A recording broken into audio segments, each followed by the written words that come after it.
All right, all right, all right. Let's get this thing going. Let me make sure everything is set up. How about it? We are back. I need a hat. Oh, where's my draft hat? Whoo, there we go.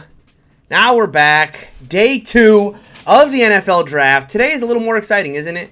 I know yesterday was fun. The Steelers got their guy. We knew it. We knew it for days, for weeks, that Najee Harris was going to be the pick yesterday. Today it opens up a little bit more, right? I mean, yes, as I put down there, it's probably going to be an offensive lineman in round 2. I would be very surprised if they don't go center or tackle here in round 2, especially given the likelihood that there will be a run on offensive linemen coming up here. But I think today's going to be fun. It opens up certainly in the third round because the Steelers address center in the second round. Once you get to the third round, while there's going to be a lot of us, myself included, who want to see the Steelers take a tackle there, that's when it starts to open up. The Steelers could take a tight end like Tommy Tremble. The Steelers could take a cornerback who's dropping.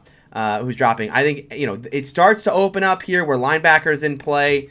Clearly, if you listen to Tomlin and Colbert and what they had to say at their press conference after drafting Najee Harris, I mean, it became very clear this team is on a mission to fix this running game. And they should, because the running game was terrible last year, so I've gone over many, many times.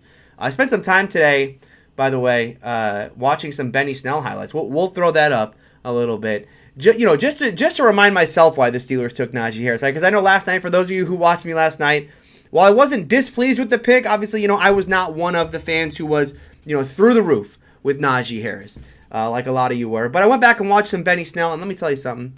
That's an experience. I mean, it's not something I recommend. I'll throw some tape on earlier. I see some of you in chat already.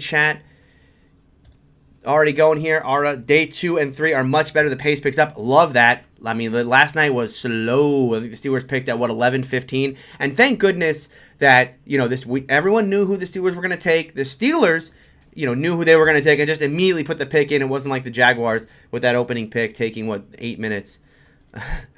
I came here for Browns content. Hey, I think Quincy is. I'm going to hop on Quincy's stream and he'll hop on mine. I guess we're going to do it over audio.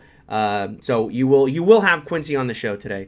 For the Browns, listen, that's AFC North talk. All right, listen, here on Steeler Country, we're talking Steelers all the time. Although I will say, when I look at what the rest of the AFC North did, it's hard to. I think as a Bengals fan, while I know that there's whole Team Sewell, right, versus Team Chase, and the Team Sewell people probably feel let down in that they had this argument, right? It's very much the same with what's happening on Steelers Twitter today, where there is this giant argument happening between whether or not Najee Harris, was the right pick or whether it was an offensive lineman.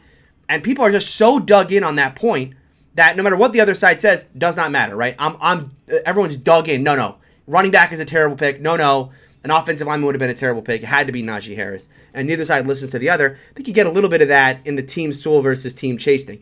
It's not like the Bengals took a player at 5 that was considered to be like the 15th best player in the draft, or the second best player at a position.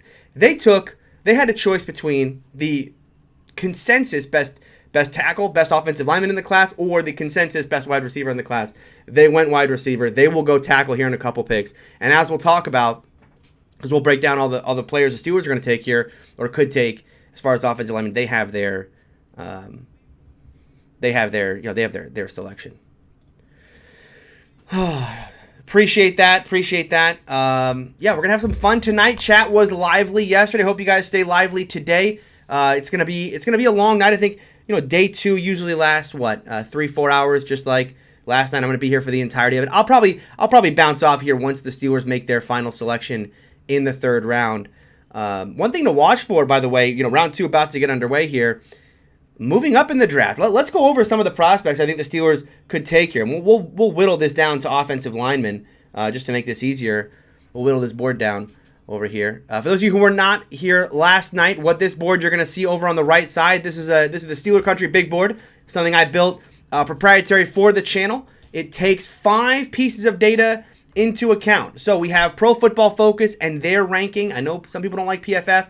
I respect that they go about this in a different way than the rest of the community. Very analytics based and very probability based, along with film grading. So I put there, while it's not highly weighted in this algorithm, it is in it. I think the best thing is the athletic consensus big board. I think Arif Hassan does a great job there. So this is the top 50 big boards all put together. This is their rating there. The draft scout Matt Miller, I love his work. I have his big board here represented as well. Lance Zierlein of NFL.com, and then Ken Lee Plott's relative athletic score, which takes all the testing at the pro days and gives you a 1 through 10 score of how athletic that person is given their size and given their position. All right, here saying, I think the early second could have a bunch of trade-ups. Lots of players fell.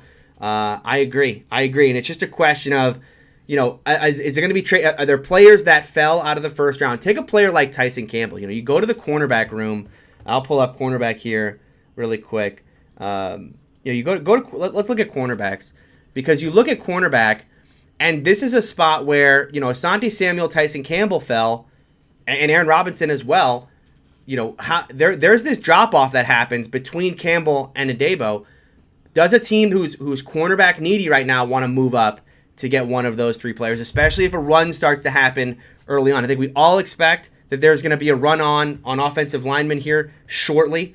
You look at some of these top teams, the teams that are picking first in the second round, these are generally speaking not good football teams, and that's going to mean when you don't have a good football team, usually you don't have a good offensive line. And so I think you definitely could see a run on offensive linemen here. I was surprised yesterday to see Tevin Jenkins fall out of the first round, and so I think he's going to go early on here. I think the Bengals would be a good spot for him. Sam Cosmi was always a borderline first-day guy. I think early on in the second round might be the right spot for him. It's a question of how far Landon Dickerson will fall with the medicals.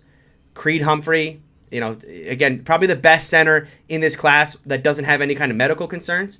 Dylan Radins, the small school guys in this class, as far as the offensive linemen, there are plenty, right? You have Dylan Radins of North Dakota State. We have Quinn Miners of Wisconsin Whitewater, Division III school. And then you also, down here, have Spencer Brown of Northern Iowa. 3 players who are all likely to get taken today, and 3 small school guys. All right, we got another question here on the water. Could they go center and tackle with the next 2 picks? I would not be surprised by that. Although, and I'll try to pull up the tweet, Jerry Dulac said today, I think on the radio, that the Steelers feel comfortable with Chuks Okorafor as their left tackle and Zach Banner as their right tackle. Now, I know Mike Tomlin said the other day, hey, anything can change, right? Yes, Chuks Okorafor is the starting left tackle today. That doesn't mean much, but Jerry Dulac from his sources within the organization saying that no, the Steelers feel comfortable with those 2 players at tackle. And so potentially today, I think you could see the Steelers go center, and you most certainly will see the Steelers take a center today. They may bypass tackle, and I think that might be a disappointment to a lot of Steelers fans, myself included. But that if the Steelers now clearly we know the one part of that report is obvious. We know they're comfortable with Zach Banner. They made that very obvious to all of us when they paid him $9 million over 2 seasons. Yeah, I mean you're not going to pay a guy $4.5 million to sit the bench, especially on an offensive line that was as bad as it was a year ago. So they paid Zach Banner to come in and start for the next couple years. The questions about Okorafor at left tackle, I would have expected, especially given how Mike Tomlin is with the kind of the 2-dog, 1-bone mentality that he has when in training camp, wanting to get the best out of players. I would have expected that Mike Tomlin would want to add some competition there for Chuks, who did not play well last year on the right side. With the right side, I guess you want a better run blocker than a pass blocker there. He was better in pass sets, so you move him to the left side. But boy, you're in a division now where you've got Trey Hendrickson, you've got Myles Garrett, you got Jadeveon Clowney, and then they just the Ravens just added Jason Owe, and you're gonna put Chuks there as your left tackle. The last year of Ben Roethlisberger's career with no competition, no one pushing him for that spot, taking a risk. Do you like Mayfield out of Michigan? I don't dislike Mayfield out of Michigan. I think the problem is I believe Mayfield sat out 2019 and then tested poorly at his pro days. I'll have to double check on that. I believe he sat out 2020 though. And so last time we saw him was 2019. Then he cut, so you think about those guys, they're prepping for the NFL. They're trying to get their body physically ready. The pro day is their big time to shine for a player who sat out all that time, and to come in and test as poorly as he did, surprising, especially given his tape. I didn't think his feet were as bad, but I'll bring up Jalen Mayfield here. You can see him down here. Tomlin and Colbert and Chris Morgan, who I believe is the assistant offensive line coach, went to the pro day. We'll pull up the mock draftable here. Mock draftable. I'll just pull it up on the other monitor here. But he tested. Mayfield did not test. Did not.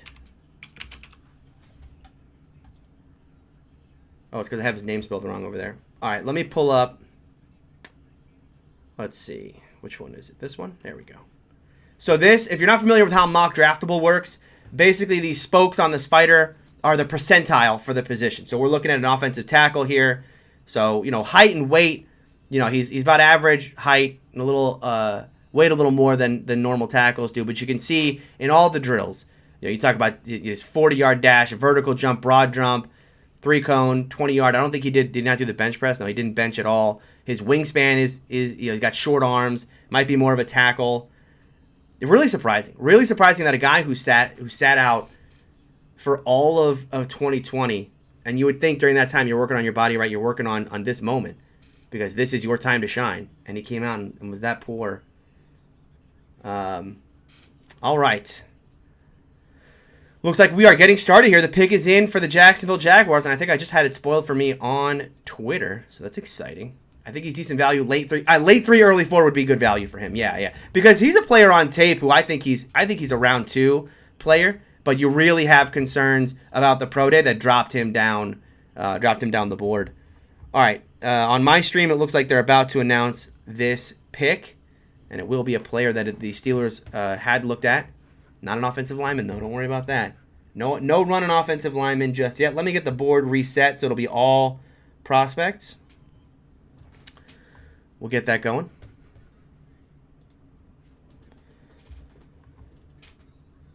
All right, they are announcing Jacksonville's pick currently. It is Tyson Campbell, the cornerback from Georgia. This is one of my favorite corners in the class. I think Jacksonville's getting a good one. He's the size and speed for Tyson Campbell, not the problem. The problem for Tyson Campbell is making plays on the ball. He can't do it. So, but see how Tyson Campbell comes off the board. Campbell, where did he fall on my board here? He's a little further down. Yeah, still a lot of good players left. I mean, there's a lot of players that should have gone round 1. JOK still available. Tevin Jenkins still available. Barmore still available. Look, Barmore's not necessarily an option for the Steelers because I think the interior of that defensive line is pretty much set with Alualu coming back. But this is the only good defensive lineman in this class. I mean, this is a very, very thin class that a lot of people have talked about. So you would think in that way it would push him up draft boards. It hasn't done that. He's falling here into the second round. Going back to Jalen Mayfield, poor pro day. He plays better than he looks. Absolutely. Plays better than he looks, but you haven't seen him in a year. All right, let me mark this with Tyson Campbell having been drafted. He comes off the board. When are you thinking JOK? I would have thought JOK to the Browns. That's what I originally thought. Now, they end up going Greg Newsome, not a bad pick for them. Corner is a need for that, especially given the injuries to Greedy Williams. And the fact that, I don't think anyone can be sure that Greedy Williams is going to be playing anytime soon. So they needed to address the cornerback spot, and they got a good one in Greg Newsome. But let me look at let's pull up the board here. I'll refresh this so that it updates, and then I'll pull it up on screen. There we go. All right, so we go over here to who's on the clock, who needs a linebacker at this point. Bengals are going to go offensive line in all likelihood. The Broncos probably could use a player like that, although they may want someone more physical in the running game. JOK, I think the reason why JOK is falling down this clock, or falling down the board, is because of the fact that he has so much position flexibility that I think defensive coordinators are thinking, where do I really play him? And then they look at the issues that Isaiah Simmons had last year. He is kind of in that Isaiah Simmons mold of, is he a linebacker? Is he a safety? Can you use him in, as more of like a nickel corner-ish type guy?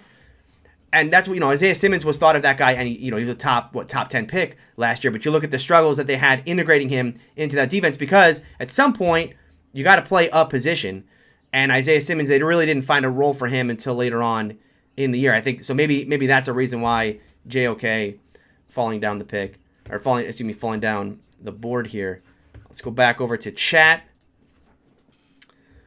Not a sexy pick that JOK would. Yeah, I mean Newsome I think is a solid pick for the Browns. You know, you build up that cornerback room, especially in a division with Ben Roethlisberger, with Lamar Jackson, and now with Joe Burrow having Jamar Chase.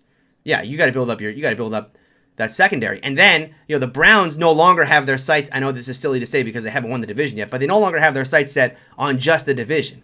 Right, that's a team last year that was playing against the Chiefs in the divisional round with a chance to win. So when you consider yourself on that level, well then yeah, you got to start thinking about how are we going to defend the likes of Josh Allen in Buffalo and Kansas City and Patrick Mahomes. And that's what, I think Greg Newsome fits that bill. Now I still think they could use a playmaker at linebacker, and I think JOK would be that guy, but corners, we know where Greg Newsome's going to play on that defense. He's going to play alongside Denzel Ward, right? Opposite Denzel Ward. JOK, he can play, he can play all over the defense. All right, do you want to get you guys' thoughts? Who are the offensive linemen tonight that you want to see the Steelers take? Are there offensive linemen out there? Obviously, my guy, the guy I am hoping that the Steelers like and that he's there at 55 is Landon Dickerson, the center from Alabama. That's my guy. I've been talking about it on Twitter today. I think Landon Dickerson film-wise is a top 15 pick in this draft. Medicals-wise, there's been rumors he may fall all the way to the third round because of how bad those knees have been. He's got multiple season-ending injuries, but here's where I come at with Landon Dickerson. Last night the Steelers took a running back. Right? They're not thinking. This is not a team that's thinking about a guy 5-10 years from now, because when you draft a 23-year-old running back in the first round, okay, you're not thinking about 5 years from now, because 5 years from now the kid's going to be 28 years old, and very likely you go right now and look up the best 28-year-old or older running backs in the league. There are very few. I think it's like Melvin Gordon, and that's the list. There are very, very few guys who, even at just 28 years of age, are still playing at a high level. So Najee Harris, 23, by the end of his fifth-year option, he'll be 28, 29 years old. For me, that was a pick yesterday all about winning right now. Landon Dickerson, is he going to have a long, illustrious career in the NFL? I don't know. But I think if he can stay healthy for 2021, he is a plug-and-play guy who becomes maybe the best center in the division right away, and one of the best centers in the AFC. I mean, this guy's unbelievable on tape. You just have to hope the medicals check out.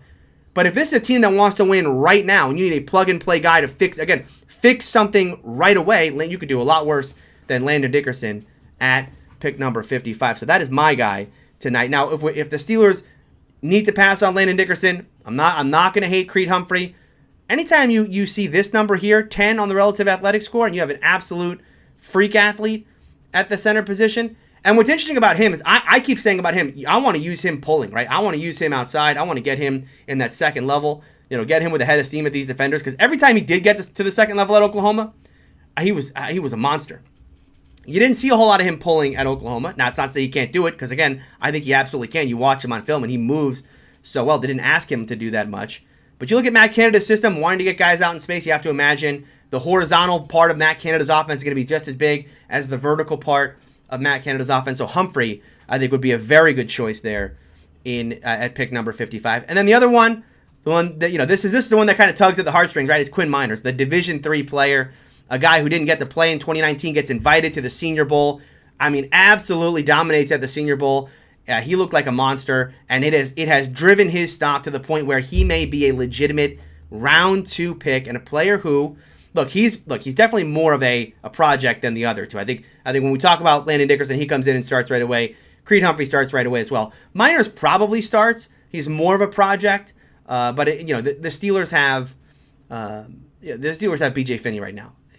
A lot of guys in this draft should be able to beat out B.J. Finney for the number one center job. All right. Atlanta is trading out of pick number 35. That's just in from Adam Schefter on Twitter. So here comes the trade. The question is who? When I think about the Steelers trading up, I'm not sure this is going to be the Steelers, by the way. The Broncos are on the clock. Okay, so the Broncos are trading up. I think about the Steelers trading. I think about this. Clearly, the Steelers are not going to want to trade away picks for today or tomorrow. They have a second or third round pick today and 2 fourth round picks tomorrow. Likely not going to want to give any of that up to get back up in the second round. But they do have a third-round compensatory pick coming for Bud Dupree next year. Could potentially they want to get want to trade that away. Once again, this idea of all in for 2021. Yeah, we're going to mortgage a little bit of the future to take someone right now that we really like.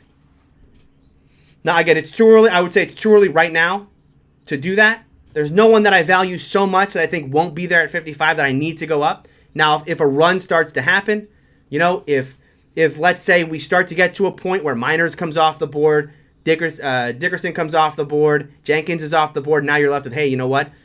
It's kind of Creed Humphrey at center, and then there's a big drop-off to Kendrick Green. That's when I think the Steelers might want to take a look at moving up. At this point, I think it would be far too early. So many good offensive linemen, the Steelers in this deep class. Yeah, in 2 rounds you could get a tackle and a center sewn up. I completely agree. Denver moving up in here to get ahead of Miami for a player that Miami was definitely looking for. I will not tip the pick. I'll wait till it gets announced here. It looks like the Jets took Elijah Moore, the wide receiver from Ole Miss. I'm glad about that because I didn't want to see him in Cleveland.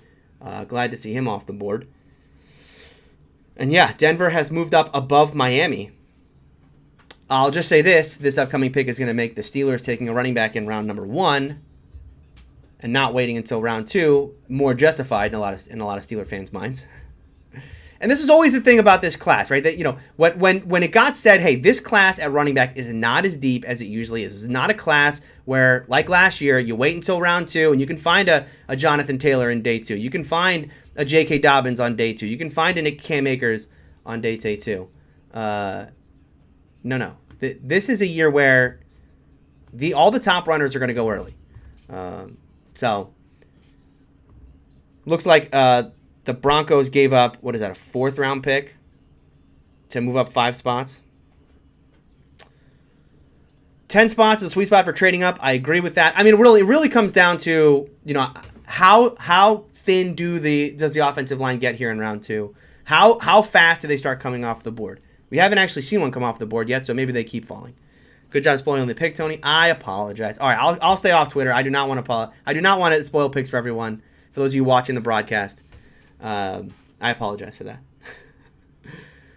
But for those of you who were all about getting a running back on day 1 because they wouldn't be there on round 2, one of those top tier guys wouldn't be there. Vindication for that point. Now maybe Trey Sermon, again, depends on how you feel about Trey Sermon, but here comes the pick.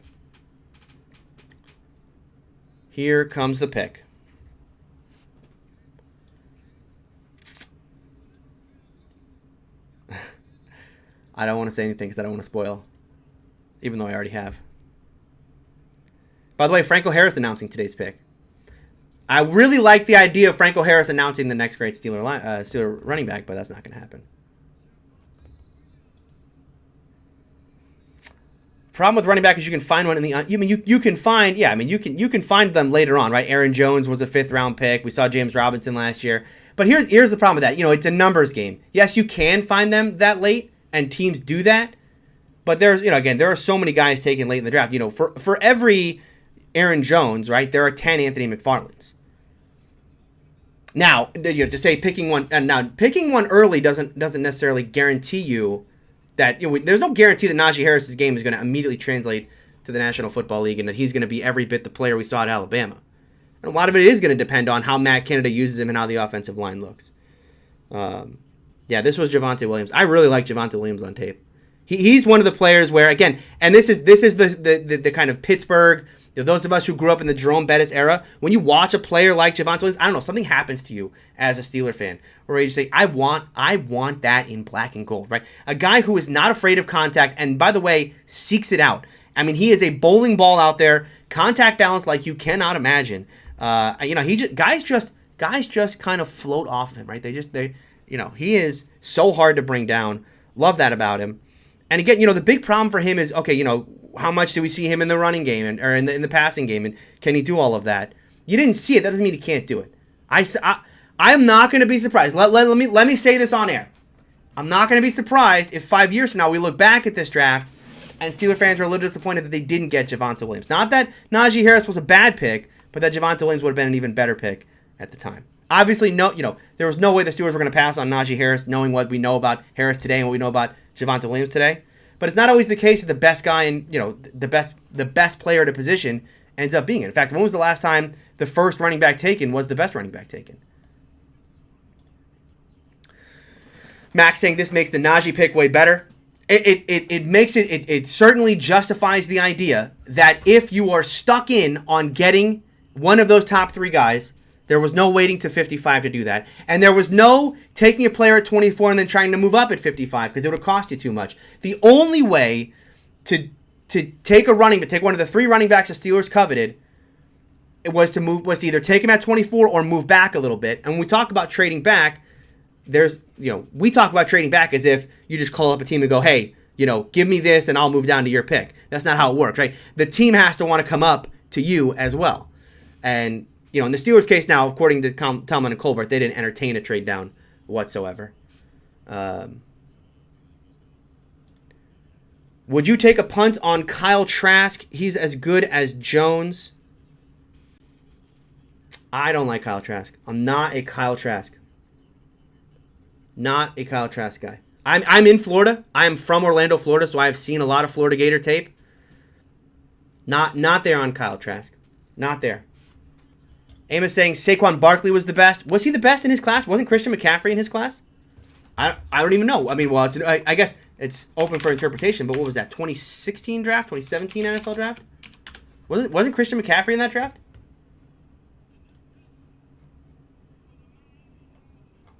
What year was that? 2018 draft? Saquon. Oh, no. You know who was in his class? Nick Chubb. Nick Chubb was in his class. And Nick Chubb right now is a better running back than Saquon Barkley. Yeah, Nick Chubb was in that same class. Not to say that Saquon Barkley is a bad running back, but today, if you're telling me I can have Nick Chubb or I can have Saquon Barkley, I'm going to take Nick Chubb. The guy's been a beast since the moment he entered. And Saquon's been good, but not Nick Chubb level. Especially considering that Nick Chubb was putting up big numbers before the Browns got good. Williams is your guy. I did love him. I love Javonte Williams. Yeah, I mean, I'm going to be a secret Denver Broncos fan for a little bit here. I am. I like Javonte Williams. By the way, they get Aaron Rodgers in there. Whoo, dangerous. Dangerous. Yeah, Chubb was in that draft, yeah. 2018. Yeah, so, you look back at some of these draft classes. I think the one that's close, I think I tried to do this exercise maybe like a week or two ago for a video I was going to do. And then I decided, I was going to do a video all about running back versus offensive lineman.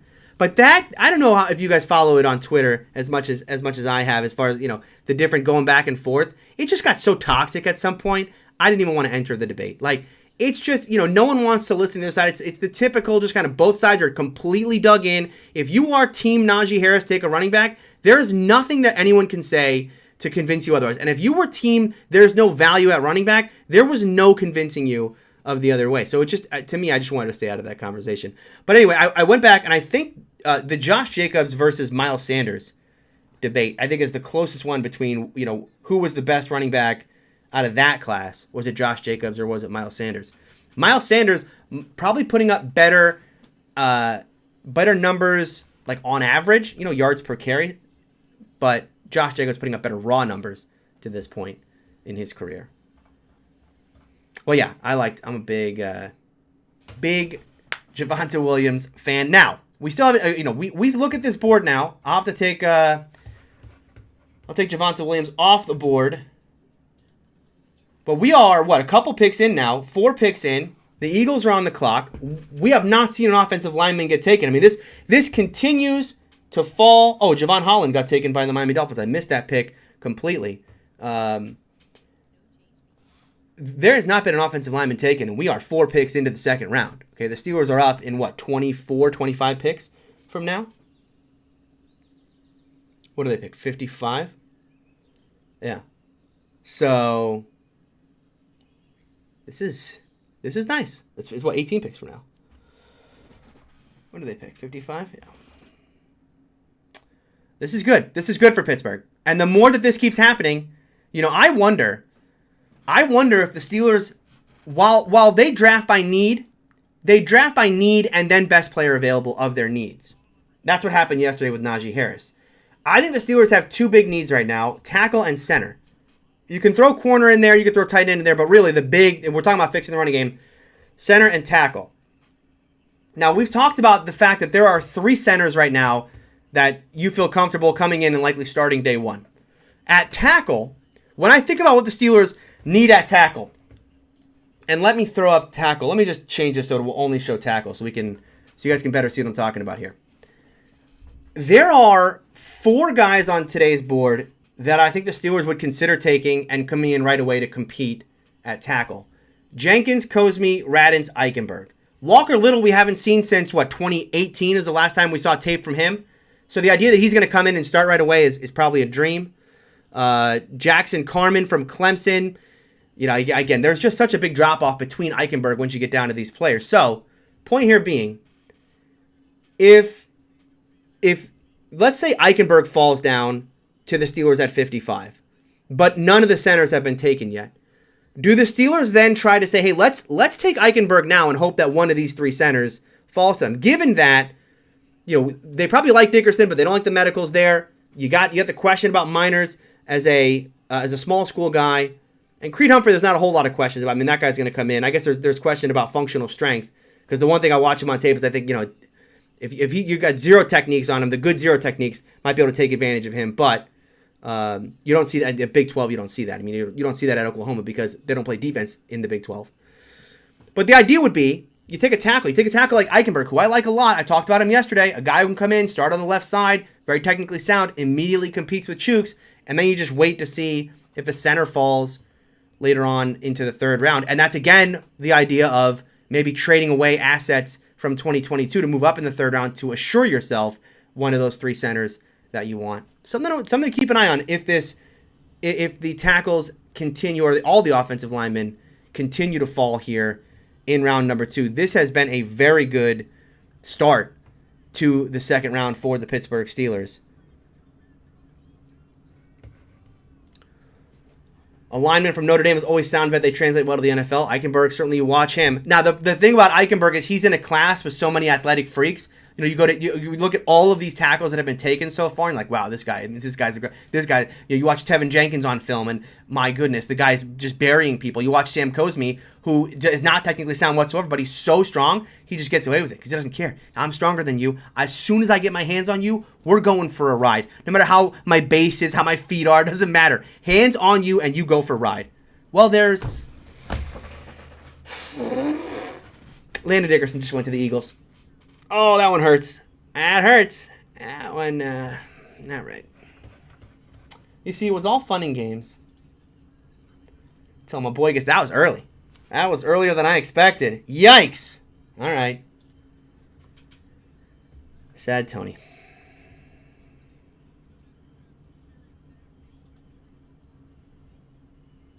That's right. Mike's saying here, Tony didn't tip the pick, said he justifies a running back pick. That's right. I didn't tip that it was Javonte Williams. It could have been anyone. It could have been any of the running backs. It could have been Kenneth Gainwell. You don't know. You don't know which running back it could have been. It could have been any of them. Didn't tip it. All right, Landon Dickerson off the board. That's a sad one. Now, of course, there were questions about, the Steelers and the medicals, and did they? I think Jerry Dulac had said today that the Steelers were concerned about the medicals with Landon Dickerson. 37 obviously far too high for the Steelers to move up to get him. So, is what it is, right? Is what it is. You still got a couple centers here. You've got Creed Humphrey still on the board. You got Quinn Minor still on the board. We do start to enter the territory in here at about 4 or 5 picks, assuming another center doesn't go off the board, where the Steelers may want to feel like they need to trade up to get a Creed Humphrey. Max saying this is bad, very bad. Here comes another trade. Ooh, what is this trade? Can I at least tip the trades? Do you guys mind if I tip the trades on Twitter? Because it looks like there is a trade. I don't know if the Bears are trading up. Okay, the Bears are trading up here. Yeah, I mean, this is around the line. I feel like we're about to get the run on We're about to get a run on offensive linemen. Okay, so I see the Bengals traded out. The Bengals traded out? I got to know what Ace thinks about this. Because for a team that, didn't take an offensive lineman yesterday, and you've got a need, you've got real needs on your offensive line, and you're trading out when the run on offensive linemen is starting? It's a little strange.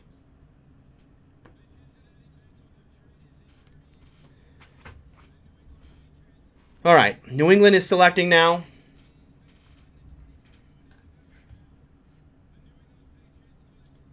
Max says.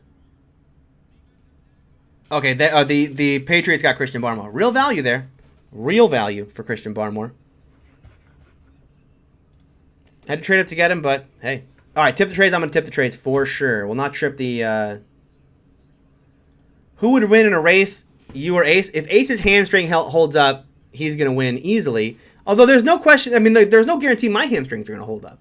So, it may be who can who can walk better on a blown hamstring may be the question on that one. Because let me tell you something. I'm not a runner.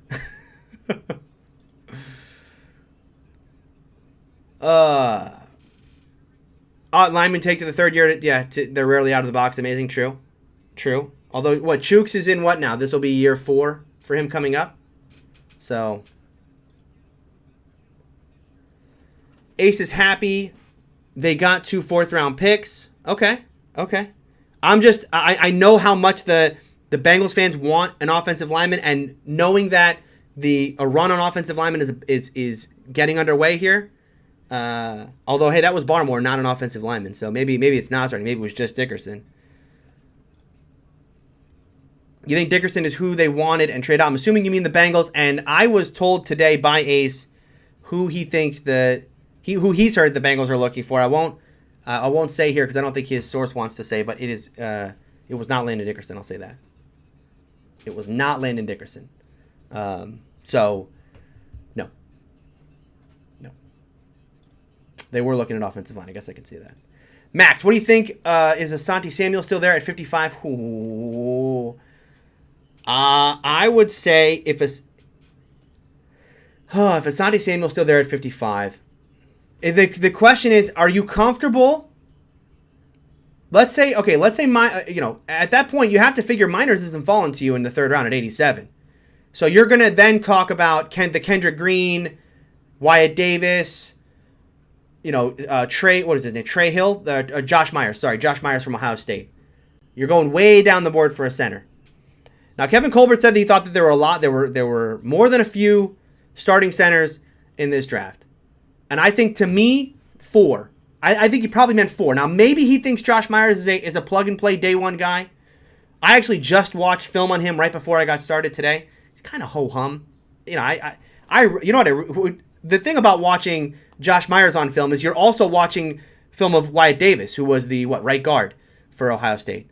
Wyatt Davis is good. Wyatt Davis as a guard is very, very good. So you watch, there goes Tevin Jenkins. Okay, here we go. The Bears just took Tevin Jenkins. So we are potentially starting a run of offensive linemen now. Tevin Jenkins is the lineman a lot of Steeler fans wanted to take at 24. I think the problem for that is that Tevin Jenkins probably fits best as a right tackle, and the Steelers like Zach Banner for the position, and that is what made it probably an easy decision for them to go with a running back there rather than someone who would compete with Zach Banner when they're already paying him $4.5 million.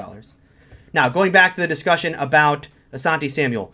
I like Asante Samuel a lot. I think Asante Samuel fits everything the Steelers look for in a cornerback as far as, this is a guy who is as feisty as they come, no-nonsense player at corner, willing to get his nose in there in the running game, physical, gets his hands on you. He's very fluid. The only real problem for Asante Samuel is his size. He's only 5'10". And so, when we talk about the kind of size, speed that the Steelers generally look for, that they won't have. But as far as his makeup as a player, he's got the NFL bloodlines. We know how much Mike Tomlin adores that. So if he's there at 55, it's going to make the decision a little interesting there for Pittsburgh. Also, another guy falling down, well, this is probably the range for him is some point today, is Pat Freiermuth, who Jerry Dulac said the Steelers had some interest in as well. So, like I said, today is going to be fun. Yesterday, It was not a question of if the Steelers were going to take Najee Harris, right? There was no question of if. The only question is someone going to snake them? Is someone going to move up and get him? Is Miami going to take him? Because if he's there, that's the pick. There's no doubt. Today, there are questions like this that we can ask where we don't have a legitimate answer. I don't know. If it's Creed Humphrey and Pat Freiermuth and Asante Samuel, and let's say JOK still falls all the way down to 55, who is the Steelers' pick? I don't know. If JOK continues to fall, would you want the Steelers to move up to get him? Here's my problem with moving up to get JOK. It's a bit of a luxury, isn't it? With a team with so many needs as the Steelers have. We've talked about it already. Center and tackle, huge needs today. And, well, certainly center is. Tackle, the Steelers may feel like it's a luxury because they like Chooks and they like Banner, as wrong as they are. So they definitely have a need at center. They have an absolute need at corner. As much as I'm on the James Pierre hype train, and please, I hope you all join me on that James Pierre hype train because he put out some really good film last year. It was 11 plays. I would like a little more. I would have a little more comfort in the room if they added another piece today at corner, and then tight end. Beyond Eric Ebron. Eric Ebron was a fine player at times last year, but much like Deontay Johnson, roller coaster ride. I mean, my goodness.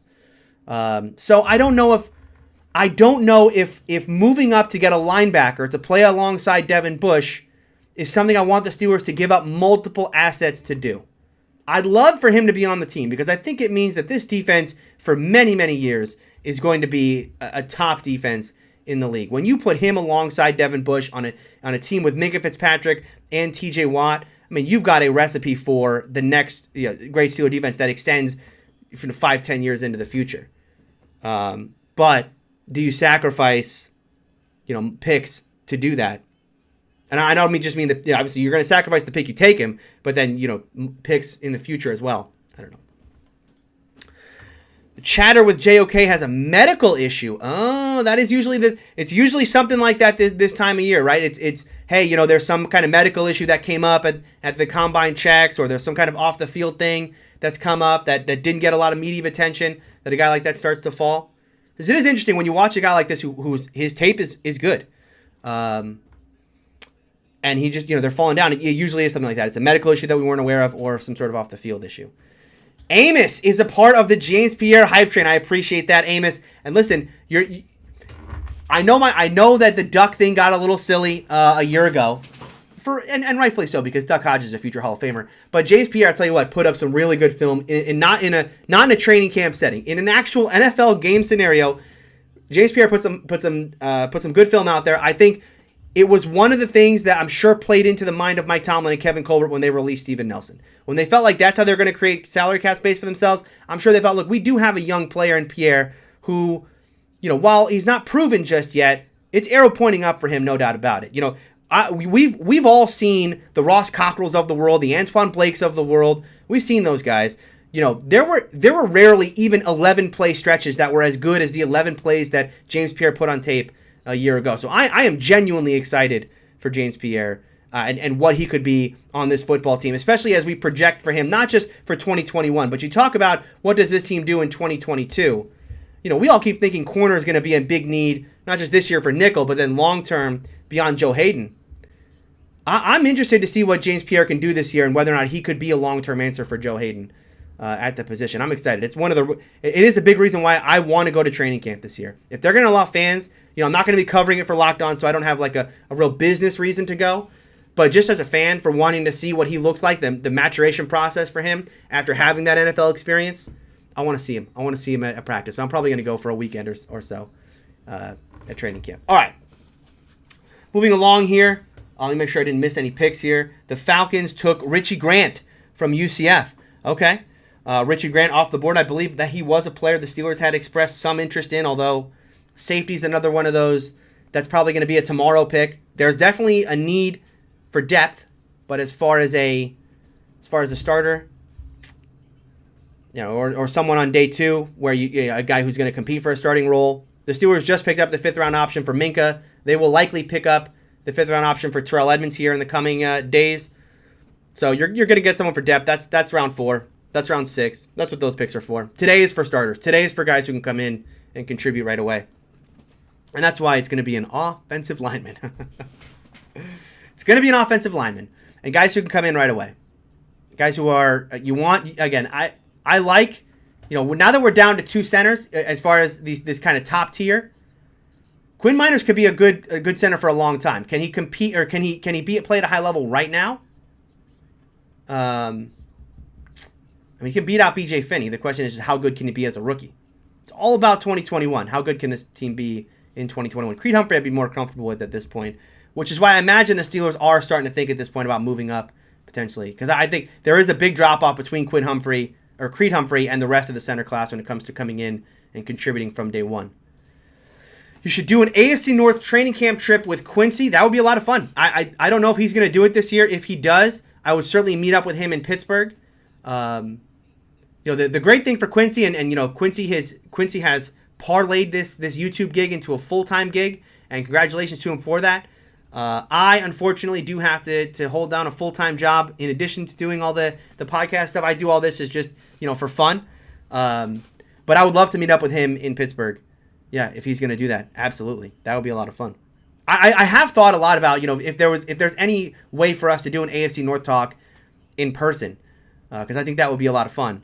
But again, trying to coordinate all that, especially now with Sonny out in London, it's going to be almost impossible to do. But it would be a lot of fun. I'm really happy with how that show has grown over the last year, and how well people have taken to it. That show is a lot of fun. It's it's one of those things where we did it. I think we did it twice on Sonny's channel, and after the second time we did it, we just said, this is so much fun. Let's just do it every week.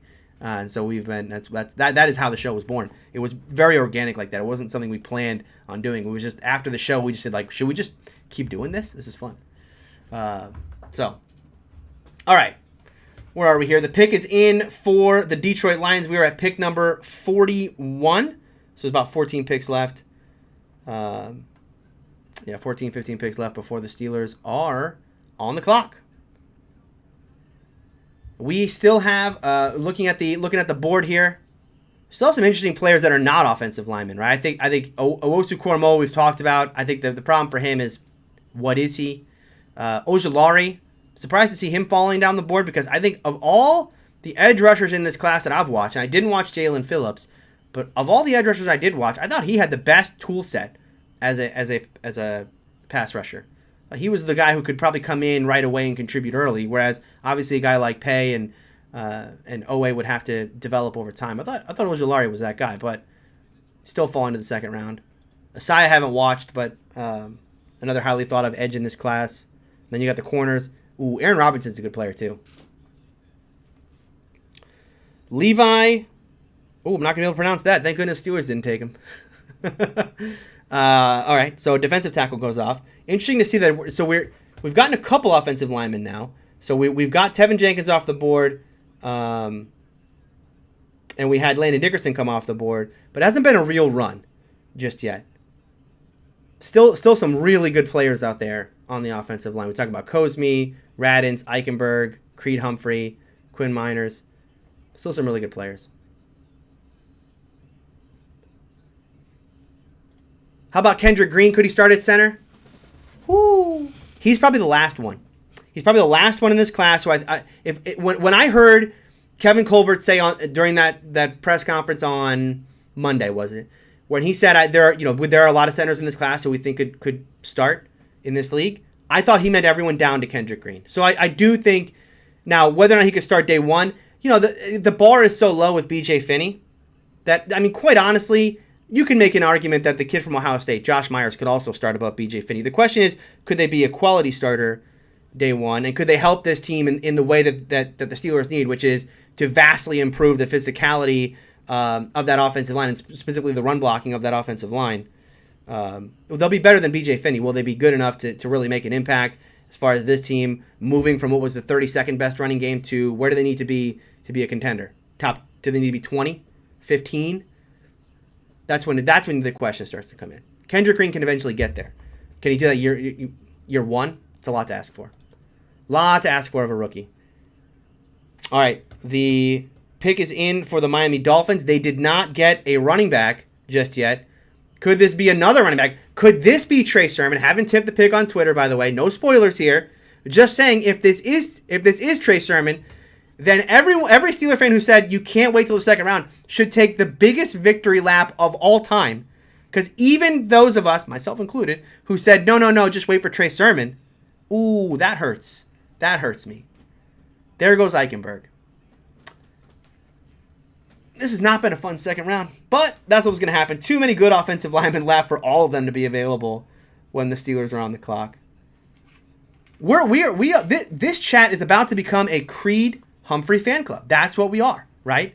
We stand for Creed Humphrey at this point. That's our guy. When I look at the rest of the board right now, for me it was going to be between Eichenberg and Humphrey. Eichenberg just went off the board to Miami. I think we're a Creed Humphrey fan club. That's where we're headed, Steeler fans. If we want a day one center, come in right away, plug and play. No doubt in my mind Creed Humphrey can be that guy. No doubt. So, where are we at? How many more picks? When does Mike Tomlin get on the phone? I guess I should open Twitter again to see if I can start tipping trades here. All right. Looks like they're not going to be trading with Oakland or whatever. All right.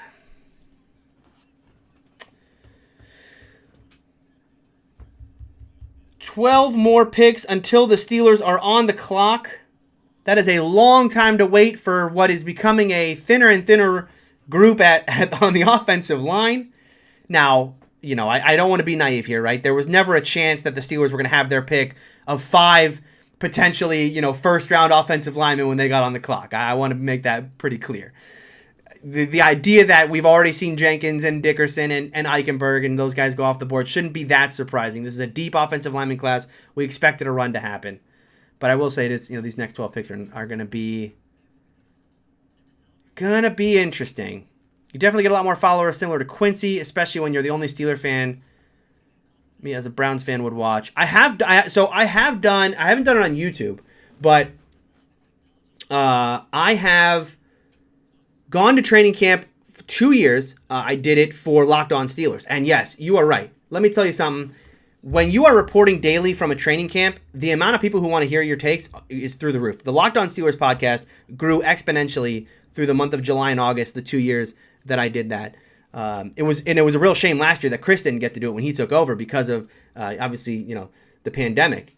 So I'm excited. I'm excited to go again. Now, obviously, I was able to go because I was getting paid by Locked On. I was able to make that work. Yeah, that will no longer be the case. I can't go for the entirety of it, but I do want to go to training camp once again this year. 4 picks until the Steelers. 10 picks. Do they want to move up 10 picks? I wouldn't be shocked to see the Steelers move up.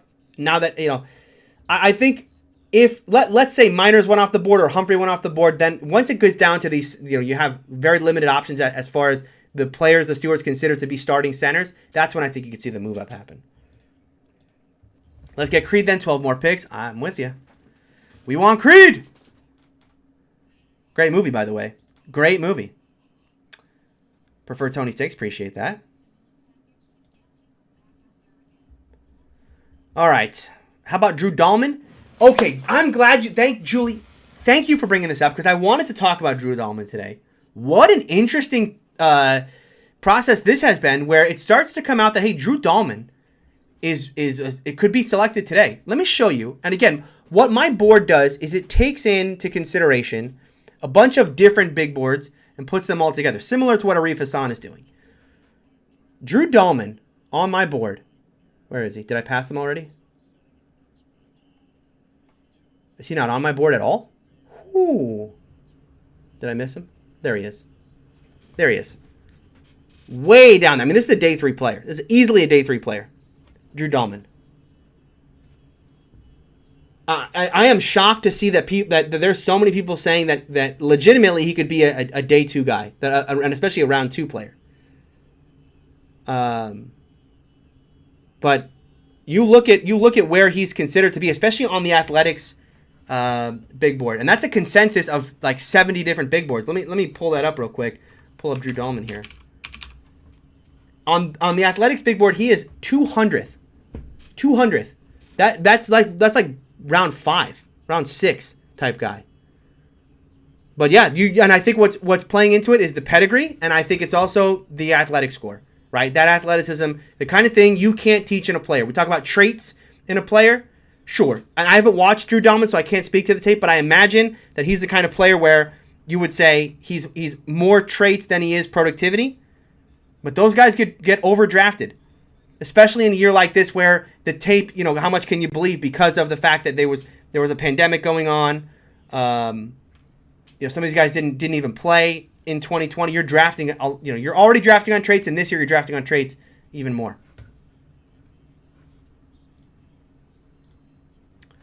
All right. Mike asking, when should we trade up for an offensive lineman? Give up 4th this year, 3rd next year. See, I wouldn't give up anything this year. This is, and I'm sure the Steelers are considering the same thing. Don't want to move up this year to take an offensive lineman because you talk about those 4th round picks. Well, yes, once you get into the 4th round, it gets a little more difficult to find quality guys who can step in, and that's why everyone was so excited about Kevin Dotson a year ago, because Dotson was a great player who was able to step in and have quality minutes even as a 4th round pick. You've got needs at tight end, you've got needs at corner, and we haven't talked about like edge rusher. I think 4th round is the sweet spot for edge rusher this year. You look at the depth chart on defense for Pittsburgh. You got T.J. Watt, Alex Highsmith, and Cassius Marsh.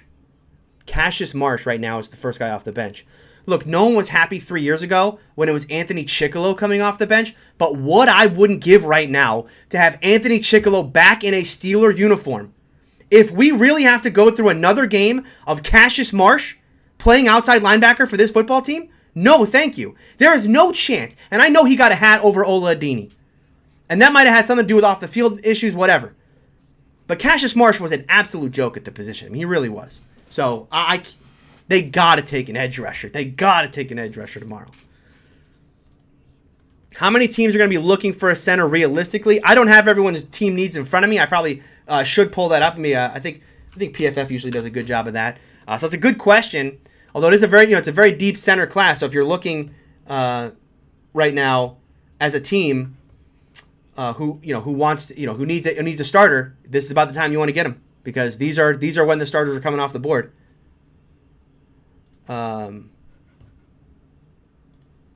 Tay saying that's when I joined. Oh, during training camp 2 years ago. Yeah, I appreciate it. Yeah, it was a lot of fun. I love doing it. I mean, you're reporting every day from camp for those 2 years. I mean, that is like, when I think about my time at Locked On, that is like the most special thing that we did, especially the year that I got to cover it with Chris, because it's a lot easier. What became a lot easier was kind of the back and forth with Chris, talking into a microphone like this. That's why I need you guys in chat. Because talking into a microphone for even 30 minutes, and this is going to be like 3 hours, not easy. Not easy. All right. Cowboys are on the clock. I'm looking through here. I want to see some of the teams that are potentially needing a center. So it looks like, according to PFF, the Jags are a no. Interesting to see the Jags are a no, because they had a kid who was a free agent this year. I don't know who their center is, but they say no. I know that they lost a guy who played big minutes for them last year. Could have been due to injury. Bengals, no. Chargers, no. 49ers, no. Why? I don't know. You know what I just realized? Why am I checking PFF? Why am I checking PFF for this? I just got down to the Steelers, and PFF says the Steelers' biggest need right now. Can anyone guess? Can anyone guess in chat what the biggest need for the Pittsburgh Steelers is for the 2021 season from PFF? I'll give you all a minute to catch up and let me know what you think PFF says the Steelers' biggest need is. I don't know why I used that. All right.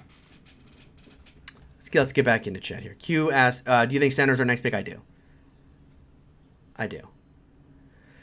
I think with the Steelers addressing running back yesterday, which when you looked at the depth chart and you said, okay, where does this team need an absolute starter right away? It was running back. And then today, with the next pick, okay, what do they need absolutely? They need a center.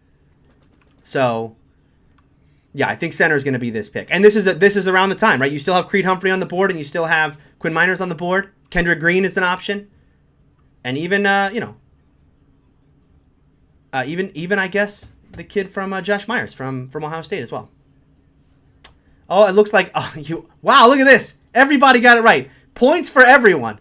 Points for something stupid quarterback. That is correct. That is exactly correct. Quarterback. Yep. Quarterback is a need, but next year. I agree with this. Yes. PFF says the number one need for the Pittsburgh Steelers right now, with Ben Roethlisberger in the last year of his deal, a team that's trying to win in the immediate, is to get the future, which is exactly what, and this is why we should be, I guess, I don't know if I want to bring this up, but I guess we have to talk about Kyle Trask and Kellen Mond at some point tonight.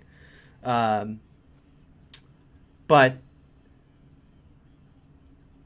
I don't want to say it. I'm not taking picks. I got to get Twitter off. I'm not tipping picks. What was that? Oh, 2018 draft, right? So you remember the 2018 NFL draft and how angry Steeler fans were during round 3 of that draft. Why? Because that was a year where the Steelers were 13-3. They lost in embarrassing fashion to the Jacksonville Jaguars. And that was a team that felt like, okay, they are a player or two away from really putting this thing together and competing with the Patriots. I forget about the Jaguars. That was a silly loss. Fix the inside linebacker problem. Get a safety. Continue to address depth at different positions. And then compete with New England. And what did they do in the 3rd round of that draft? They took a quarterback and a tackle. 2 things they absolutely did not need and had zero chance of playing that year. It's almost like this year's draft, and we'll see how today plays out. But, taking a running back is almost, in a way, apologizing for the 2018 draft in some ways, right? Where it's like, okay, we screwed it up last time we were in, because the Steelers are in a very similar situation this year, right? They just lost in embarrassing fashion to the Cleveland Browns, but that was a team that was 11-0, and there was, for about half the year, every Steeler fan was thinking about one team, the Kansas City Chiefs. We were all dreaming about January 24th or whatever it would have been, when it would have been Pittsburgh against Kansas City. And the only question was, are they coming to Pittsburgh or are we going to Kansas City? That was the question for about half the year. So when you think about this draft, all we think about is address right now. Address right now. Let's get that thing back. Let's run this thing back. Fix the running game. Keep the defense intact. And we'll run this thing back with Ben Roethlisberger one final year. So when we talk about taking a quarterback today, no thank you. No thank you. Address right now. Try to do this thing one last time. Worry about quarterback another year. All right, going to catch up with chat. Doing a little rant. I'm feeling a little ranty tonight. Q Mink asks, do they favor Miners over Humphrey? No, I think they'll favor Humphrey over Miners. They don't usually like smaller school kids, and Humphrey's got the ability to, I think, come in, plug and play type player, whereas Miners, while I think, again, because of the the fact that they only have BJ Finney right now and Hassenauer as your centers, I think Miners could start right away. He would have to start right away, but would he be as good as Creed Humphrey right away? No, he would not. What's your opinion of Elijah Molden? I've only watched a little bit of tape on Elijah Molden. I know that the Steelers need a nickel corner in this class, and there's questions about whether or not he's a nickel or a safety. I thought he would be off the board by now, so I'm kind of sad I didn't watch tape on him. I probably should have. If Mills or Trask is on the board and Creed and Myers are gone, do the Steelers go quarterback? Boy, I hope not. Even if that's the case, I still feel like Kendrick Green could be a starting center in this league, and the Steelers, while it would feel like a reach, much like running back yesterday, you couldn't, either you're taking one at this point, or by the time we get to round 3, you're talking about a whole different class of center. So I think even if Creed and Miners are gone, I think I expect to see Kendrick Green be the pick. I think I don't know. I almost feel like I'm dead sold on center, and I'm gonna look silly here in about an hour when they're on the clock, but we'll see. Jacksonville took Walker Little. All right, I got to get Walker Little off the board. Appreciate that. Yeah, I'm falling behind on the board a little bit. Jacksonville takes Walker Little. This is another player. We talk about drafting traits in the 2020 draft because there aren't a lot of film.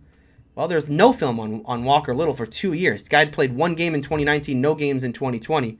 He looked good. He was young, 3 years ago. And, he's the kind of player where you imagine that he's going to be, by now, he should be a much better player. Think blocking tight end is worth it early. I think you can make an argument for that, certainly. He's part of the offensive line. Tommy Tremble or Freiermuth. I'm big on Tommy Tremble. I am low on Freiermuth. I think Freiermuth is more of the kind of what you're seeing now in the league, which is these pass catching tight ends, whatever they call them, like the flex tight end, whatever they call them now. By the way, Ace was absolutely right. This is what he told us earlier today. He said the Bengals are all in on Jackson Carman. So credit to Ace. Ace is another one, much like Quincy, hooked into the organization, got sources in there. And he was absolutely right about that. He said they are all in on Jackson Carman. And I told him that's probably a little early, although they were smart to move down. They were smart to move down because Jackson, this is about, it's probably still a little early for Carman because you still had Cosme and Radens on the board. But as you see on our board here, right, not that big a reach. But going back to the question here, I'm big on Tommy Tremble. Like Tommy Tremble as a blocking tight end is as good as you have in this class. And you look at the athletic traits, and I'll pull him up here on the board. I think that, he could develop, if he ever developed his pass catching skills, I think he could be a really dangerous tight end. Whereas I look at Freiermuth, I look at him in the Big Ten, I really question the athleticism. Look, he's a good route runner. He can sell the route tree and everything, but I just don't think athletically, when you look at the caliber of linebacker being added to the league and what this new athletic linebacker that, we continue to see, Jamin Davis and, Micah Parsons, Zaven Collins, right? I don't think Freiermuth can run with those guys.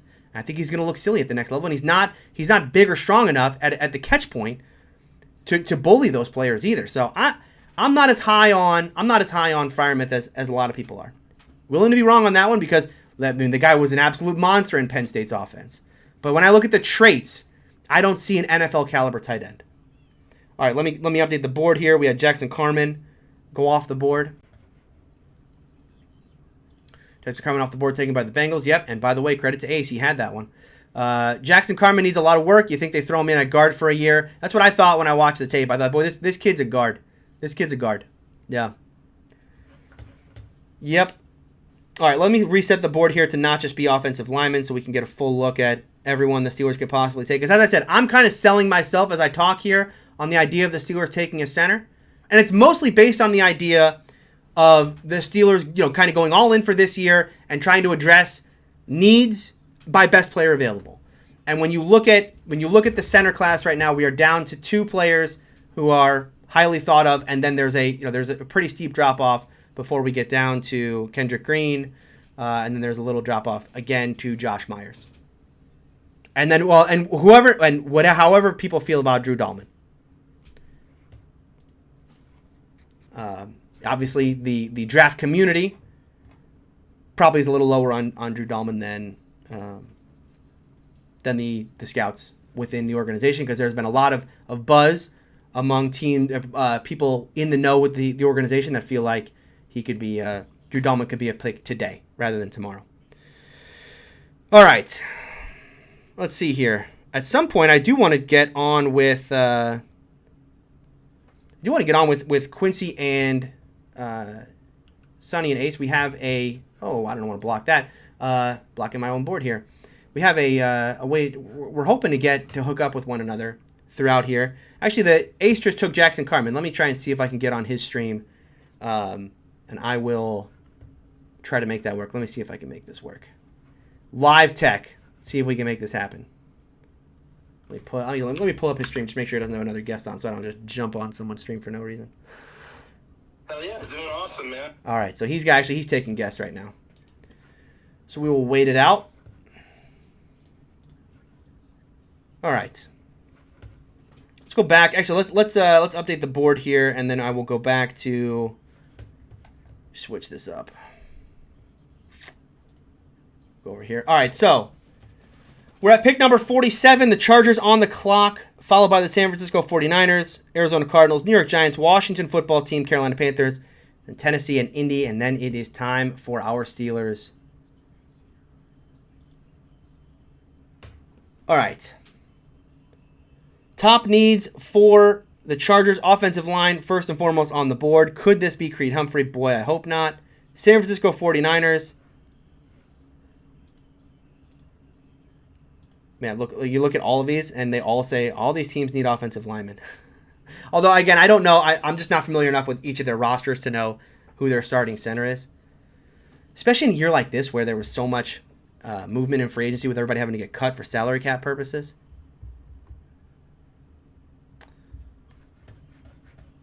I don't have chat pulled up. What free agent offensive tackles are available for the Steelers still? Well, there's one. There's one that Steeler fans are familiar with. Alejandro Villanueva is still available. Okay, well, that makes the choice a little easier for the Steelers when it comes to corner. There goes Asante Samuel to the LA Chargers. Asante Samuel off the board. I'll tell you what. What's going on with JOK? I get the position flexibility thing, right? Okay, what is he? Where does he really fit? Is it really the idea? I mean, you can't think NFL teams are this silly, right? The idea that, okay, you watch him on film, and yeah, he played in the slot at Notre Dame like every snap. I mean, it was an insane number of snaps. And so clearly he's not going to do that at the next level. The guy's not going to be a full-time slot corner in the National Football League at his size. But do NFL teams really watch that and go, boy, I don't know what I could do with him at linebacker?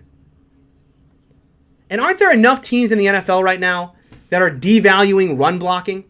Isn't that a legitimate strategy for some of the NFL? You hear Andy Reid talk about this, or people talk about the Chiefs organization, where they kind of dare you to run the ball, right? It's you have half the league who are all in on this analytics revolution, and the idea that running the football is less effective than throwing the football. So I want to dare you to run. I want to put myself in a situation where there's not enough guys in the box. You want to run the football against me. So even if you feel like JOK is not a run blocker, even one of those teams should be jumping on him at this point because of how good a linebacker is in coverage. Just don't get it. I don't get it. And by the way, I'm not even sure that I 100% buy in as him as a run blocker. Because, look, there are so few snaps of him in those situations because he's always lined up out there in nickel. But what I love about JOK is this is a guy who plays physical. I mean, he throws his body around. Will he get caught in trash at the next level? Does he have the instincts to play middle linebacker?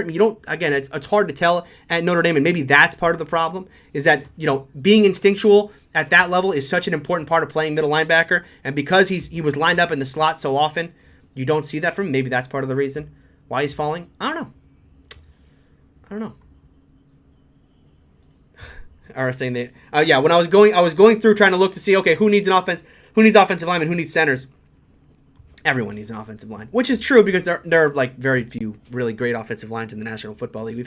This is one of those drafts that's kind of making up for the last 5 years of drafts when there's been, very few quality offensive linemen coming out. They got to trade up about 3 spots to get Creed or Cosme. That's, trading up about 3 spots at this point is not going to cost the Steelers very much.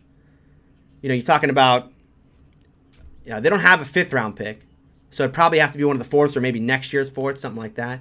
Which maybe they're willing to get rid of because they have 2/3 next year, considering the compensatory pick for Bud.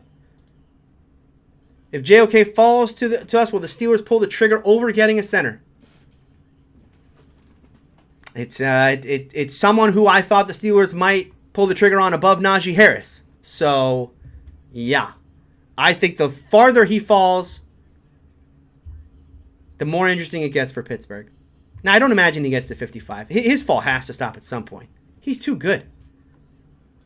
I don't know how you pass up a first-round talent. But we've seen, look, what we think of, what the draft media thinks of as first-round talent, there's 2 big parts of this that we don't get to know. 1, medicals. We don't get to know the ins and outs. We get to hear about, word is from inside this organization, they're worried about Landon Dickerson's medicals. So he may fall to the 3rd round. But all it takes is one team like Philly to feel like, no, we're fine with his medicals. We'll take him at the top of round 2. Right? Whereas other guys, they may continue to fall because their medicals are far worse than even we know about. And then there's the whole, who is the person? How did his coaching staff feel about him? How did his teammates feel about him? The stuff that you hear behind the scenes. You hear about Daniel Jeremiah of NFL Network, who said the reason he got out of scouting is because he was spending less time watching film, scouting players, and more time, talking to to players about, some guy, some fight some kid got in or whatever, why this kid got into an argument with his coach, or, hanging out at a bar to see if a player's going to come in at 2 a.m. or whatever, That's the whole side of this that we don't get to see, that may be, and again, I'm not trying to say that JOK is that kind of player. I'm just saying, when we think about why players are going higher than we think or lower than we think, there's a big part of scouting these players that we as a fan community and a media community have no part of. And that's kind of, the behind the scenes of the medicals and the people themselves. 49ers have Alex Mack. Cardinals traded for Rodney Hudson. Good to know. Appreciate that, Max. So those two should be out of the running on a center. In fact, the 49ers just took Aaron Banks from Notre Dame. Okay. He was a little lower on my board, if I remember correctly, but let me find him here. Yeah. Currently, he was by The Athletic, he was ranked as the 90th player in this draft. He gets taken, 48th? A little higher.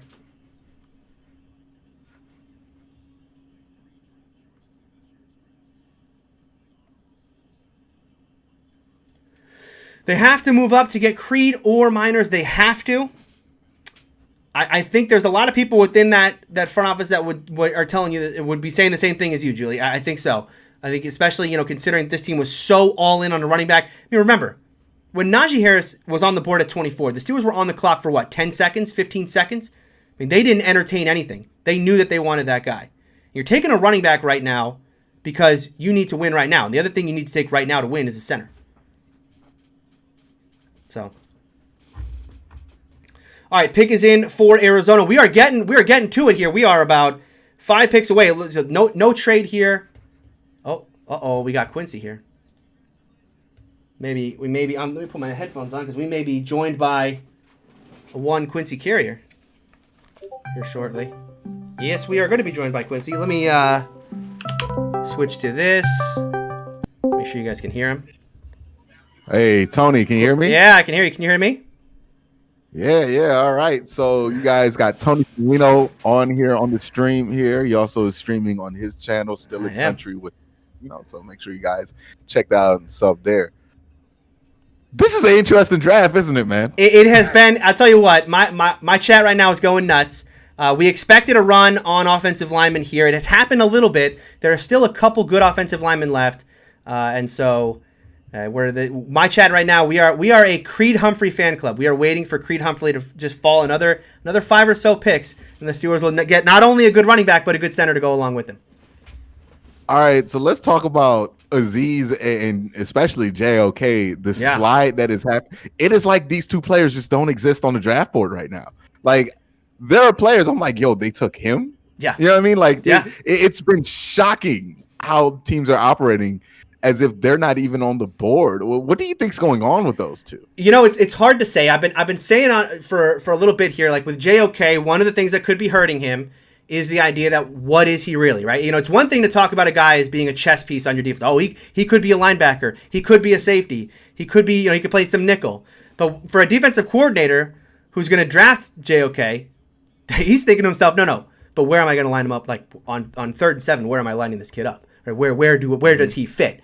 And so that may be causing him to fall. Because you think about Isaiah Simmons last year for Clemson. He was a top 10 pick for Arizona, and he was the same kind of player, right? Oh, he could be everything on defense. You just line him up wherever you want him. Okay, but that took a while for Arizona to really figure out what was he really. You remember early on, Isaiah Simmons was terrible for that Arizona defense. He was like one of the worst players in the entire draft class. Exactly. So I think that might be hurting JOK as well because, there's one thing to be said for position flexibility. It's another thing to be said for what are you? But that being said, if he has so much flexibility, like you would think the teams would. Is this team's overthinking it, thinking like, hey, he can do all these things, so that we must find a way for him to do all these things, like because if you just want Jeremiah to be a weak side linebacker, he can do that, right. Much better than some of the guys who've already been drafted, in my opinion. So like. And he's a really good coverage linebacker, which you would think it should be valued. And like, no matter where you put him or what his fit is with the defense, he should be able to do those things. Right. But yet he is falling like he is made of dark matter at this point. Like, it's yeah, and it's getting to the point where in my chat there's we have been all in on a center for this entire round, but the closer we get to pick 55, yeah, I mean, should the Steelers take JOK to put him alongside Devin Bush? I wouldn't hate it. And you're right. You think about a league where there are some teams in this league, as we go through this analytic revolution, where, half the teams in the league seem to be buying into this more and more. One of the things that the analytic community preaches is, as a defense, you should dare teams to run. Dare teams to run. Running the ball is less efficient than throwing the ball. So if you can get teams to run against you, well, you will be more successful as a defense, especially if you are very good as a pass defense. So even if you feel like JOK's big weakness is, well, I don't know if I can trust him, when a guard's coming at him at the second level, he can't work his way through trash. Instinctually, I haven't seen him enough in those situations to know, because he played so much slot at Notre Dame. Okay, even if that's the case, and you really do worry about him as that middle linebacker in rundown situations, there are so many teams in the NFL right now who are moving to that defensive system where it's all about defending the pass. I think one of those teams should be taking him too. So I'm with you. I'm still, as much as I'm starting to, question, like, okay, the Isaiah Simmons thing didn't really work out as much as people thought, and that maybe caused him to fall. Like, you would still think, just as good as a coverage linebacker he is, make it work. Someone's going to make it work. Yeah, and it's like, you don't have to. I get people are like, hey, he has the flexibility to do some safety. He can be a little bit of a DB. But like, when I've envisioned him, I'm like, you can just do what you did with Malcolm Smith, but much, much better than Malcolm Smith. If you're like looking at this from the Cleveland Browns perspective, or even if you're a 3-4 team like the Steelers, like, why would you not want to have two very athletic, capable coverage linebackers in your core? Like, and even then, like, you could use Devin Bush to help spring him up on a blitz or something. There's just so many uses for him. It's weird that teams are just so hung up on this. And then we're gonna get to Azeez Ojulari, who, it's some questionable linemen that went ahead of him. And Gregory Rousseau, on the top of it. You guys know how I feel about him. But that on top of, like, now there's this thing about a medical thing coming out about him having degenerative knee syndrome, whatever that is. Ooh. But apparently this is just dating back to, like, he had a knee injury, an ACL tear in high school. He's not had an injury since. Jamar Chase had a knee injury in high school also. So I don't know if that's all of it, but there has to be something there, because, like, the Jeremiah one, I think you can kind of explain with teams overthinking it. The Azeez one, it's like there's not much to overthink there. No, and I think when you look at, when I watched Ojulari on tape, look, I know, we got into it on AFC North Talk, especially Sonny, as far as really hating on this edge rushing class, because it was a class all about traits and less about productivity. But with Ojulari on tape, I saw a player as far as, and I'll be honest, I didn't watch Jalen Phillips, so I think, he might have been the best at this. But when I watched Ojulari, I thought, okay, there's a lot to work with here. This kid has really good get off and really good bend, and he has at least some idea of what he's doing from a pass rushing tool set as far as, hand usage, counterplay.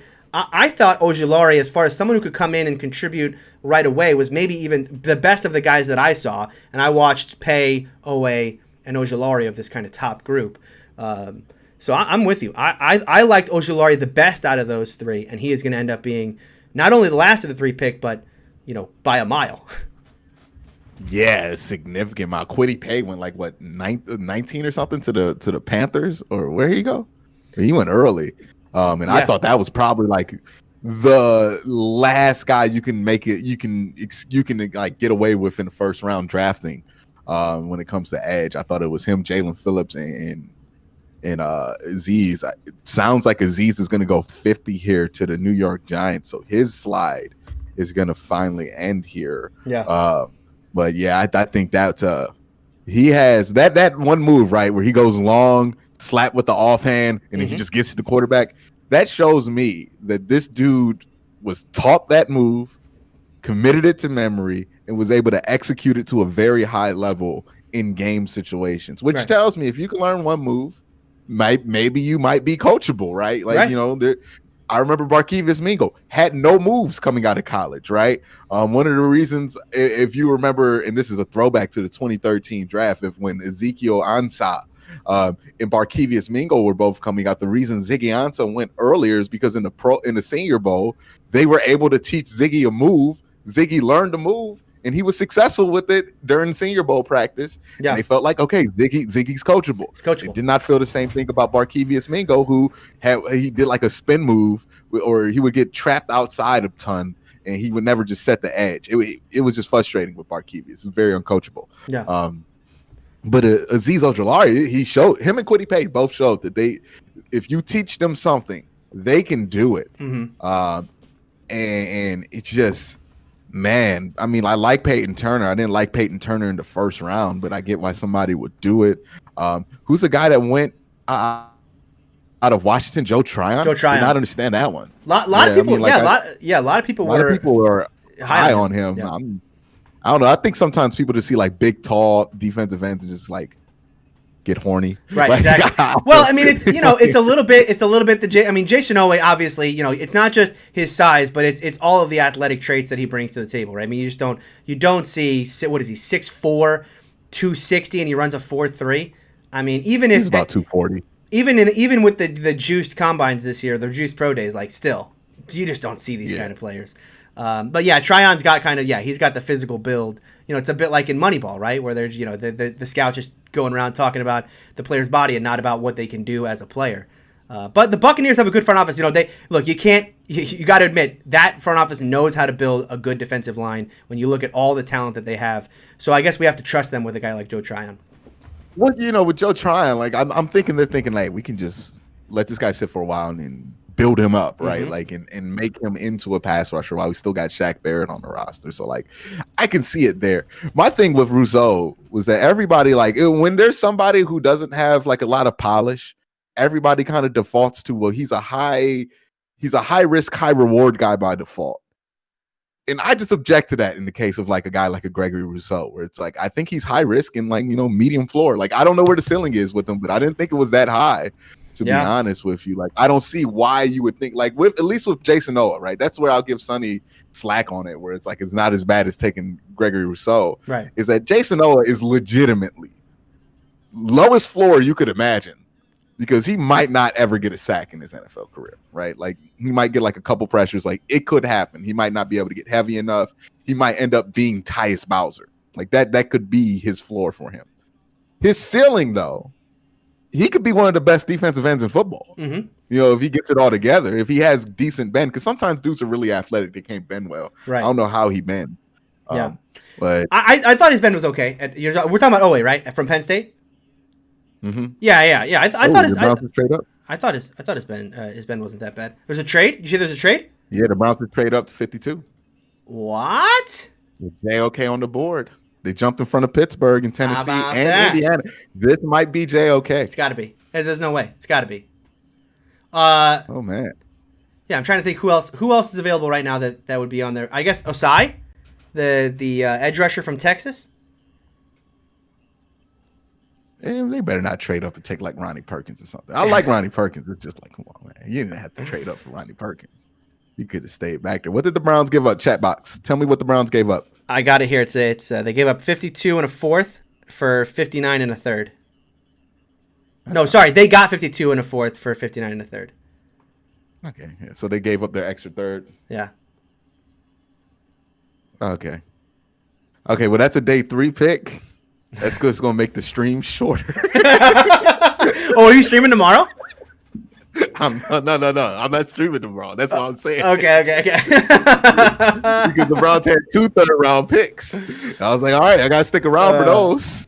Yeah. But now they only got the one. Hey, we going to break it down. We going to talk about it. And then I'm going to go to bed, baby. I love this trade. Now, what do they do with it? Does your chat spoil it for you? Don't look at chat. The pick is out there. It's out there. Pick's out there. Is it Osai? I can't tell you. I won't spoil it for you. Yeah, unless you want me to spoil it for you. Nah, don't spoil it. Okay, no spoilers. No spoilers. Because I got my hopes up right now. I don't think it's I'm not convincing myself they like a linebacker good enough to take him in the second round. They don't value linebackers. Like, I try to tell them this, but like, the Browns, I don't think they value them. They played a whole season with B.J. Goodson and Malcolm Smith two dudes who probably wouldn't have played in the league last year. Like, I think Malcolm Smith should have been in the league, but like two dudes who weren't going to be like, they got the macho fan up there. All right. What's the super chat? Hey, Quincy, great content last night. This is from Dave May. Can get into your bio and football experience is why you learn your film reading skills. Now, I learned that all from watching Vach and learning from Coach Evans. Coach Evans really taught me a lot about this when I'll be talking to football about him. But, you know, there's a lot of good guys you can learn from. Also at QB Film School, what's his name? JT O'Sullivan. He has a good channel. Yeah, JT O'Sullivan's channel is great. Yeah, I've had him on the channel before when Baker threw like 20 picks. I was like, explain these picks to me, JT. I've been trying to get into Trench Warfare, the blog, which is run by Brandon Thorne. And then, I don't know if you've seen Mitchell Schwartz, the left tackle or right tackle for the Kansas City Chiefs, has done a bunch of Twitter feeds. Now, if the Browns go JOK here, as a Steeler fan, are you going to be excited about this? Am I going to be excited about it? Well, I'll say this. If that was the pick, it would make the Steelers pick a lot easier. Because right now, it is Creed Humphrey, versus the field. If JOK was still there when the Steelers were on the board, then I think there's a real discussion I think that has to be had in Pittsburgh about, okay, look, we need a center, but my goodness, if you had JOK alongside Devin Bush, you get him for free in the second round. This could be a great defense for 10 years. Oh, with the Steelers? Yeah, but I think he goes to the Browns. If this is the Browns pick, it's a great pick for the Browns because it adds that second level guy that they thought they were going to get yesterday. Yeah, Treason Brown with a $2 super chat dog check. We'll see what they do here. They got the macho fan with the fake Intercontinental Championship just hamming it up, baby. I hope he's not announcing this pick because this is going to take forever. You just bring Miles up. They're just trying to whip the crowd into a frenzy. Bring Myles Garrett up. Or Jarvis Landry. There's nobody Cleveland fans love more than those two.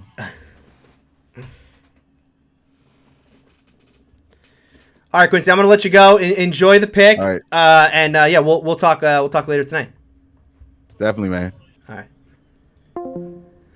All right. So, yeah, I didn't want to spoil it for Mike. I guess I kind of did at that end, right? I said, if it is him, it's a great pick. It is him, so it's a great pick.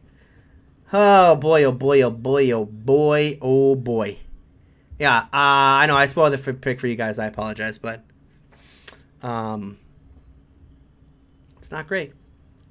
It's not fun when you watch the Browns continue to make good move after good move, right? We're so used to, as Steeler fans, just watching the Browns screw this up, right? Oh, Brandon Weeden, idiots! Johnny Manziel, great job, dumbass. No, this is quality pick after quality pick, year after year after year after year. My goodness. I mean, no, I'm not going to say it. All right. Chris saying deeply concerned. Yep. Tony, you got the new hat already? I did. I got it for this stream. I got it as soon as it came out. I got the email from Lids or whatever it was, and I said, you know what? I gotta have this for the stream, knowing I was going to do this. So, yeah. And and the other thing is, I don't know how you guys feel about I am like a hat collector. You guys can see. Well, I mean, there's some duck paraphernalia over there, but I don't know if you can see let me move this. Can you see over on the wall over there? It's like a wall of hats, and then my duck hat. I love collecting NFL hats. I have hated the hats that have come out recently. I don't think that there's been a good hat for the Steelers that I've liked in like 2 years. So this is actually, last year's draft hat was good. That's the one I wear on AFC North Talk every week, and this one I'm going to wear for a little while. I like this hat.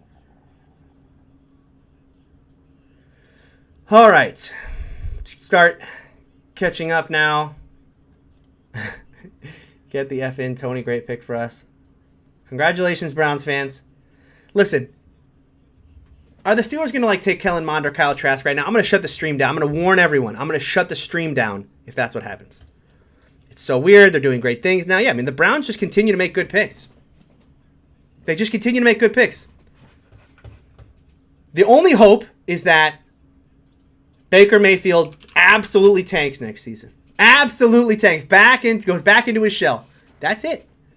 Otherwise, this team just accumulates so much talent. I mean, the only thing standing in the way of this, I don't want to tip picks anymore. I'm still on Twitter, and I have just seen who Tennessee took.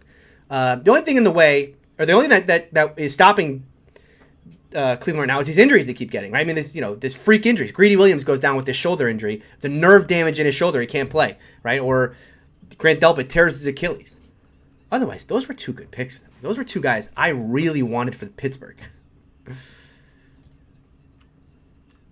See, Andrew, you put it out there again. This is day 2 now. Just let the record show. When the Steelers take a quarterback with 55, it was Andrew's fault, not mine. JOK to the Browns. Yep. See, I think the reason the Steelers didn't move up to take JOK is because they didn't want to trade any more assets to get a player who was a luxury. Well, yes, he'd be a great pick. Look, the Steelers still really need a center. So if he's still there, By the way, I do want to say, I know we all get the picks early. Let's not tip the pick in chat. No, when the Steelers are on the clock, no tipping the pick. You will get timed out if you tip the pick in chat. Do not tip the pick in chat. I'm not going to look at Twitter. We'll wait until Goodell announces the Steelers pick. No announcing the pick in chat.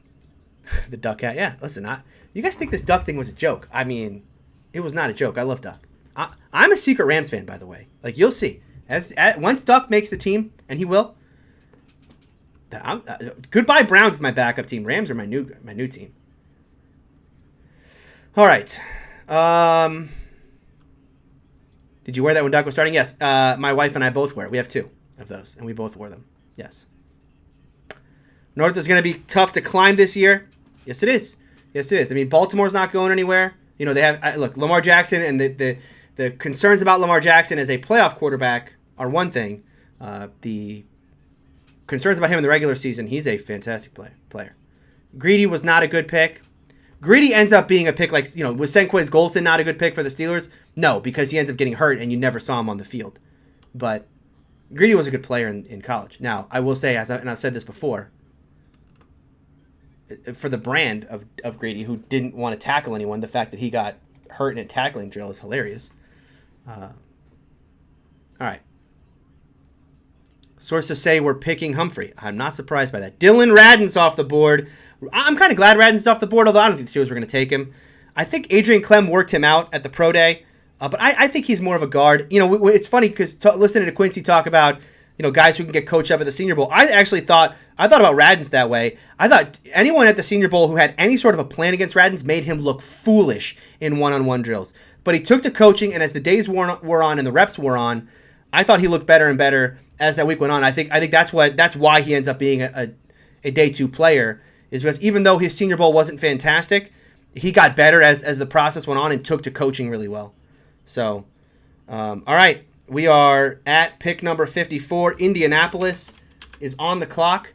The Steelers are 1 pick away. Again, no tipping picks. No tipping picks in chat.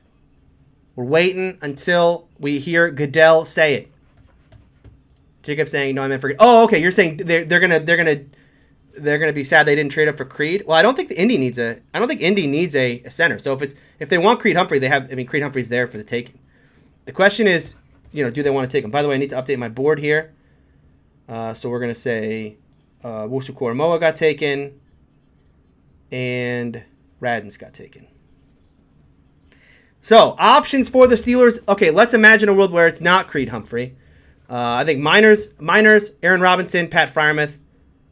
It's funny that those 3 are in line because I would almost say those 3 in that order if it's not Creed Humphrey. This board actually worked out exactly. All right.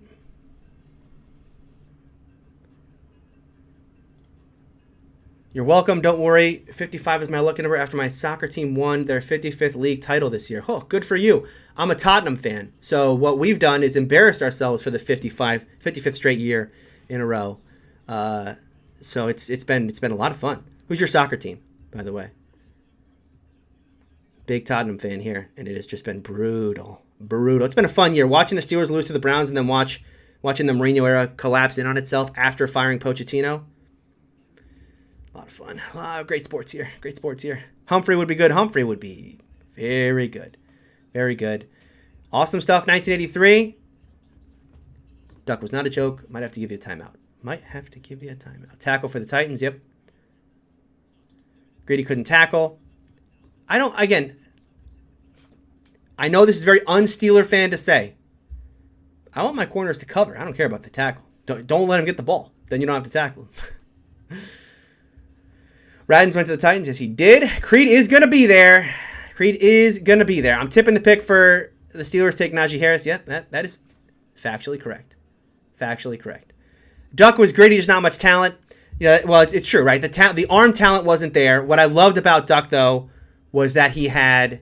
The problem for Duck is he didn't realize that his arm strength at the next level was not what it was in college. But he had that kind of irrational confidence. So he, go back to the Bills tape. I mean, he's making throws that if a stronger arm quarterback should make, but he can't make the throw to the sideline, and so guys are coming over and intercepting it easily.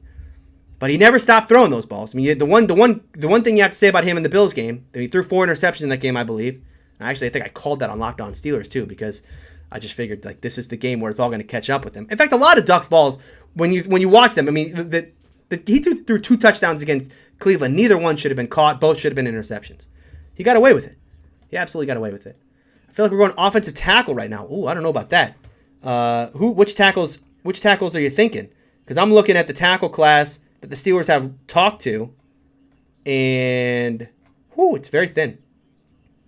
Jalen Mayfield could be an option if the Steelers go tackle. Spencer Brown if the Steelers go tackle. Now, it's possible. Look, this list over here is just players the Steelers have shown interest in that we know about, and this is a very courtesy of Steelers Depot and the work that Alex Kazor does. It is possible that there are players that either Alex didn't get a good look at, because what he does is he scours through all the pictures from the pro days to find the Steelers. He does a great job doing that. Obviously, he can't be 100%. We've seen in the past that the Steelers have taken players they didn't show a lot of interest in pro days, so it's possible they take a player that's not on this list.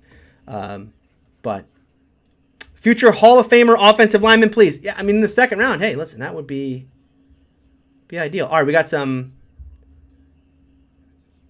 soccer talk. Spoilers, soccer talk coming here in chat. Rangers FC of Scotland. Is that the one that what's his name? Gerard coaches? That's Gerard, right? Gerard coaches that team. I'm going to show my soccer ignorance now, but I believe that's the case, and I believe they won that. They broke Celtics' streak of winning 8 titles in a row or something like that.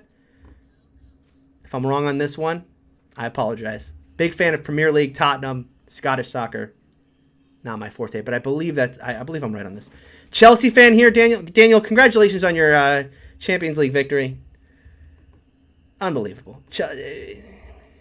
Chelsea gets whatever the guy is from PSG, and Tottenham gets Jose Mourinho. It's been a lot of fun. Love Rangers. All right. No more. Steelers are on the clock now, so no more soccer talk.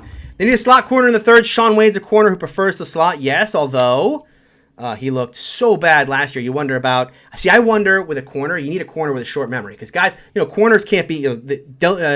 Darrelle Revises don't grow on trees, right? The majority of the time, corners are going to get picked on. You're going to have bad games, and you got to have that short memory. I thought Sean Wade, the problem for him is he got in his own head last year.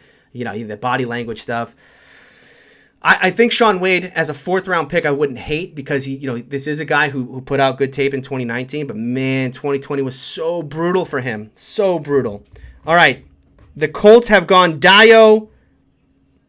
It's another one I'm glad the Steelers didn't take. All right. Kerry Vincent, Shakur Brown, Trey Brown in the third for corner. There are some corners the Steelers have shown interest in outside of those names as well. Paulson Adebo, Robert Rochelle, the small school kid from Central Arkansas. Ambry Thomas from Michigan, a player who the Steelers did not get a look at in 2020 because I believe he sat out all of that year. But man, the 2019 tape. Oh, the Steelers pick is in immediately again. Oh, okay, so we took Creed Humphrey. Okay. Can I just hold on? I think we can just put this one down. Steelers select center Creed Humphrey. It's so fun when the way this draft is played out for us, where we don't even have to wonder. No tipping the pick in chat. I'm tipping the pick here, not because I know it, but because we know it in our hearts. We know it in our hearts. All right. We will see who the Steelers took. Are we tipping picks in chat? All right, listen, there's timeout coming if this is right. Oh, by the way, am I tipping picks? I'm not tipping picks. But I imagine this is going to be the guy. It could be someone else. There's someone in chat who seems to be tipping a pick. Potentially, that could, by the way, I've heard good things about the player that in chat. That could also be the pick. We shall see. I guess I turn up Franco here. And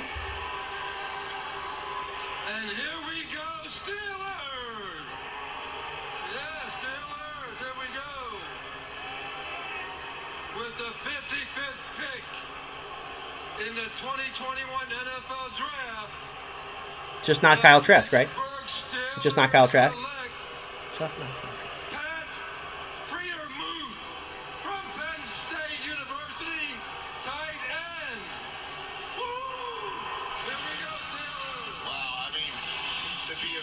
Steelers announced by Franco Harris, and you're from Penn State. That's pretty cool. Well, it's going to be another one Tony hopes he's wrong on. Well, I hope I'm wrong on Pat Freiermuth. Wow, they went tight end. They really are okay with the offensive line. They really went tight end. All right, well, I don't like Pat Fry. I'll tell you what. I really don't like him. Boy, oh boy. All right. Steelers select tight end.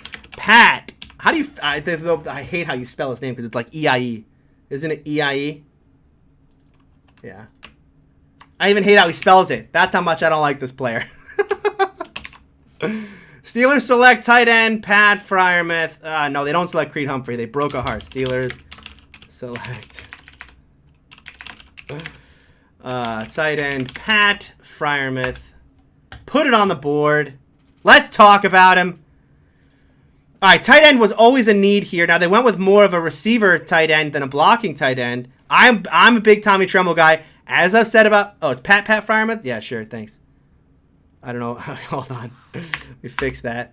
In my anger, I wrote it twice. Is this Najee Harris in a commercial, or is this Najee Harris on an actual segment with Drew Brees? No, this is a commercial. Hey, good for him.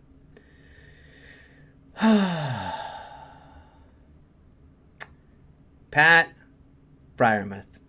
The one tight end in this class, I'm like, nah, look, there's three good tight ends in this, or two good tight ends in this class. It's Kyle Pitts and Tremble. Freiermuth I'm out on. Doesn't have NFL athleticism. And, of course, that's where they went. This is another player, by the way, just in a long line of, hey, Tomlin and Colbert, go to the pro day. Woo! They were there to see him. He didn't even work out. The guy didn't even work out. But, you want to get to know him, play, whatever. That's what I hope I'm wrong on. I was wrong on Chase Claypool. If I had done a live stream last year, this is what I would have sounded like last year taking Chase Claypool. Because Chase Claypool, I believe last year, was like my 10th rated wide receiver. So, yeah, didn't love it. All right, here we go. All right, let's put this user in timeout. Don't spam chat, please. If you spam chat, you're getting timed out. Yeah, Freiermuth is a player that, look, he's a good receiving tight end. And, that's what he did at Penn State. As I've said on this show like 50 times, I don't think he has the NFL athleticism to break out against the new athletic style tight ends that are going to be covering him at the next level. So he's going to have to be a 50-50 ball type player. He's not that guy on tape. Not as much. Obviously, I have not watched extensive film on him. I will now have to do that tonight to get the full picture here. But on the tape that I have watched, he not that guy. All right, let's catch up on chat here. I know a lot of Browns fans come in, try and dunk on me because this is a bad pick for the Steelers. It's a bad pick in that. Does this team really think that the offensive line they're going to field right now is good enough? Like, you just put Najee Harris behind that offensive line and good to go. I know. All right. Let's see. Do I think the Steelers are going to take Mayfield in round 3? I mean, if round 3 is not an offensive lineman, what? Has to be an offensive lineman in round 3. All right, let me just update the board here to put Seattle on the clock. I believe that's the first time Seattle's on the clock. Baby Gronk, that's what they call him. They call him Baby Gronk. I don't see Baby Gronk. I don't see Baby Gronk. Tight end. Yeah. Okay, so Chad had pretty much the same reaction I did. Heartbroken. The heartbroken part is not that it's a player I don't like. I don't consider myself to be an elite, evaluator of talent. Especially going from the collegiate level to the NFL level. I have been wrong plenty of times in the past. I will continue to be wrong as I break these players down. The more concerning part of this pick is what it says about how the Steelers feel about the offensive line and their comfort level with specifically Chuks Okorafor at the left tackle spot. I shouldn't say that. Well, yeah, because they're going to have to take center in round 3, which means you're not going to get a tackle unless a guy falls to round 4. Not great. How is your gut? The big body shot. Yeah, it didn't feel good. Didn't feel good. Not even on your pre-draft board. No, he was there. I haven't taken him off yet. He was rated an 8 flat by the board. But see, I do have, so there is like a special sauce behind the scenes here. So I said, it's 5 of these. There is my own ranking that I put behind the scenes to kind of shift guys up and down the board. It's why Freiermuth is not ahead of guys like Miners and Robinson is because my personal grade for Freiermuth was low, and that made him fall down the board a little further. Freiermuth was on my board. I mean, he was a player I knew the Steelers were interested in. Who's going to block? I don't know. Zach Gentry? Steelers cost me $150 for that pick. Ooh, what's the bet? It was about offense. I'm assuming it was about the Steelers taking an offensive lineman in the first couple picks. Steelers going with the Bengals offensive lineman. Yeah, exactly. Well, you don't have to block if you have a running back who can break every tackle, and you don't have to block when your quarterback gets rid of the ball in 2 seconds. So that's the Steelers. The Steelers are going to go with the idea of what if we just didn't have an offensive line? Do you really need one? What if we just got the best runner who's as elusive as they come, and a quarterback who gets rid of the ball as quickly as they come? So, hey, next level. We're setting the new meta. This is a new meta they're setting. I hope he changes our mind, hated the pick. Yeah, I mean, look, this is one of those things where you love to be wrong, right? You love that if Freiermuth comes in and he's the next Heath Miller, great, awesome, fantastic. Especially in a pass-happy league, right? I think the Steelers, if they still get, look, if they still luck out and Miners or Humphrey falls to them, and again, there's more centers, Kendrick Green, we talked about Josh Myers. If one of those guys falls to round 3, they get a center. Okay, the only thing we're really going to be sad about after today is, hey, they didn't really add anyone to push Okorafor on the left side, and that's disappointing. But we had heard earlier today from Jerry Dulac, the Steelers are comfortable with where they are at tackle. They like Okorafor on the left side, they like Banner on the right side, and they like Joe Haig to be the swing guy. So we had heard that, and it seems to be true now because third round here is going to have to be a center, or they're really going to go with B.J. Finney. Brown's going to tear apart your offensive line, but is that going to matter? Again, you can tear apart the offensive line, but can you tackle the runner or get to the quarterback in time? Next level. Does Kendall like using tight ends? Yeah, he used multiple tight end sets a lot at Pitt, specifically.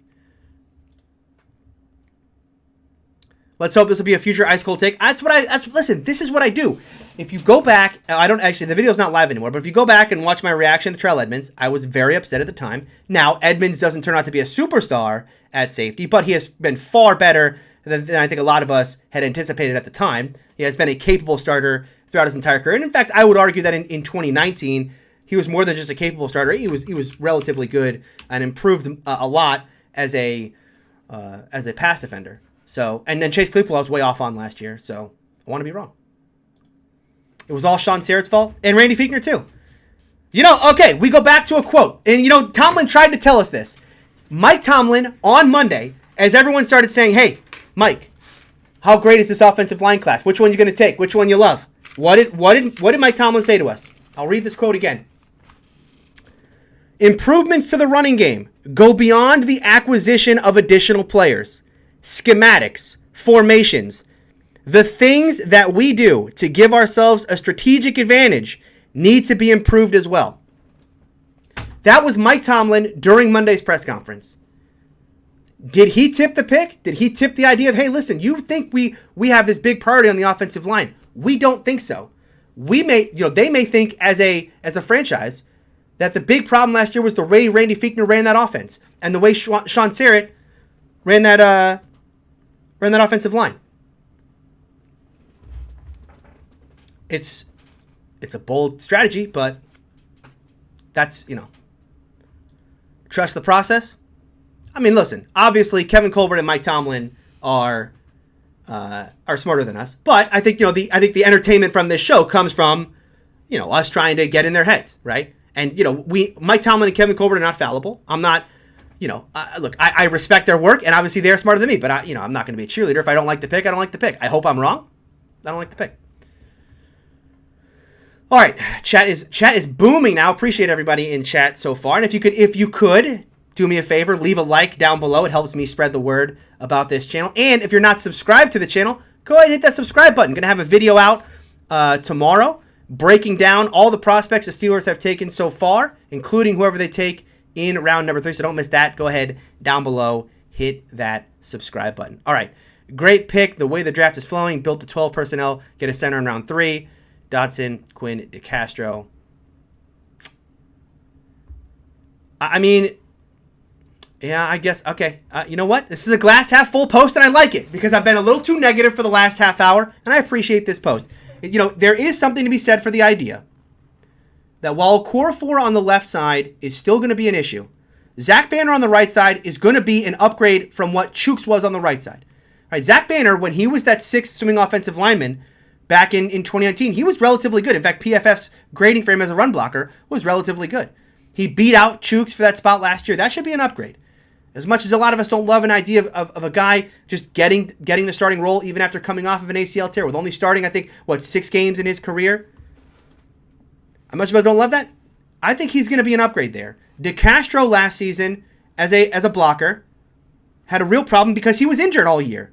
I mean, he did not play well, but he was fighting through injury all the way going back to training camp. He should be a better player. Now, we hope that it's Quinn Miners. We hope that it's Kendrick, and we hope that it is an upgrade over B.J. Finney at the center position. It has to be someone better than B.J. Finney at center. Now, whether or not he's going to be better than Marquise Pouncey, and Pouncey certainly had a down year. Oh, there goes Tutu Atwell. Wow. I mean, Tutu Atwell is small. And then Kevin Dotson on the left side. Now, Kevin Dotson, was good last year. Do I think he was overrated by the fan base a little bit? Yes. But he certainly, I think, again, going to come in as a young guy. And, is he a real upgrade over Matt Filer? I don't think he's going to be substantially worse than Matt Filer, and certainly could be an upgrade over Matt Filer. Left tackle's the problem. Left tackle's the spot they likely will not address during this draft. And it's, how you feel about the offensive line is likely going to be about how you feel about Chooks, Banner, and whoever they take at center. And I'm okay with Banner. I really am. I'm okay with Banner. It's about who they take at center, and then, left tackle's a problem spot for me. Moat typed me up about this guy. I'm excited about that. I will have to watch Arthur Moats when we're done here. Look, again, the thing I question about Freiermuth is not anything about, his ability as a route runner, any of that. I think my problem with him is pure athleticism at the next level. Does his game translate from an athleticism standpoint? I won't post picks anymore. George, I don't think you tipped any picks. There was some guy in chat who posted the wrong pick, but no one tipped the pick in chat, so don't worry about it. You did not. No one tipped the pick. I like the pick, but let Miners and Humphrey go. I'm not letting them go. The bet was they'd go offensive line. That's tough. You had to think they. I mean, I was convinced. A lot of people were convinced that today was all about offensive line. Although, as I just read to you that quote from Tomlin. Maybe we should have read more into that quote. Tomlin thinks it's about scheme. That's what that quote was all about. Schematics, formation, the things that we do to give ourselves a strategic advantage. He thinks Tomlin is making the assessment that Matt Canada and Adrian Clem are going to have a bigger impact on the immediate future of this line and the immediate future of fixing the running game than would the addition of a second-round pick like Creed Humphrey or even Quinn Miners. Although Quinn Miners could still be the third-round pick. You know how much it scares me that they have this much confidence in BJ? I wouldn't say that it's just yet that they have this much confidence in BJ and JC. Remember, there are still likely 3 or 4. We've only seen one center taken. It's just been Landon Dickerson. There are still 4 centers in this class that I think the Steelers have belief that they could be a starter. I think Creed Humphrey, Quinn Miners, Kendrick Green, Josh Myers. And Josh Myers is the one where it's like a maybe. Maybe it's only 3. But I think that there are still guys in this class that are still falling. I haven't followed the picks yet, so if they've been taken, let me know. But there are still guys in this class that I'm sure Tomlin and Colbert feel like could come in and start, or at least compete. I like Miners. Look at the guy; he's huge. Miners. I watched Jeff Schwartz today. He's doing a cool series, kind of like the old Gruden QB classroom, but with offensive linemen. The Miners video on that is really cool. I mean, watching Miners, a small school kid from a Division III, it's obviously, during the pandemic, he's not able to go. I'm sure that their facilities are nothing like, what Alex Leatherwood is and those guys are doing at Bama. But even, Landon Dickerson setting up his own, facility in his garage. Well, Quinn Miners, there's a video of Quinn Miners, the way he's working out against a tree, right? He's practicing technique against a tree. And then when he's taping himself, because Quinn Miners played guard in college. He's going to switch to center. So he wanted to watch himself snap the football. So he would set up a camera and then watch himself snap, and he would set up tape on a garbage can, like one of those green garbage cans, and watch where the ball landed. And he could see his form and try to fix his form through tape review that way. Quinn Miners is an awesome dude. Again, you just watch these players, you start to fall in love with the person, and I think Quinn Miners is certainly a player. I think the Steelers, when they talk to him, I'm sure that they love the kid, but they don't love what they don't love is small school players, and that has been the case. Tomlin talked about this during his press conference on Monday. He said, "Look, we are going to have to rely on previously known coaching relationships, and given that James Franklin is the coach at Penn State." And that's something that I think even when I was at training camp a couple years ago, James Franklin came through. Obvious relationship there with Penn State being so close to Pittsburgh. And then first round was obviously Nick Saban. The Steelers have taken Bama players plenty of times in the past. All right, catching up still here on chat. I'm okay with him. How is he as a blocker? He's a better receiver than he is a blocker. I wouldn't say he's a terrible blocker, but the best blocker in this class was Tommy Tremble. If the Steelers are getting Freiermuth because they believe he's going to be a receiving option. If they were going to lean more on, hey, we want a blocking tight end, I think Tommy Tremble is that guy. He's sound in that aspect. The question for him is you have to develop him as a receiver. Do you think the Steelers wanted JOK, panicked when the Browns moved up and said, well, let's get Freiermuth? I don't think so. I think clearly the Steelers were very excited to get Freiermuth. This is the second time the Steelers have been on the clock, just off the clock immediately, right? Yesterday for Najee Harris, they were on the clock for about 10 seconds. Today, I barely even was able to look down at the screen before they had made their selection. So I don't think this was a panic thing or anything. I think the Steelers valued Freiermuth, and Jerry Dulac said that. One thing we are learning about this week, Jerry Dulac is well connected within the organization. As much as we may not like the things that Jerry Dulac reports, Jerry Dulac is well sourced within that organization. He was the one that told us yesterday it's Najee Harris. He said yesterday the Steelers like Najee Harris so much that if Najee Harris is off the board and Justin Fields is still there, they would take Fields. That was now again, it's insane, but that's what Jerry Dulac reported, and he might have been right because Najee Harris might have been as high up on the board as could be. He might have been the number one player on their board. They took no time on the clock to get him. So he said yesterday a name to watch for, Pat Freiermuth. Here we are in the second round. It was Pat Freiermuth. Credit to Jerry Dulac. Still need offensive line depth. Guess we did. Look, tight end was a need for this team. Don't get me wrong. You lost Vance McDonald. You're gonna what? We're gonna put Zach Gentry in as the number 2 tight end for this team. No one was ready to do that yet. And then long term for this team, you needed a tight end beyond Eric Ebron. So this gives them a dual threat at tight end. I mean, look, if we're wrong, let's say we're all wrong about Freiermuth. He comes in and he is a good receiving option.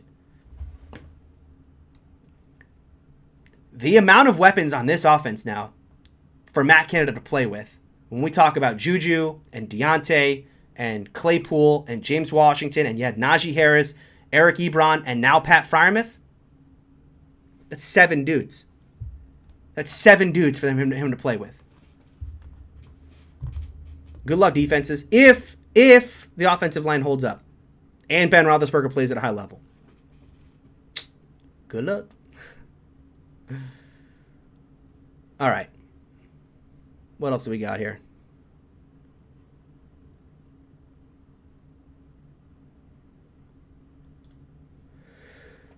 Why the Steelers needed linebacker both inside and out more than a tight end. I don't know. I agree with that. I think tight end was more of a need than linebacker. It was just such a good linebacker class that you could make the argument to put someone alongside Devin Bush. I'm still pretty comfortable with one final year of Vince Williams or one final year, or not a final, or more of Robert Spillane at that spot. And then remember, you still have Ulysses Gilbert behind those guys. And I know no one likes Ulysses Gilbert because he can't stay healthy, and no one likes Marcus Allen because the tape he put out there last year was awful.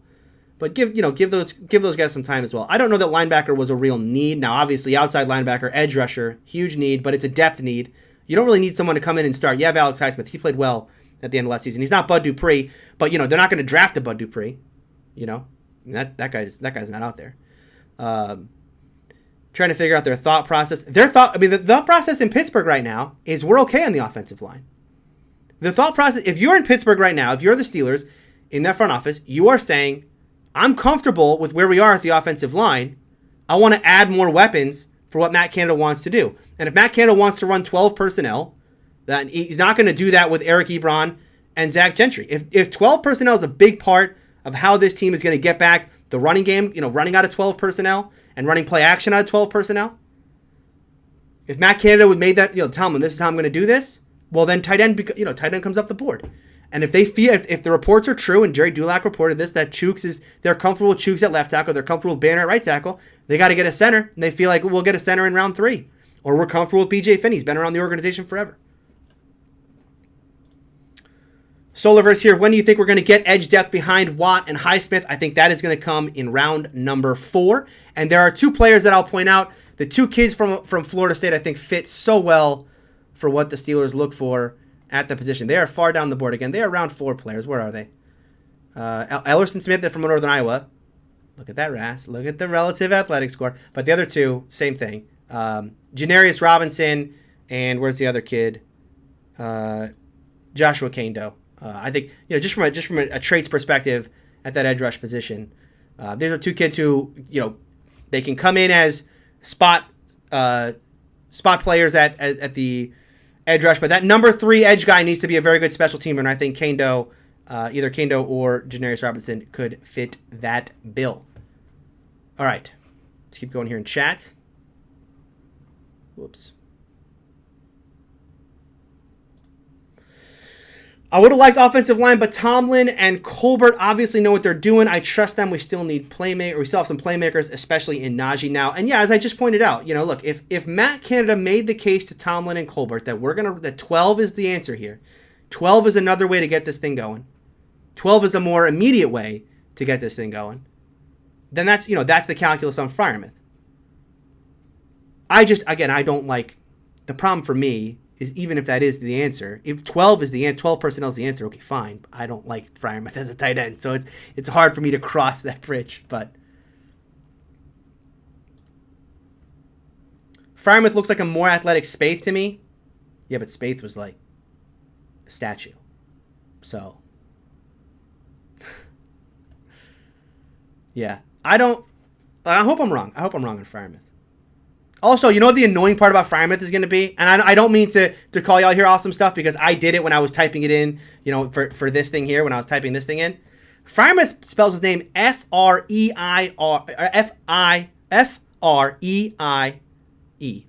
See, and I can't even say it. So it's Chooks, Okorafor all over again. All over again. Robert here, can't wait for AFC North talk. Let's just hope the Steelers get Quinn Miners in round 3 and I can something hang my hat on. Love your work, Tony. Appreciate that. Ozzy. See, I feel like the problem for me now is we have Ravens fans and Browns fans coming in, trying to troll. That's cute because, and listen, I deserve it. I'm the one that last night that put Sonny on after they took Oweh. I'll take it. I'll take it. Austin Harper, we can still get Josh Myers in the third and Patrick Jones in the fourth. Absolutely. I think center in round 3, and there are plenty left.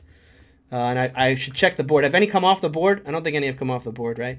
Terrence Marshall, Nick Bolton, Tutu Atwell. Oh, Dwayne Eskridge went to Seattle. What a great fit. Oh, what a fit. I love Dwayne Eskridge. He's my favorite player in this draft. Oh, Dwayne Eskridge to Seattle. I got a lot of favorite teams. I'm going to have a lot of favorite teams by the end of tonight. Dwayne Eskridge is fantastic. What a fun player. What a fun playing with Russ on the same on the same team as DK. Oh, I like him a lot. I wish they had gotten Humphrey, but no, I think Tremble would have been better than that. I mean, Tremble's a more long-term play.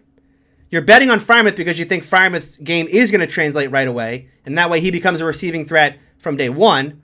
Whereas Tremble is you're gonna have to get him along, and again for a team that Ben, if you tell Ben, hey Ben, we're gonna get you a new weapon, it's Tommy Tremble, he'll be good. He'll be a good receiving threat 2 or 3 years from now. Ben's gonna be like, I'm not gonna be here. Do we draft a quarterback? No, not after this. I mean, could you imagine?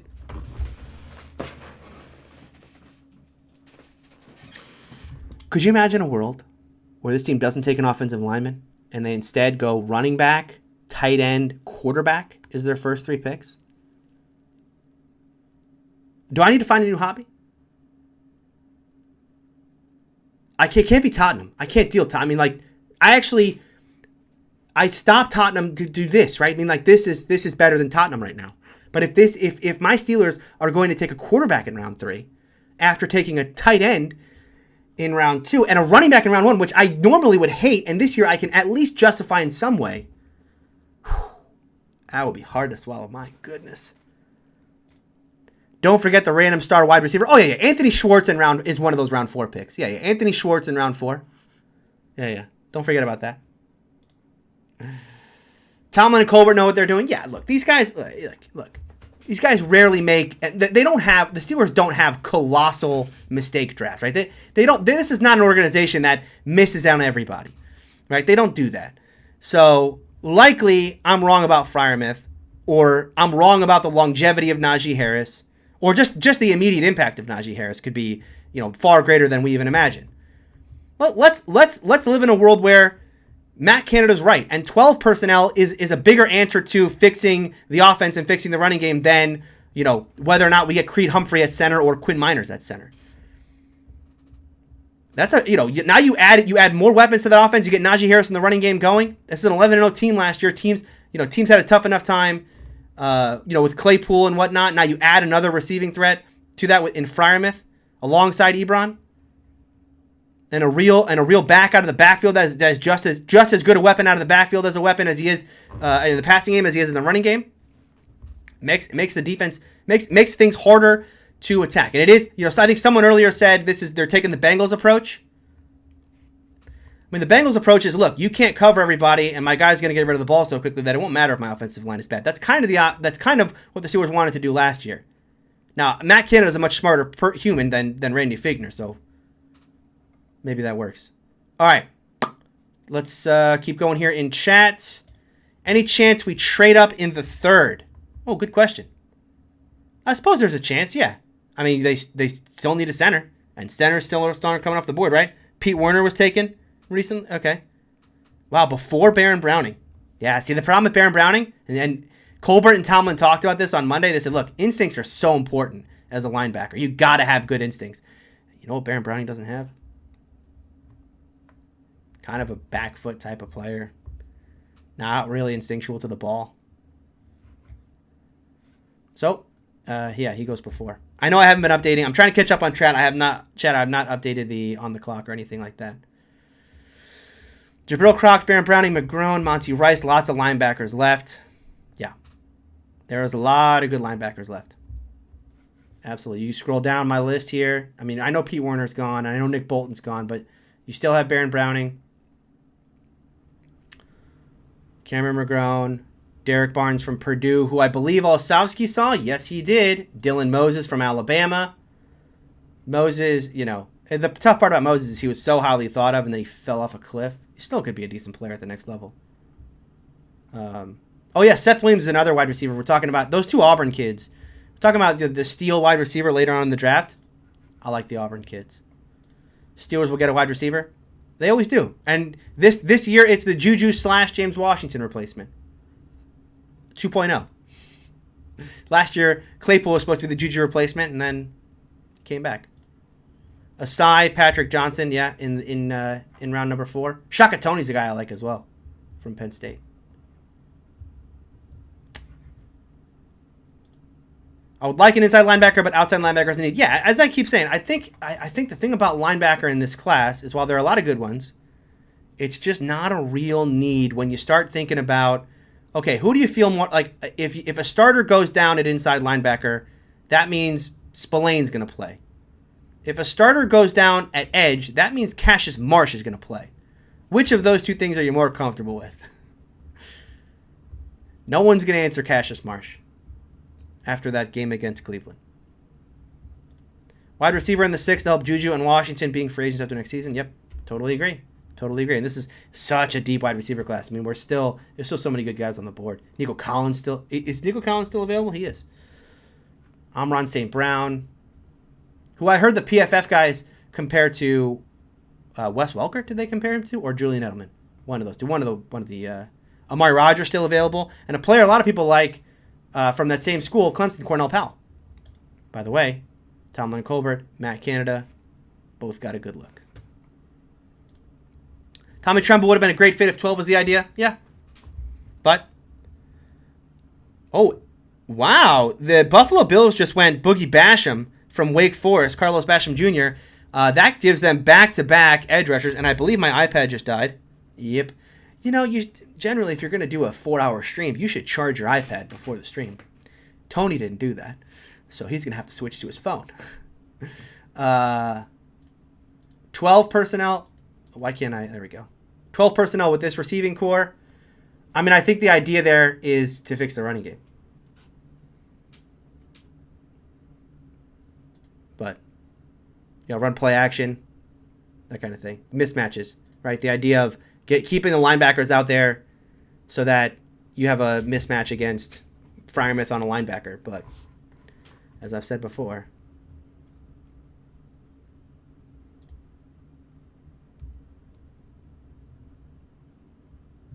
maybe Tomlin Colbert, like Ben, just don't have it anymore. My assessment of Freiermuth was the same as Tony's. I don't know. I mean, look, Colbert's coming off. I'm assuming what you're saying here, George, is like, Colbert and Tomlin don't have it anymore, just like Ben doesn't have it anymore.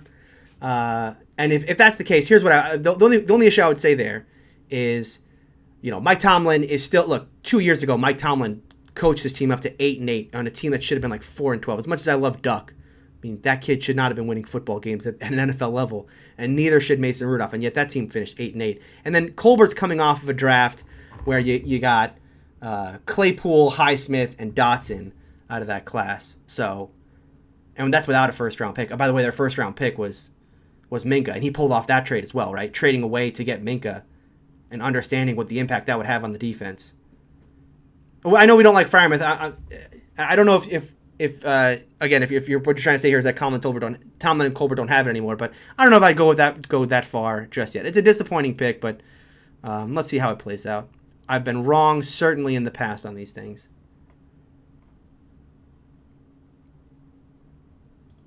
Easier to teach a big guy to block than to catch well. I think I've heard Steelers coaches say something like that. Yeah, James Daniel is still the tight ends coach, right? No, actually, is it Alfredo Roberts now?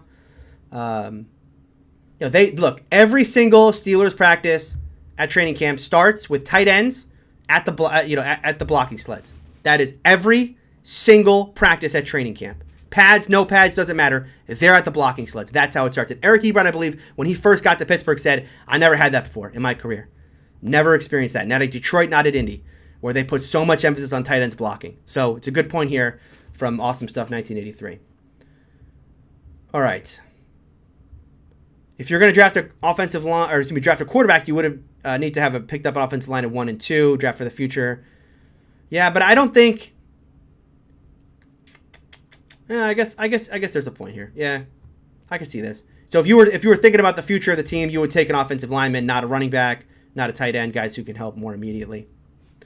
It's a decent point. When you think about the Tevin Jenkins of the world that they passed on, that was a guy who was going to play right tackle. You're not going to compete against Banner. The guy who was going to come in right away and start is the center. And as we've talked about, those guys are still on the board, as far as I know. Although, again, my tablet died, so I don't know who the picks have been most recently. Oh, Josh Myers just went to the Packers. So that's early. That's before Creed Humphrey. How about that? And you know what's funny is I just got done watching Josh Myers, and I got to the end of his tape, and I'm like, he's fine. I really like Wyatt Davis, though. I really like Wyatt Davis. I think Wyatt Davis is going to be a good guard. But the one thing I noticed about Josh Myers, and again, I can't know this because I'm watching tape on him, but he seemed like a real communicator out there, calling things out the entire time, very vocal as a center. Could be one of those things of why he got taken so early. And earlier than Creed Humphrey. Creed Humphrey must have some sort of injury concerns. In some betting rooms, Najee Harris is the odds-on favorite to win. Wow. I saw him earlier today as a 14-1 favorite to win. So not necessarily the favorite. He just 14-1 odds to win it. Right alongside, I forget who he was alongside. Maybe Kadarius Toney, something like that. But that's interesting, especially considering that. I wonder if those odds, Fred, wherever you got those odds from, check them again here, maybe in an hour or so, because I wonder if the Steelers don't take an offensive lineman, are the betting odds going to stay the same? Were there implied odds that Vegas was saying that they're going to take an offensive lineman now in rounds 2 or 3, and that will boost up their ability to run the football?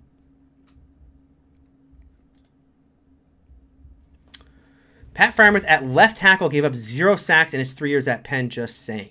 Interesting. He played left tackle? Did he switch to tight end? I didn't read his profile like that. I just watched tape on him. I haven't read too much. Again, once I find a guy on tape that I just don't like, I haven't done a ton of research into him. Let me look. It's interesting, though. We had decent pass catching second tight end last year, and he never got the ball. So much talent all over the field. Vance was kind of shot last year. The issue with Vance is he's just the wear and tear in his body over time. It's why he retired, because he just couldn't do it. 12 personnel with a threat to pass would be great. I agree. And Freiermuth opens that up now. If we're serious about the run game, we probably should trade away Eric Ebron. Well, no, you got Eric Ebron in the system. You're hoping that you're going to teach him to be a better blocker. He wasn't great last year, but no, you're going to go with Eric Ebron. You're not going to go with Zach Gentry. At least Pat can play both. We got. I'm assuming that Creed Humphrey just got taken. Why am I getting called by Quincy? Yeah. Hello. Tony, we live in a much different world than we used to 5 hours ago, don't we? Yeah, we do. Yeah, we do. So, how do you feel about the Steelers pick there? I don't love it. There's no way for me to sugarcoat this. Chat has been trying to talk me off the ledge for the last hour. They make some good points. I think people are bringing up the idea of a 12 personnel in Pittsburgh becoming a thing. Okay. So that's a thing that could happen. I think the idea here was you're going all out to fix the running game. You start with an elite runner, because there weren't a ton of those in this class. There were 3. And then you move on to the offensive line. And the Steelers said, "Nah, bypass that. Forget the offensive line. We're going right to tight end." So I don't. And then, by the way, Quincy, they picked a tight end. I don't know if I talked about him on AFC North Talk. I don't love Freiermuth. I like Tremble. Freiermuth was a guy who I don't think his athleticism translates to the next level whatsoever. So I don't like this pick. Oh, you're in a Rousseau situation, huh? I'm in a Rousseau situation. Now, look, not to say that I'm the greatest talent evaluator of all time. I was way off on Chase Claypool a year ago. So I'm hoping, once again, I'll be way off on this one. Yeah, hopefully. I mean, at the very least, what the Steelers probably asking them to do is just maybe a little bit of what Vance McDonald brought to the offense, in year one. I don't think they're going to be asking them to replace Eric Ebron anytime soon, or what Eric Ebron's supposed to bring to the thing. No. But interesting. I just saw Creed Humphrey just went to the Chiefs. Yeah. Yeah, it looks like the Chiefs, a very good football team, deciding that they're going to really go hard on this whole offensive line thing. But what do I know? People want to draft receivers instead of linemen in the AFC North. That's apparently a thing going on with what the Bengals and the Steelers. We got a new meta. Yeah, we got a new meta in the AFC North.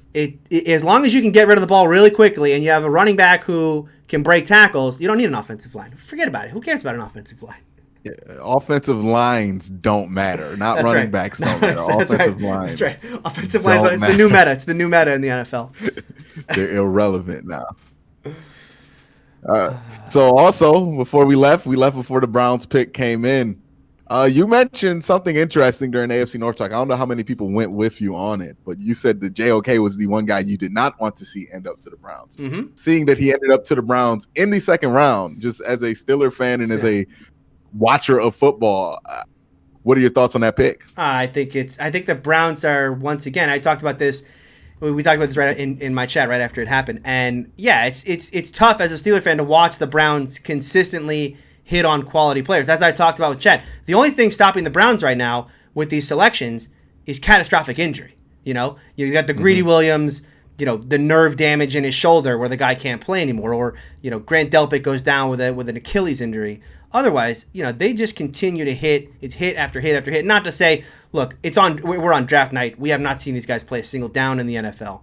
But if we're just going on traits and what that team needed defensively, you get a guy in Greg Newsome who's solid in man-to-man, and then you get a guy going to play out on the alongside Denzel Ward, and then you get a guy in JOK who's as good a coverage linebacker as you're going to find, and a guy who can play all over. And that's what they needed, the playmaker at the second level. They got a playmaker at the second level. They got a great pass rush now with Clowney coming in alongside. Garrett, Yeah. And then they got Newsome to try to shore up the other side, and he's going to be in the competition with Greedy if Greedy can get back. Either way, you feel good about whoever wins that position battle, right? If it's Newsome, you just wait for him. He's on the. You feel good about it. I don't feel good about it. You feel good about it. The Browns fan will feel great about whoever ends up winning it. If not, it's Greedy, then you know that's probably a good thing. Whoever wins out that battle, right? And then with Grant, Grant and Jeremiah Usu-Koromoa, they're going to be doing a lot of movement. Like, I don't know what they're going to be doing in defense day one, but those are just two guys you could kind of put anywhere on the field, especially if Grant could play more like he did in 2018 than he did in 2019. You're seeing a defense that, last year, the biggest problem with the Browns defense was they weren't versatile, right? Mm-hmm. Like, once you ask them to do something other than what they're good at, they stink at it. That's why they let the Steelers almost come back in the playoffs. Is that Justin Bieber? Okay, no, that's not Justin Bieber. Okay, but that's why they let the Steelers almost come back, the Titans almost come back, all those big leads. They let these guys come back because, once you get the Browns out of doing what they do well on defense, they struggle. Yeah. How are you feeling? How are you feeling about this class? I mean, you have to be thrilled, right? You have to be through the moon about this class so far. Oh yeah, I told you guys, I had my two packets, right? I had my trade up packet, and I had my if they're there at 26, you take them packet, right? Mm-hmm. Greg Newsome was probably my top of that packet. Azeez was probably 5th, and then Kwity Paye was 6 on that, and then my first guy was Jalen Phillips, who they weren't going to get. It doesn't seem like that was ever going to happen the way he went in the draft. And then it was JOK. And then who was the other guy in that packet? It was J.C. Horn. Two guys who were completely out of reach, Jalen Phillips and J.C. Horn. Jeremiah Wusu, I didn't think he would make it past 15. I thought if he did, they would have to trade up. The fact that they only had to trade up in a second, give up a third to get him, and they got a 4th back. Yeah, so really just moved down from the 3rd to the 4th round, Yeah, and it's not like I didn't like the first round pick. I thought the first round pick was good. Like, I thought that, if it came down to Koromoa and Greg Newsome, you got to go with the more pressing need, which is corner, because you just need more depth in the cornerback position. And then you could see what happens with Koromoa later on in the draft. If he falls to the second, you see if you can make a move to get him. And he was there, and they made a move to get him. And man, they could still re-sign Sheldon Richardson, much like you guys did with Vince Williams to this defense. Yeah, so it's because I don't think anybody's going to find a good defensive tackle they feel good about. They're talking about moving these edge guys inside. That's how you know a defensive tackle class is pretty garbage.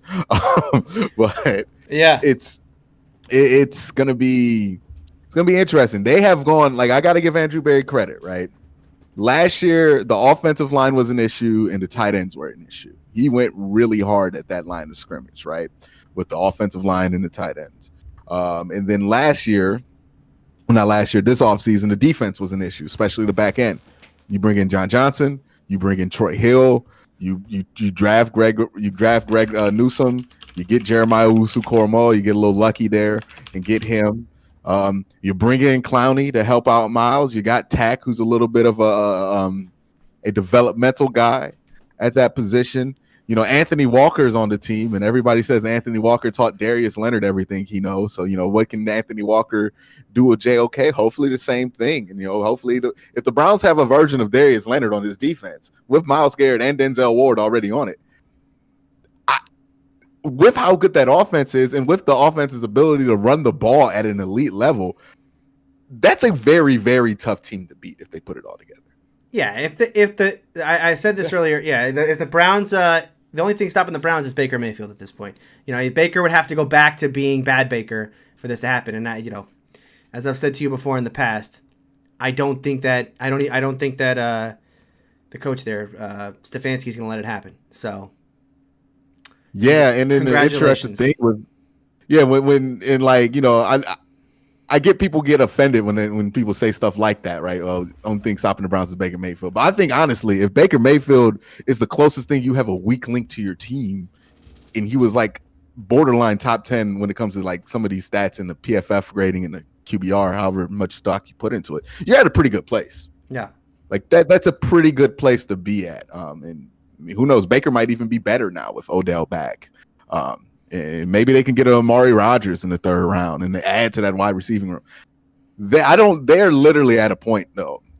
I just don't know how to predict the rest of this draft for them because I don't know what else they think they can improve on. I think you've always talked about edge, and I know that this isn't the, you know, we're down in this edge class, but you know, I think edge could still be an option, right? Probably like Ronnie Perkins or something like that, right? Mm-hmm. Yeah, I think is Asai still available? Did I have this draft board that I put together that I have not updated in forever because I've just been so sad about the Freiermuth pick.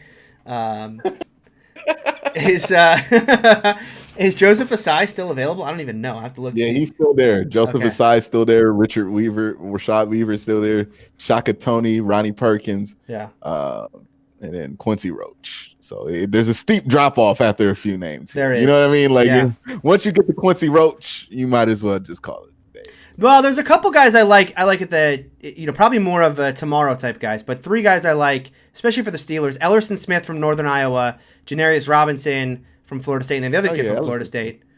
Yeah, and what's his name? Joshua Kando from Florida State as well. Those are three edge rushers. I feel like there's probably like a small school kid nobody knows about that might be really good. Like that feel like there's at every position there's going to be one because nobody is going to those pro days, right? Like if Darius Leonard came out this year, he would probably be like undrafted because nobody's going to any of these pro days. Nobody is taking the time out to go like to a Northern Iowa pro day when there's like one guy who might make the league there. Well, this is a year where I think those guys maybe have a little more play because there's so many of the, you know, with the NCAA rule, right, where they could that seniors could stay for an extra year if they wanted to. You have like a lot less players coming out, and so it does mean that the pool itself is a little smaller, and it gives those kids, you know, just an opportunity to get drafted and find a place where they fit.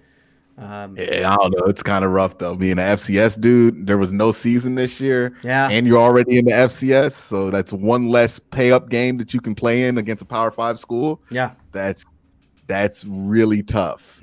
You know, I mean, it took Derek Rivers, he got drafted in the third. It took like a whole deep playoff run where he played against like North Dakota State twice or something like that for people to feel comfortable taking him in the top 3 rounds. Yeah. It's rough because the perception of the level of play there varies between different scouts. Some people kind of think it's a good level of play. Some people think it's, you know, like you're watching, like some people literally think FCS football is like Division II football, which there's a massive. I always call it Division II. It's it's easy to make that mistake. Then you watch like a Division II game, and you're like, oh man, there is nobody with any thought of going pro on a Division II game or Division III game. Like Division III, I know dudes who didn't play in high school on my football team, the team I was in, or team I was around in football, and they played Division III college football. Yeah. I'm just saying, like anybody willing to pay absorbent tuition can play Division III football. No disrespect if you play Division III football, but yeah, it's when you can at least get on the team for a year. I don't know if you can stay on the team for like 4 years though. That's different. Yeah. But yeah, it's been a very interesting draft. You had the Aziz fall 50 picks. You had Jeremiah fall 52 picks. Yep. Yeah, he went 52. Why do you think the Steelers were thinking about Koromoa there? And No, that's why the Browns jumped ahead of him? Well, I mean, I guess it's potential, but Jerry Dulac of the Post-Gazette, who's been so plugged in this draft, he tweeted yesterday, a name to watch out for the Steelers is Pat Freiermuth. They like him a lot, and he was dead on with that. By the way, there's another thing, and we'll probably talk about this on AFC North Talk. There was a report from Jerry Dulac, same guy, who said, if Najee Harris is not on the board and Justin Fields fall, don't be surprised if the Steelers take Justin Fields, which is a crazy thing to say when you think about the idea. Wait. Yeah. They were going to pass on Justin Fields. Imagine a world. Imagine a world where you pass on Justin Fields to take Najee Harris. It's crazy. You cannot let that one out. Like you can't let that one get out there. Hey, we not that like, oh, Justin Fields, we didn't value Justin. You might as well say you didn't think Justin Fields would be good. If you thought he would be good and you still drafted Najee Harris, that would be more head scratching. Right. No. The report is they like both guys a lot. They just happen to like Najee a little more. They just happen to like a running back more than a future franchise quarterback. How good do they think Najee Harris is? He's gotta be good. He's the second coming of Franco Harris, Jerome Bettis, and Le'Veon Bell all in one. They're like, yo, he's going to be day one better than Nick Chubb and Derrick Henry. I mean, they must think he's good. They didn't draft any offensive linemen. Well, that's not yet. Still got Quinn Miners. From Wisconsin Whitewater on the board. Division legitimate. I know I keep calling FCS Division 2, but legitimately Wisconsin Whitewater. That's Division 3. That's legitimate Division 3 stuff. So yeah, man. I don't know. You're replacing Marquise Pouncey with dude from Wisconsin Whitewater. Yeah. But he blew up the Senior Bowl. I mean, it's so tough to to project a kid like that. But what you want to see out of a kid like that is, number one, how do you do because obviously against Division III competition he blew the doors off. He's gonna look like a beast. The center was the team MVP. Okay, that's how good he was on that team. Obviously, so he goes to the Senior Bowl. He lights it up there as well. Took well to coaching, tested well at his pro day as well. In that relative athletic score, he was a 9.98, only behind, I believe, Creed Humphrey at the position. So second best athletic testing center in this class. Check some boxes. Oh, did Kellen Mond just get taken too? Thank goodness. That the dream. Oh, thank you. We don't even have to worry about the Steelers taking a quarterback. Holy cow. Yeah, where's your faith at with if your guy's there? Are the Steelers? Do you think the Steelers going to do it? Like, do what you want? Like Quinn Miners? I think they have to. I mean, is this team really going to go? I felt like they had to get tackled 2 rounds ago. They're not going to get a tackle. They're not going to get a tackle. They don't want to tackle. They don't want to. For whatever reason, they're fine with Zach Banner and Chuks Okorafor. They're going to roll with that. They're going to run with it. That's what they think, and I'm okay with that. I agree with them on the right side with Zach Banner. I think Banner, he won out the spot in training camp last year over Okorafor. Tears the ACL week 1. The year before he was very good as the swing tackle, and it's why they wanted to elevate him to right tackle. So look, coming off of an ACL tear, yeah, it's concerning, but we know ACL tears are not what they used to be. This is not 10 years ago where we don't know if this guy's coming back. Guys come back from ACL tears all the time now. And he tore it in week 1. So he's got a ton of time to rehab. So you're going to have Chuks on the left side? You're going to have Chuks on the left side. Yep. Chuks, because they feel like Chuks is a better pass blocker than he is a run blocker. That's what you want on the left side. Now, whether or not that's true. I should say, it's true that he's a better pass blocker than he's a run blocker. Whether or not he's good enough to be a starting left tackle in a division where you got Trey Hendrickson now, you have Myles Garrett and Jadeveon Clowney, and the Ravens just added Jason Owe. Well, that's a different story. That was real generous of you to add Jason Owe into that one. Oh, I got I got to include the Ravens in there somehow. No Judon, no. We got Tyus Bowser. That's right, Tyus Bowser. Yeah. Right. Who else? Yoshi. Jalen Ferguson is still on the team. Jalen Ferguson. Jalen Ferguson's still on the team. Yeah. Damn, man, it's kind of rough there. But But yeah, interesting the way the Steelers are going about. This is like, I don't know, to you, is this Steeler like to you, or is this a little odd for you, the way they're approaching the draft? Well, I said this, so I think that this is more like a redo of 2017, where in 2017 they had this draft in where they had lost to the Jaguars. They picked Terrell Edmonds round 1, James Washington round 2, and then took in round 3 Chuks Okorafor and Mason Rudolph, a tackle and a quarterback, 2 players that weren't going to play whatsoever. And really, James Washington was kind of a luxury pick as well in that draft. So they really didn't address the absolute needs that year. And it led to them, the next year, falling off from a 13-3 team to a 9-6-1 team.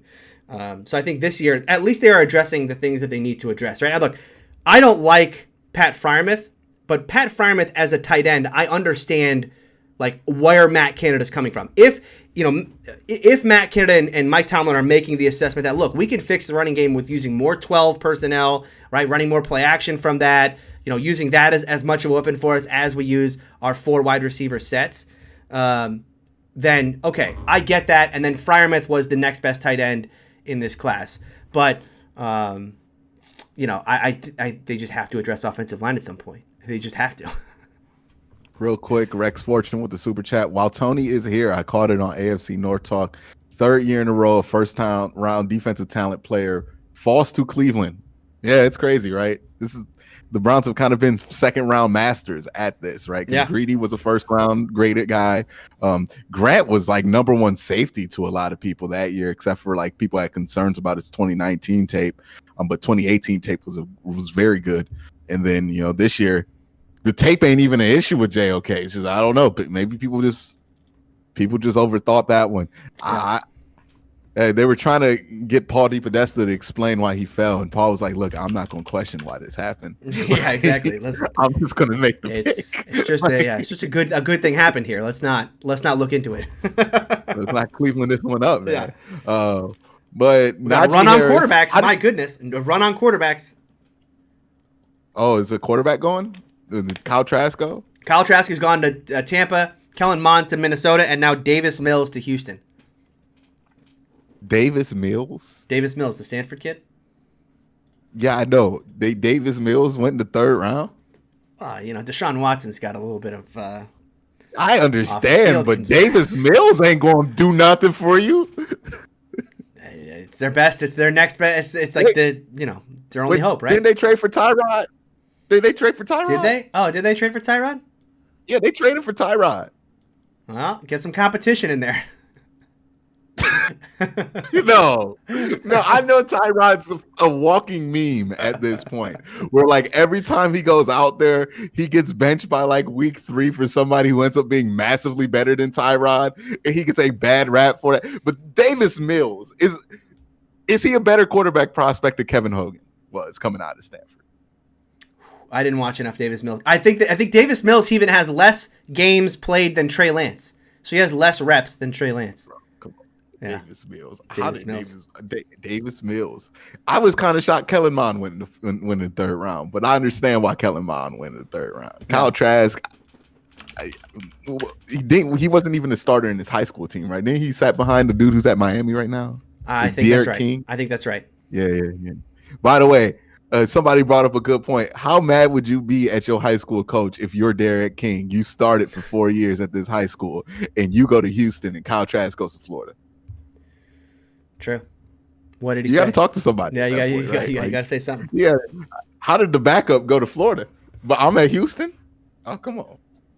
Right. By the way, Cincinnati on the clock at this point. So they've gone offensive line already. They did take Jackson Carman, as Ace called, by the way. Yeah, Ace got the sources. Ace is connected. Yeah. Ace definitely has a connection. Where do you think the Bengals go here? Is this an edge rusher? Oh man, I mean, yeah, I could see them going edge. I don't know which edge they would love there. Because I like Ronnie Perkins. I don't know how they feel about Ronnie Perkins, especially here. I don't know, but it's Cincinnati. They might go wide receiver. Or tight end. No, they can go wide receiver. Tight end might be an option. Tommy Tremble? Yeah, maybe Tommy Tremble. They need a tight end. But the fact that they need it tells me they won't do it. So they'll draft a backup for Joe Burrow or something like that. Like I would not be surprised. They'll do something that will frustrate me. They'll draft like Amari Rodgers, who I feel like is really good, but have nothing to do with him. Like they just not have anything for him to do because it's such a crowded wide receiver room. Yeah. Because it's already crowded with Jamar Chase in there, right?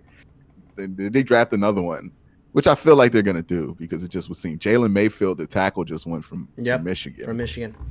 Yeah, I mean the Steelers at this point they're all in. I think on if they're set at tackle, the thing they need is a center. There are two left that I think are starter capable in this draft. I think that's Quinn Miners, the kid from Wisconsin Whitewater, and I think there's Kendrick Green, the kid from Illinois. The Steelers have to get one of those two players here at 87. Have to. You think it's possible the Steelers go wide receiver?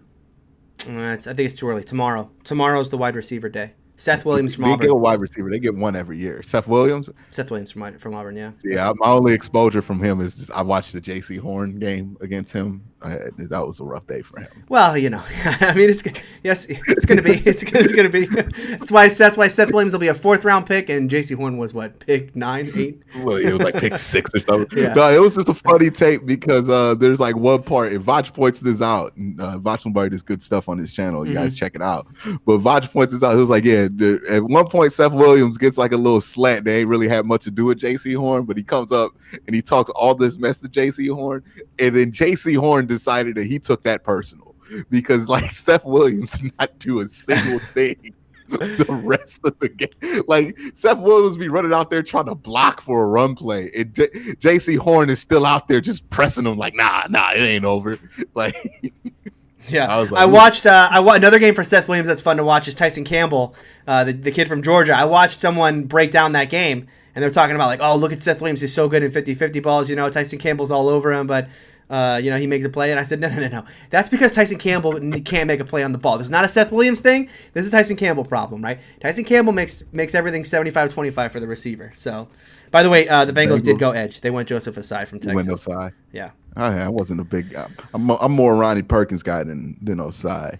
Yeah. But yeah. It's a funny you're talking about Tyson Campbell. I think he's like the same thing as a wide receiver. He's like kind of like the Deontay Johnson of corners, right? Mm-hmm. Yeah. Where it's like, man, he can run routes. Man, he's athletic. Right. Man, he's got long reach. He can make some spectacular grabs, but damn, he can't catch. Right, exactly. That is the cornerback version. The Bengals have like 3 dudes on their roster like that. Because I remember one of the biggest issues were that they could not stop a back shoulder pass to save their life. Mm-hmm. Like the Rashard Higgins and Baker Mayfield were just like, go back shoulder. They can't play the ball the whole game when they came back on them. And that is just an interesting thing to have because on one-on-one drills at like the Senior Bowl, I bet he would look amazing, right? Like we should just get him on one-on-one. He's going to probably be great. But in the game, he's gonna be like, "Where's this energy at? Where is this ability to track the ball? Like he can't do nothing on that." And that's just one of those interesting things where it's like you always see a wide receiver like that. You rarely hear about the corner that's very much that kind of guy. We went Joseph Osai here, so they have drafted only 1 tackle. How do you feel about that tackle they got? Do you know much about him? Jackson Carman. Yeah, I think he's a guard. I watched him and I thought this kid's a guard. He's definitely a guard. I don't think he has great feet to play tackle, but yeah. Ace told me that part of why they got. Oh, hold on one sec. Somebody's knocking on my door. I'll be right back. Yeah, you're good. All right, folks. So back here on Steeler Country, we still have Quinn Miners available. Aaron Robinson is another pick here that could. Actually, I should check the board because has Aaron Robinson been picked? He could have been picked. I have not checked. But those are the 2 guys, and then I think Josh Myers is another player the Steelers could look at. And hey, maybe you convert Wyatt Davis to center, because I liked Wyatt Davis a lot. As I said, I liked Wyatt Davis more than I liked Josh Myers when I watched that film. Brady Christensen off, a lot of tackles going off the board. As we know now, the Steelers don't care about tackle. We're all in on Chooks Okorafor. Chooks Okorafor. Chooks, that's our guy. That's one heck of a name to. If he's not good, that's just a rough name for your tackle to have, right? Chooks. Let me tell you something. Like I pronounced it Chooks Okorafor for like 2 years before I got corrected. So, yeah, it's been a fun player to be on the team. Absolutely. The Steelers just got a tight end, by the way, that spells their name Freie. Eier. Yeah, so it's easy for me to say. That's and you don't even like the pick to start with. No, It's no, like yeah. Rousseau, man. Like, because Yeah. I didn't know how to say Rousseau for the longest time, and I was like, man, if the Browns pick him, I'm gonna have a real problem because I don't know how to pronounce this man's name, and I don't think he's gonna be good. So, When do the Browns pick next? Are the Browns up in the third round or are they traded away? they got their original third round pick. Okay. Left. So they have the 27th one in the third round. And I think they're probably just going to sit there and take an edge. You think If this? that would, Yeah, you think this? they, is I edge? think they're just at this point, right? Because the only thing I can see the Browns, like, if it were like a crazy tight end draft, they would go tight end here. Maybe if they really like have a high grade on one of these wide receivers, they'll go wide receiver. But other than that, I don't think they're going to go offensive line because I don't think there's anybody. Well, I think all the draftable offensive linemen are starting to go off the board like right now. Yeah.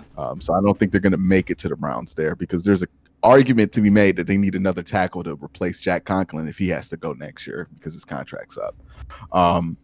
Then, in 2 years, I think his contract's the next 2 years or something like that. Yeah. Then you get in a situation, tight ends. I've talked about this in mass on AFC North Talk. The last thing the Browns need is another goddamn tight end. They have like 3. You know what I mean? They have David Njoku, who's getting $6 million. They drafted one in the 4th round last year, and they have Austin Hooper, who was the most highest paid tight end in the NFL. They're fine at tight end. Yeah. Wide receiver is the only one where I'm like, well, they probably could use an extra wide receiver just in case somebody goes out. I like Amari Rodgers, but I think that's not the wide receiver position that they would like look at. I think the Browns would probably be looking for a X wide receiver. And this is kind of like similar to Hollywood Brown, how Hollywood Brown is a X wide receiver, but not a number 1 wide receiver, but he plays the X. I think you would probably be looking for somebody similar to that who plays the X but is not a number 1 wide receiver, just in case something happens with Odell or Odell doesn't have his explosiveness back. And Odell's not going to be here probably in 2-3 years, right? Because his contract's up. We don't know if he's going to be coming back to an offense that doesn't really feature him in the ways that he probably wants to be featured at this point in his career. So he probably might not be back. You have a lot of room for Jarvis and Richard in this offense, but you have way too many, slot and number 2 wide receivers, and Amari Rodgers would definitely be a slot. Yeah. In the NFL. Yeah. And you've got Jarvis Landry there as well. So yeah. The one thing you don't have is another X wide receiver. Like, you can say JoJo Natson can play the X because he's fast, but like JoJo Natson, he's not on the team to run routes. He's on the team to return kicks. So that's probably. If there's somebody there, like, is Dimely Brown still available? I think probably Dimely Brown. Dimely Brown is still out there. Yep. As is Nico Collins might fit that bill a little bit as well. He's one of them Michigan guys. So Michigan kid. Yep. Well. I'd be dogging Michigan for no reason. Well, you're Cleveland, Ohio State. You have to, right? Isn't that part of the? It's a package deal there. You know what? It used to be, right? Because I used to be like an Ohio State. I'm not even a big Ohio State fan. Like, I don't watch Ohio State play. I know it's going to be blasphemous to the chat. Yeah, I was just gonna say you can't. I don't think you're allowed to say that. I don't think you're allowed to say it as a Cleveland Browns fan. No, I'll be beefing with Ohio State fans on Twitter all the time because they don't think I'm Ohio State. Like, they get mad when I'm critical of Ohio State. So they say they know what's up with me in Ohio State. But it's just Michigan at this point. It's not even about hating them because they're Michigan. It's just about laughing at Michigan because the stuff they do is like legitimately funny. Like, the way they felt, like, remember the year they were like, hey man, this is our revenge tour? Yeah. They came into that game with Ohio State and Michigan, Ohio State Michigan game, ranked like 4. The Buckeyes ranked like 6 and they lost by 40. You got to laugh at that kind of stuff. That is hilarious. Like, Michigan at this point is hilarious. The fact that, like, they have had all these 5-star recruits and the best guy they can point to right now is what? Jabril Peppers? That's got to be hilarious. Like, that's hilariously terrible player development. Devin Bush. Oh, Devin Bush. Devin Bush. I mean, like, don't Quincy. Don't. Jabril Peppers, Devin Bush. Yeah. Devin Bush. Like, he's about to be a top 5 linebacker in the league. Just give it 14 games. We'll see. Well, okay. Well, in 14 games, we can say they got a better thing to tip on their hat than Jabril Peppers. But right now, it's Jabril Peppers. Like you can't look at anybody that's coming out of Michigan and say in the Harbaugh era who's been better than Jabril Peppers. And it's not like Jabril Peppers is somebody you want to trade for right now. Like he's just somebody if you have on your roster, you're like, okay, cool. No, he's someone the Browns wanted to trade away, actually. Yeah, the Browns traded him, and people thought it was a fleece when they did it because we convinced Dave Gettleman that was a first-round pick. Yeah, he's been okay. So, He's been okay for the Giants. Yeah, right? he's cool. Yeah, he's fine. Like he's cool. He's like a guy that's like, ooh man, he'll get his 5th-year option. I don't know if you want to extend him, Right. but he Right. get his 5th year. So yeah, he's all right. Yeah, He's a good special teamer. It's going to be Devin Bush. Listen, I'm telling you, it's going to be Devin Bush this season. This is Devin Bush's year. Now, how much development did Devin Bush need? As good and as raw talented as Devin Bush was, Right. he needed 3 years with Pittsburgh. Well, okay, but he could have been last year. Remember, he tore his ACL last year, so we don't know. He could have pulled the Devin White at the end of last season, but unfortunately, that was ended. Yeah, That was ended early. I'm just saying, dude, we know that the coaching at Michigan is so dysfunctional. It drops people down that. Absolutely, If I see a player they're a terrible team. Yeah, no doubt. they're bad, but it doesn't make sense. They have they have had like 3 top recruiting classes, and they still don't have impact players. And it's like, what is Jim Harbaugh doing at Michigan that makes him this pathetic? And he gets contract extensions as well. I mean, that's the thing. You see a coach like that, and especially we see these coaches who it's not like John Harbaugh or Jim Harbaugh has like that program is not cratered or anything. They just kind of stay right where they are, which is like a 3 or 4 loss team. I guess they've been a 2-loss team at times as well, but they're certainly not the Michigan that we remember from our childhood. And yet he continues to get contract extension. Usually in those cases, those guys get sent packing because Michigan doesn't want to be a team that's the 4th best team in the Big Ten. They want to be the best team in the Big Ten. They want to compete with Ohio State. They haven't beat Ohio State in what? How long has it been?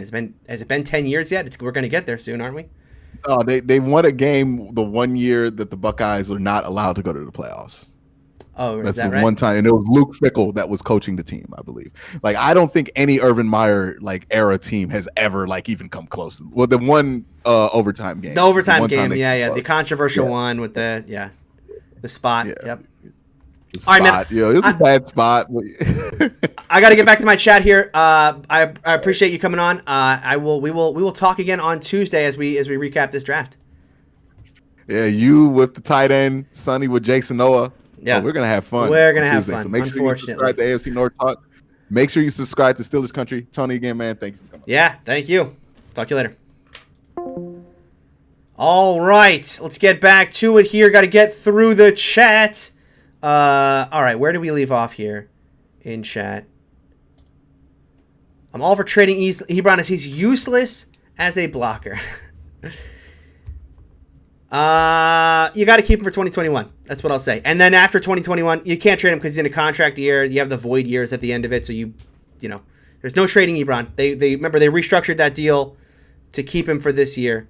So if they believe in 12 personnel, they believe in 12 personnel with Ebron. That's what it's going to be. We got to see if it's going to work. Awesome Stuff says, I think Juju goes next year. Washington will come back pretty cheap because his stats won't be high with so many weapons. Here's the problem. James Washington kind of is who he is now. I wouldn't, again, the Steelers are likely to take a wide receiver at some point in this draft. And let's be honest, they're likely to hit on that wide receiver. And I think you take another chance at finding a Martavis Bryant in the 4th round than bringing back a James Washington. I think I'd rather bring back Juju next season, given all the cap space. I'd rather try to bring back Juju. You have your 3 guys. You have Juju, Claypool, and Deontay, and then I think you try to work in a wide receiver in the draft. And this team has been so good at finding those wide receivers. George also saying I think Washington will be back. That's interesting. I think this is I'm of the opinion that this is Washington's last year, and there's just no doubt about it. Unless he has a monster year. I like Chase and Dotson last year. I mean that I don't know if you're saying coming out of the draft you like both those players, or obviously the seasons that they had you can't dislike either of them. I'm saying you out of the draft. I did not like Chase. Dotson was a player I liked. Green Bay took Myers. Yeah, I'm gonna try and update the board here. Trade up for Humphrey. Creed Humphrey went I think pretty quickly after. I think actually Creed run on center commences. Yeah, right when we got on the phone there with Quincy, it seemed like there was a bit of a run on offensive linemen. Let me go back to the top of the board here. Quinn Miners, though, still on the board as far as I know. I do have my phone going here with the draft going. Let me go over to, let's go over here to the second monitor so I can show you guys who was taken while I was on the call.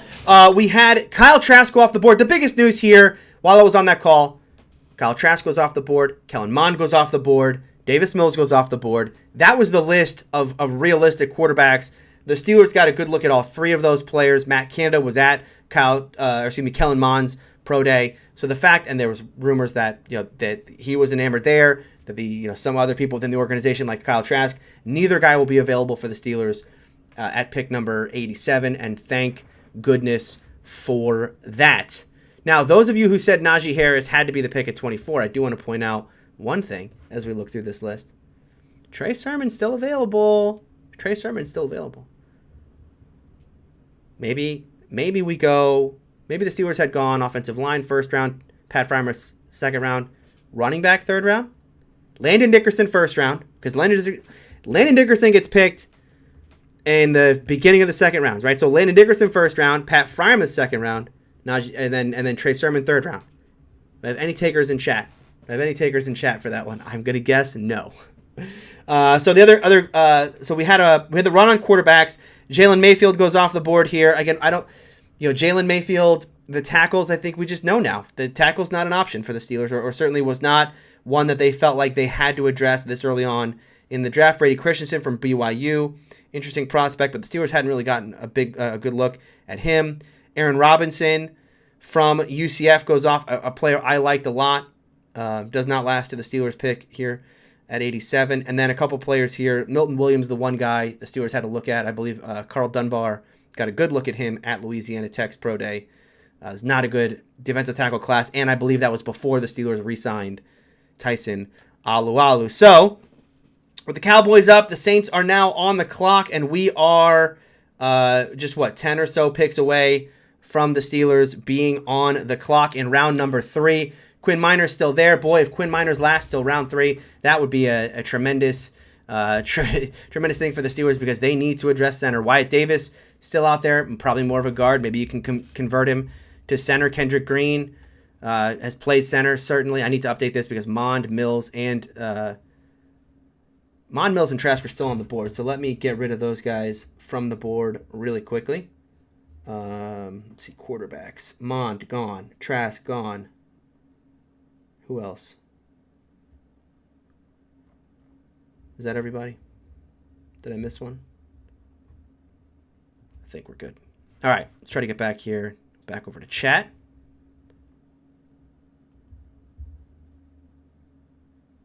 Two centers in a row, yeah. Quinn has not gone, though, yet. Quinn has not gone just yet. Get back here. There's only one offensive lineman left. I don't know if there's one. I think when you look at this, you have Miners, you have Wyatt Davis, Kendrick Green. Oh, Davis Mills still is on my board somewhere. There he is. Goodbye, Davis Mills. He'll come off. Bye. Michael Carter's size, I think, is bothering people. But yeah, and I think the outside chance if the Steelers are going to go tackle, again, there can be only 110 in a class. There can be only 10. Tony, I need some baby Gronk. Hype train was set on center. Personally, David, you've come to the wrong stream. We were a Creed Humphrey fan club here, and when it was Pat Freiermuth, let's just say I was less than pleased. Now, we've been talked into it a little bit by 12, the idea of a 12 personnel, and that's the idea of fixing the running game. Also, going to read this line again for anyone new who has joined at this point, if I can find my notepad where I have this written down. Mike Tomlin told us on Monday, the Steelers are not going to take an offensive lineman early. Here's what he had to say. Improvements to the running game go beyond the addition of additional players, the acquisition of additional players. Schematics, formations, the things that we do to give ourselves a strategic advantage need to be improved. That is what happened so far. The Steelers have not made the offensive line better. They think that they are going to get better in that way. through the addition of Adrian Clem as the offensive line coach, through the addition of Matt Canada at the offensive coordinator position and the new scheme that he's going to bring. And let no one tell you that, Ben Roethlisberger is going to run this offense again. It's going to be the Ben Show 2.0 with Matt Canada now at the helm. No. Certainly not the running game. Certainly not how this team is going to address fixing the running game. That is going to be done through schematics. That is going to be done through formations. And that is going to be done through the things that we do to give ourselves a strategic advantage, in Mike Tomlin's words. But yeah, as far as the Baby Gronk hype train, turn on Pat Freiermuth and show me a player that is going to, athletically speaking, at the next level, compete against the kind of players we just saw get drafted in this class. Zaven Collins, Jamin Davis, Jeremiah Owusu-Koramoah, Micah Parsons. This is the new class of linebacker that we see. Not one or two guys like Devin Bush and Devin White a couple years back. Not one or two of those players every year. It is half a dozen to a dozen players like that. Baron Browning will get selected here shortly. He is another freaky athletic type linebacker. Those are the kind of players that are continually added to the league. Those are the kind of players that Pat Freiermuth is going to be told to match up against. Can he be a superior athlete in those moments? Can he get open in those moments? And if not, does he have the kind of 50-50 ball skills, the strength at the catch point to bring down those passes over those linebackers? If he can, okay, then it's going to work out. If he cannot, and that's my concern, then what do you really have in Pat Freiermuth? And again, hope I'm wrong. There was a lot of chat of Dahlman being early day 2. That is true, which coming from somewhere, wonder if that was who the Steelers have confidence in. I have heard the same thing about Dahlman, that Drew Dahlman was a player that could go on day 2. So if the Steelers do, let's say they pass on Miners, they pass on Kendrick Green, wouldn't be surprised to see that be Drew Dahlman. This Baby Gronk thing is hilarious. Just hearing this through the highlights, it is funny. Are we really going to call him Baby Gronk? Steeler fans, are we really going to, do we need to relive the days of Sean Davis v. Rob Gronkowski in that game? The Jesse Connick game? We're going to relive that? We're going to call one of our tight ends Baby Gronk? We're not going to do that, right? We're not going to do that. All right. I hear good things about Dahlman. I hope he's ready to play. I've heard good things about him as well, although because he was so low in the class, I have not watched him yet. So it might, Tony might have to do some film review if that's going to be the pick here in round number 3. Having two Stanford grads next to each other on the center of the line could be worse. They won't be outsmarted. Great point. David DeCastro and Drew Dahlman playing together for at least 1 year, because this is DeCastro's final year. He has not signed an extension just yet. All right, here comes the run on quarterbacks. Yeah, so here it was. We had Mon to the Vikings. We had Davis Mills to Houston. Kyle Trask went to the Tampa Bay Buccaneers as well. I'm just going to get rid of this on the clock board because things are moving so fast at this point, and I'm trying to get through chat. I just can't update it. Right now, Minnesota is picking at pick number 78. The last 2 picks were Paulson Adebo for the New Orleans Saints, and then Josh Palmer, the wide receiver from Tennessee. Adebo was a player that the Steelers had looked at from Stanford.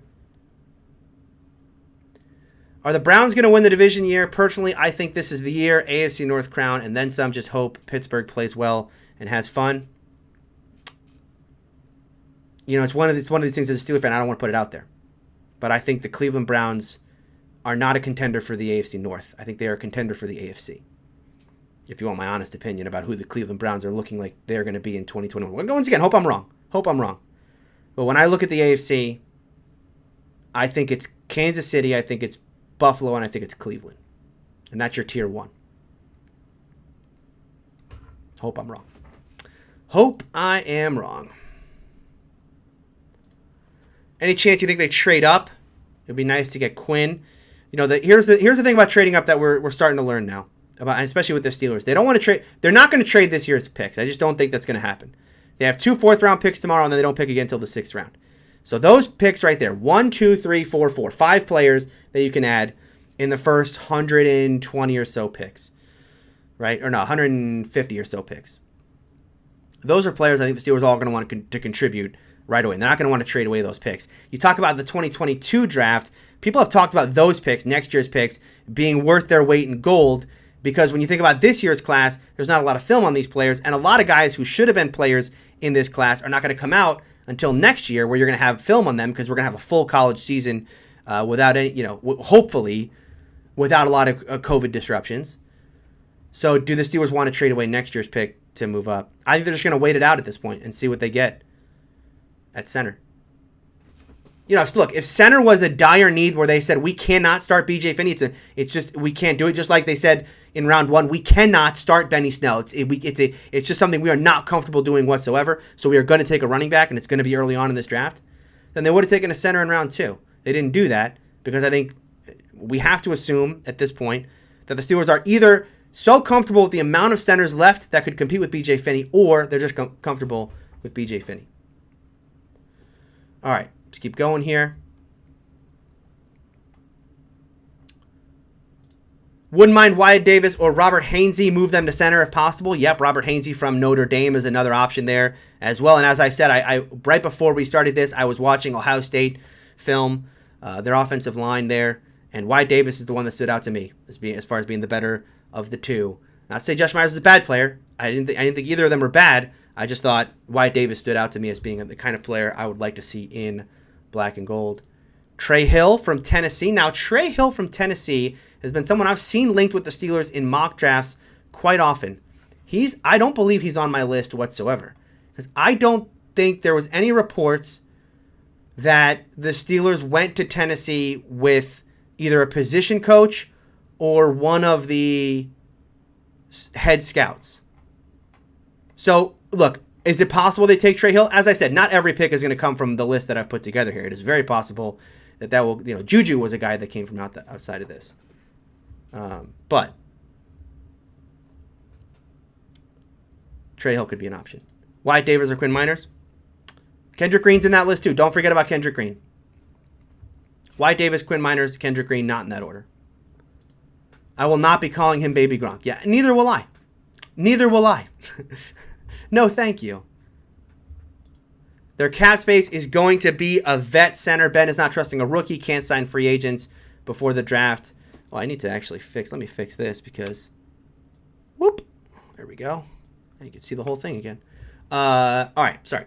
Their cap space is going to a vet center. Ben is not trusting a rookie. Can't sign big free agents before the draft this year because they need to wait for May 5th. That is true. Although, are there good centers left? There was the kid from the Rams, Austin Blythe. Although he went to... Did he go to Kansas City and then Kansas City also took Creed Humphrey? Rich getting rich. It's unbelievable. Let's go to overthecap.com. Let's see if there are any quality. Let's look at a free agency tracker. Put this on the board over here. We'll go over to this screen. All right. I'll make this bigger for you. There we go. Sort by center. Sort by guys who do not have a team. They could get Marquise Pouncey. He's available. All right. Who do we got? Who do we got? Who do we got? Austin Ryder. Wow, these guys are still available? Yes, it's not like there's a ton. So you've got 35-year-old AQ Shipley, 30-year-old Austin Ryder, 31-year-old Joe Looney. Slim pickings.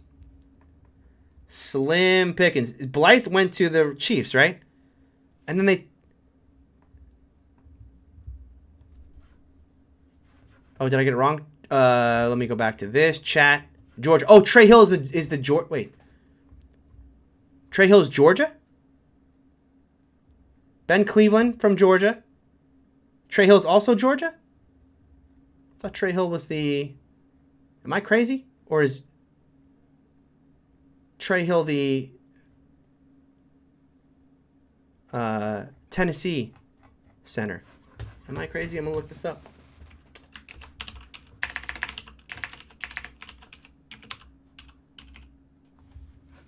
Nope, I'm crazy. You're right. It's Georgia. All right. Who's the kid from Tennessee that I've seen mocked to the Steelers? Let me look this up real quick. Apologies for my keyboard. It is loud. Let's go NFL Draft Big Board. SEC. Trey Smith. Way off.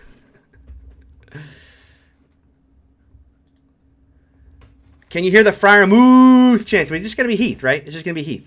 All tight ends just get Heath. Heath. It's going to be in a forever thing. 50 years from now, people aren't going to even remember who Heath Miller is. They'll just be chanting Heath because that's just what we do in Pittsburgh when a tight end catches the ball. Tomlin's quote indicates the roster is set at offensive line. Is cornerback or edge the next pick? I think it's center. I still think, as much as that quote, you're right, does say things like, hey, we think we're okay at the offensive line. I just don't think they're good at center. You know, even if, I don't know. I mean, okay, so the Steelers feel like Joe Haig is their guy at tackle to compete and be the swing guy. Who's their guy at center to compete with B.J. Finney? J.C. Hassenauer? No way. No way. All right, let's sort it, though. Let's look at all the cornerbacks that are left that the Steelers could be interested here in the third round. We have Robert Rochelle, small school kid from Central Arkansas, tested really well athletically, but Central Arkansas, the Steelers don't like small school kids. It's why Quinn Miners hasn't been picked yet. Ambry Thomas from Michigan, I talked about earlier. I don't believe he played last year, but good physical tools. And last we saw him, he was playing well. But Colbert talked about a player that, players that didn't play, they're not gonna take them over players who did play, like a Shaun Wade, who could certainly fit in the nickel. I think Shaun Wade probably, hopefully, more of a tomorrow type player. But if the Steelers want a corner, one of these two guys could be an option. Also, can I point out Greedy Williams' brother? Greedy Williams' brother's in this class. They couldn't get Greedy Williams, and Greedy Williams' body couldn't hold up at the next level. Rodarius Williams is his brother. Just saying. They can make up for it. Talanoa Hufanga from USC is a first-round talent, in my opinion. Wow, that is high praise for Hufanga. The Steelers did send one of their lead scouts out to USC to see Hufanga. Let me go down here to find him. Interior defensive line. No, that's toe guy.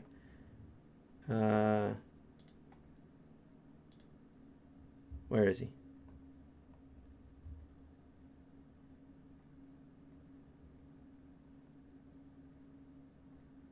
Maybe I don't. Do I not have him on the board here? Let me just sort by USC.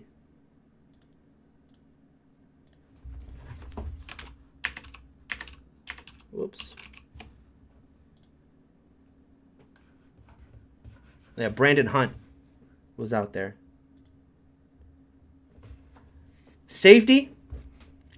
I would like to see a safety getting taken tomorrow.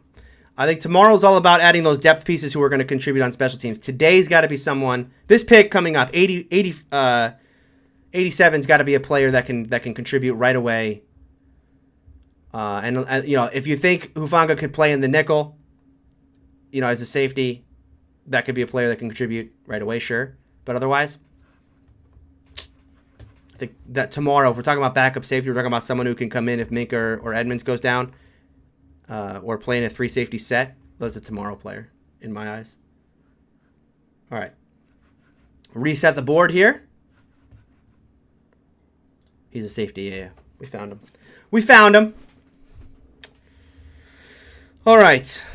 What edge is that? Buffalo, Malcolm Kuntz. I have not heard of Malcolm Kuntz.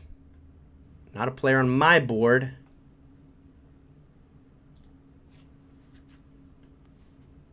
I think they will take Ben Cleveland or Quinn Miners. You wonder about that other quote that Tomlin said. He talked about the need for leaning on existing coaching relationships in this class, particularly given the lack of tape that's out there. I don't think the Steelers have an existing relationship with the guy out there in Wisconsin, Whitewater. So Ben Cleveland is a kid from Georgia. That's an SEC school that I'm sure the Steelers would feel comfortable with.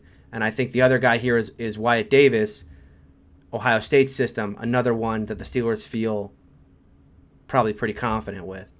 Illinois, Kendrick Green. So I think you're right on with Ben Cleveland and potentially Wyatt Davis being the other guy, given that quote in particular.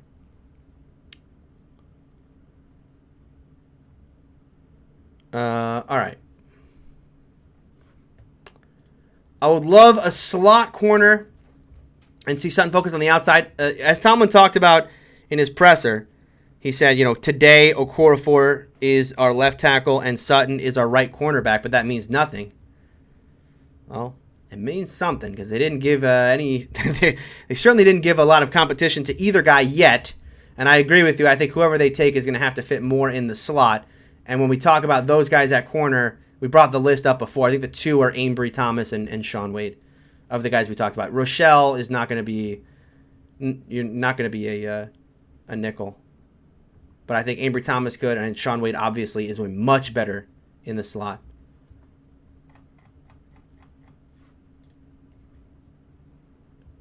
Personally want Wyatt Davis, but I feel like he was a guy who broke out. I like Wyatt Davis a lot. Just got done watching his film before we started here today.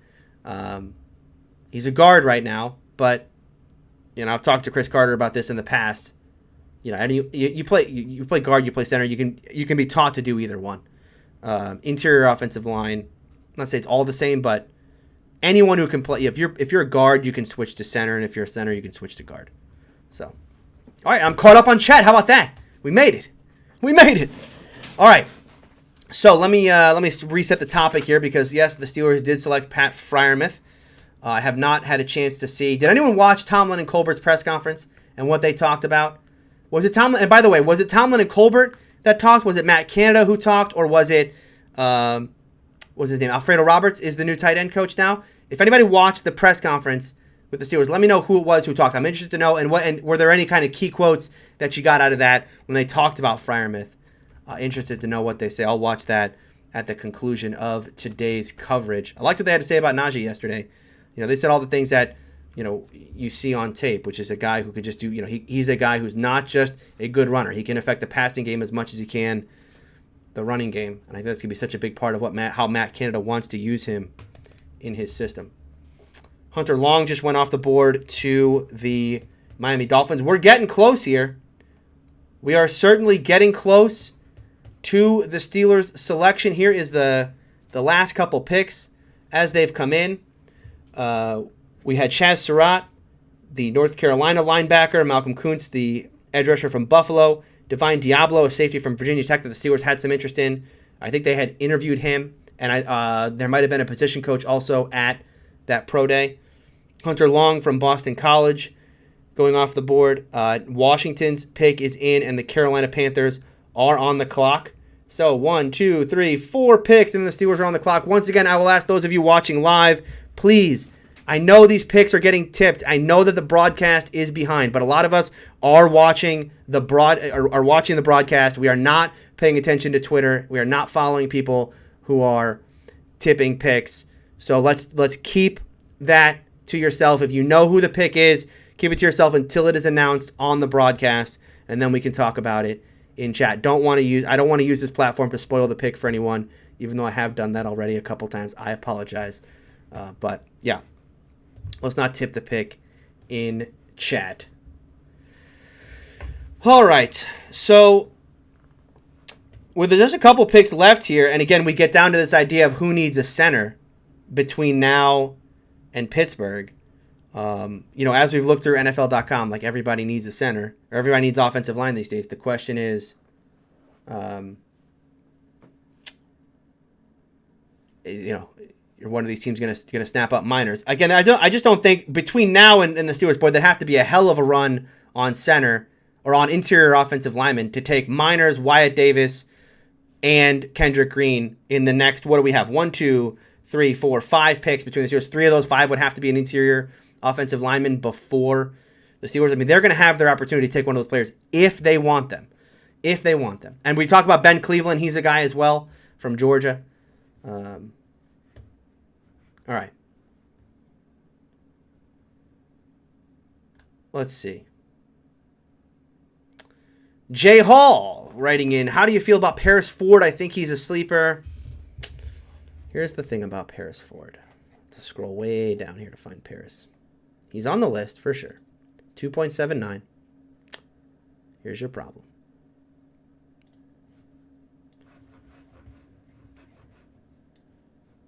Talk about relative athletic score. Why does relative athletic score matter? Right? Why does this number matter? Well, it's very rare that a player this low in a relative athletic score will ever be anything in the National Football League. And if he does make it, the chances of him ever being a Pro Bowl player, the average Pro Bowl player in the National Football League has a relative athletic score of 7. Paris Ford tested out at a 1, meaning that he is one of the worst tested athletes.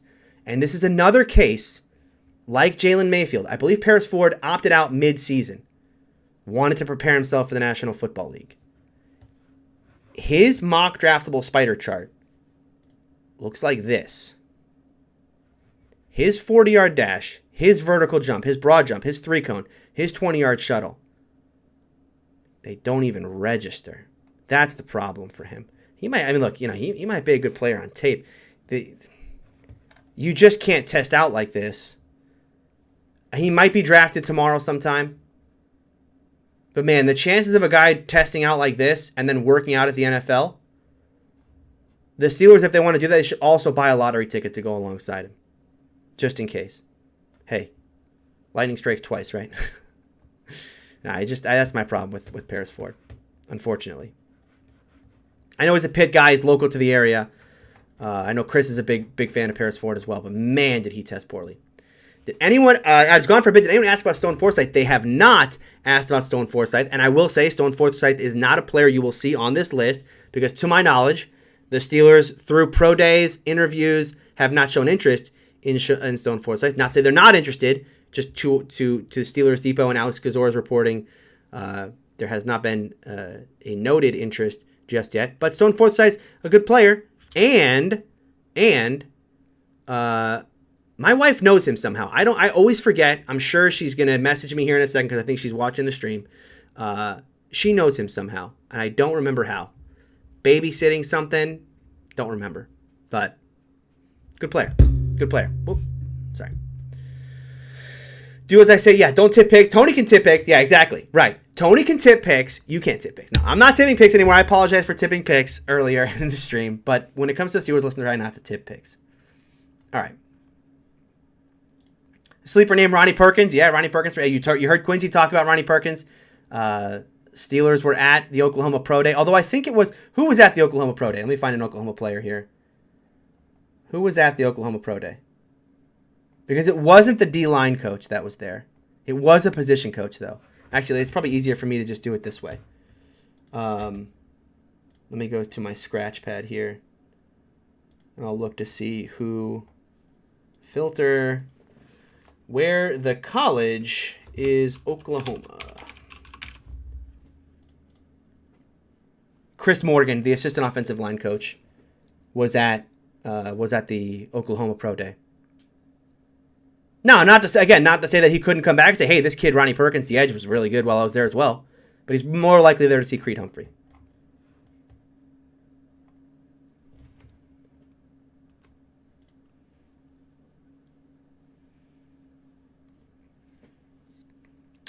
Didn't think Wyatt Davis would fall late first, early second. Yeah, Wyatt Davis just continues to fall. I mean, listen, I didn't get a chance to watch Wyatt Davis until today, but that kid's good, man. That is a, I know guard doesn't have the positional value, and whether or not the NFL feels like they can convert him to center, or the Steelers feel like they can convert him to center, I don't know, but he's a good player. You're right, absolutely.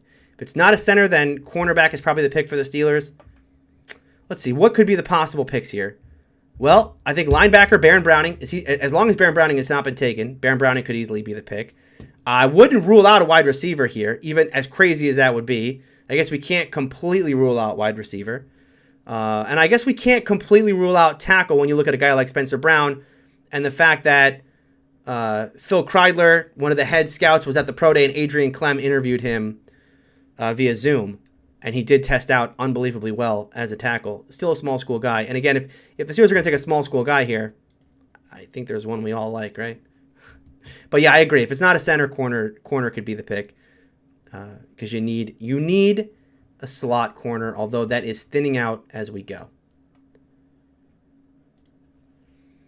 Mike writing in here, I thought taking Creed Humphrey in the second and maybe Tommy Tremble later on, but what do I know? I can't complain. The Steelers usually find a way. That is absolutely right. And by the way, speaking of Tommy Tremble, he's a Carolina Panther. Tommy Tremble just getting drafted by the Carolina Panthers. Will update the big board here with the fact that Tommy Tremble is off the board now. Really, for the Steelers, for all intents and purposes, right? You could take all the tight ends off the board over here. You could take Trey Sermon off the board as well. Because while, yes, the Steelers have shown interest in Trey Sermon, the idea that they're going to go back-to-back running back day 1 and 2, especially after Najee Harris, no thank you. And yeah, as far as, the Steelers usually find a way, look, as I said this earlier in the stream, the Steelers rarely miss badly in a draft class. The worst draft class recently was what? Artie Burns, Sean Davis, Javon Hargrave, and even out of those 3 players, Javon Hargrave was not a bad player. He got mega paid out there in Philly. Artie was a bust. Sean Davis was not good. Sean Davis, they couldn't find a real role for him that they liked him in. But even the 3rd-round pick there, Javon Hargrave, wasn't a bad player. He just, he ends up fitting better in a 4-3 system like Philly. Who are your top 3 for this pick? My top 3 for this pick right now as we sit here today. Quinn Miners.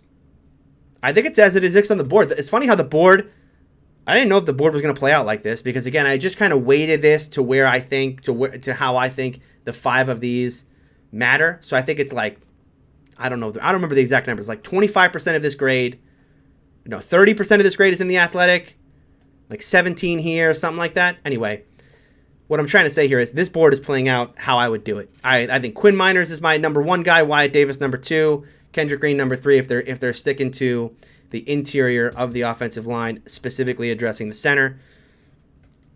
I like, the idea of Baron Browning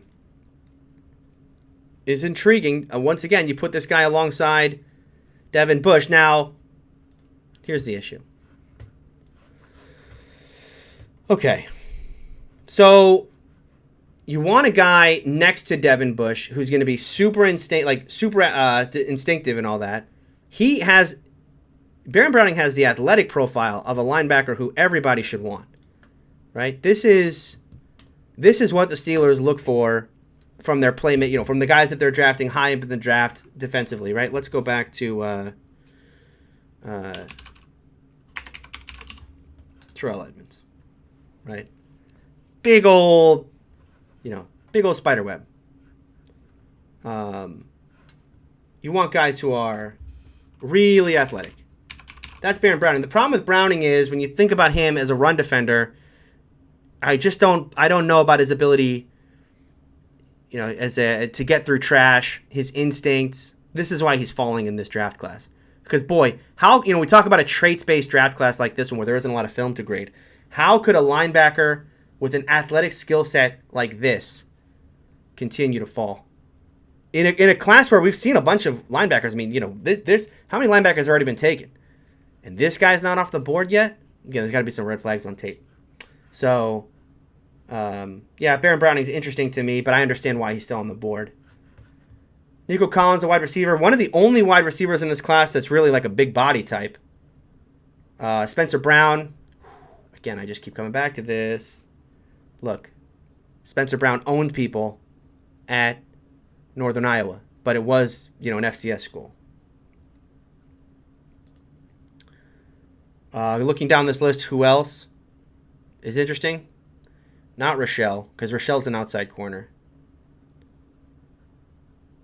Yeah, you're getting to the point now where you're either taking a luxury in some ways or you're reaching on someone, like a Shaun Wade I think would be a reach at this point. You're either reaching on someone or you're taking a luxury. Otherwise, I think my top 3 are Miners, Wyatt Davis, Kendrick Green. Oh, the Packers just gave Aaron Rodgers a little reason to come back. Hey, we got a really good slot receiver for you, Amari Rodgers. Come on, he's going to be good. future host of Jeopardy, Aaron Rodgers.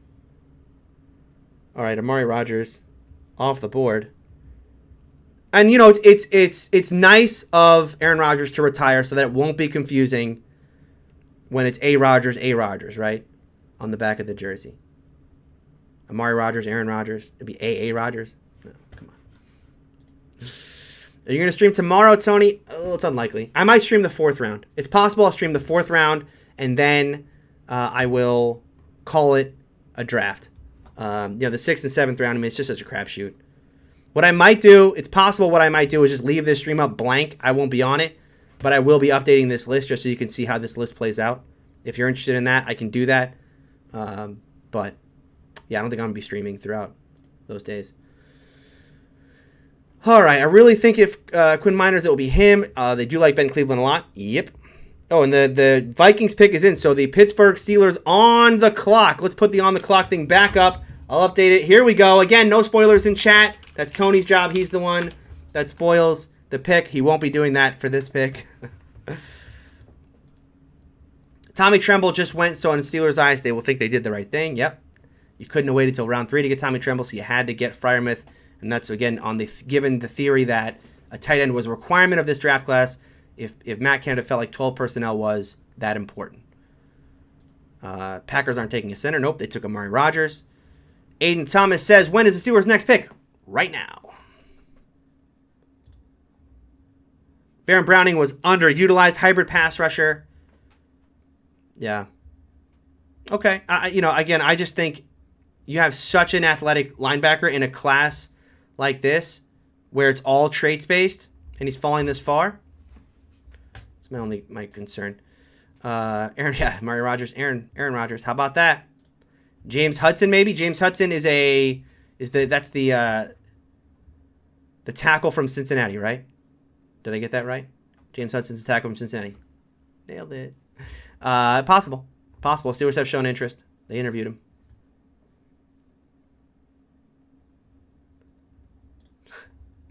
Didn't score well in the athletic thing. Doesn't mean a whole lot. Again, not a requirement. I know I went on the whole thing before about, you have to be a 7. You don't have to be a 7. It's an average of a 7. So it's better, but not a requirement. All right. Pittsburgh Steelers are on the clock, and NFL Network goes to commercial. Thank you, NFL Network.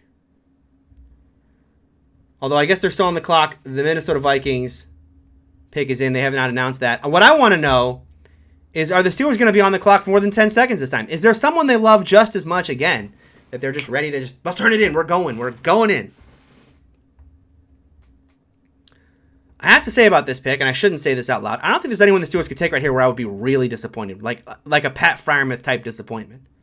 Because as I look at the board to my right here, as long as they could go off the board and there'd be a player I haven't watched. But if they stay with the board here, I guess I should update this because like Diablo's been taken already. Yeah, there's not a whole... Cameron McGrowan got taken. Like, even if they took Baron Browning, I wouldn't be that disappointed in it.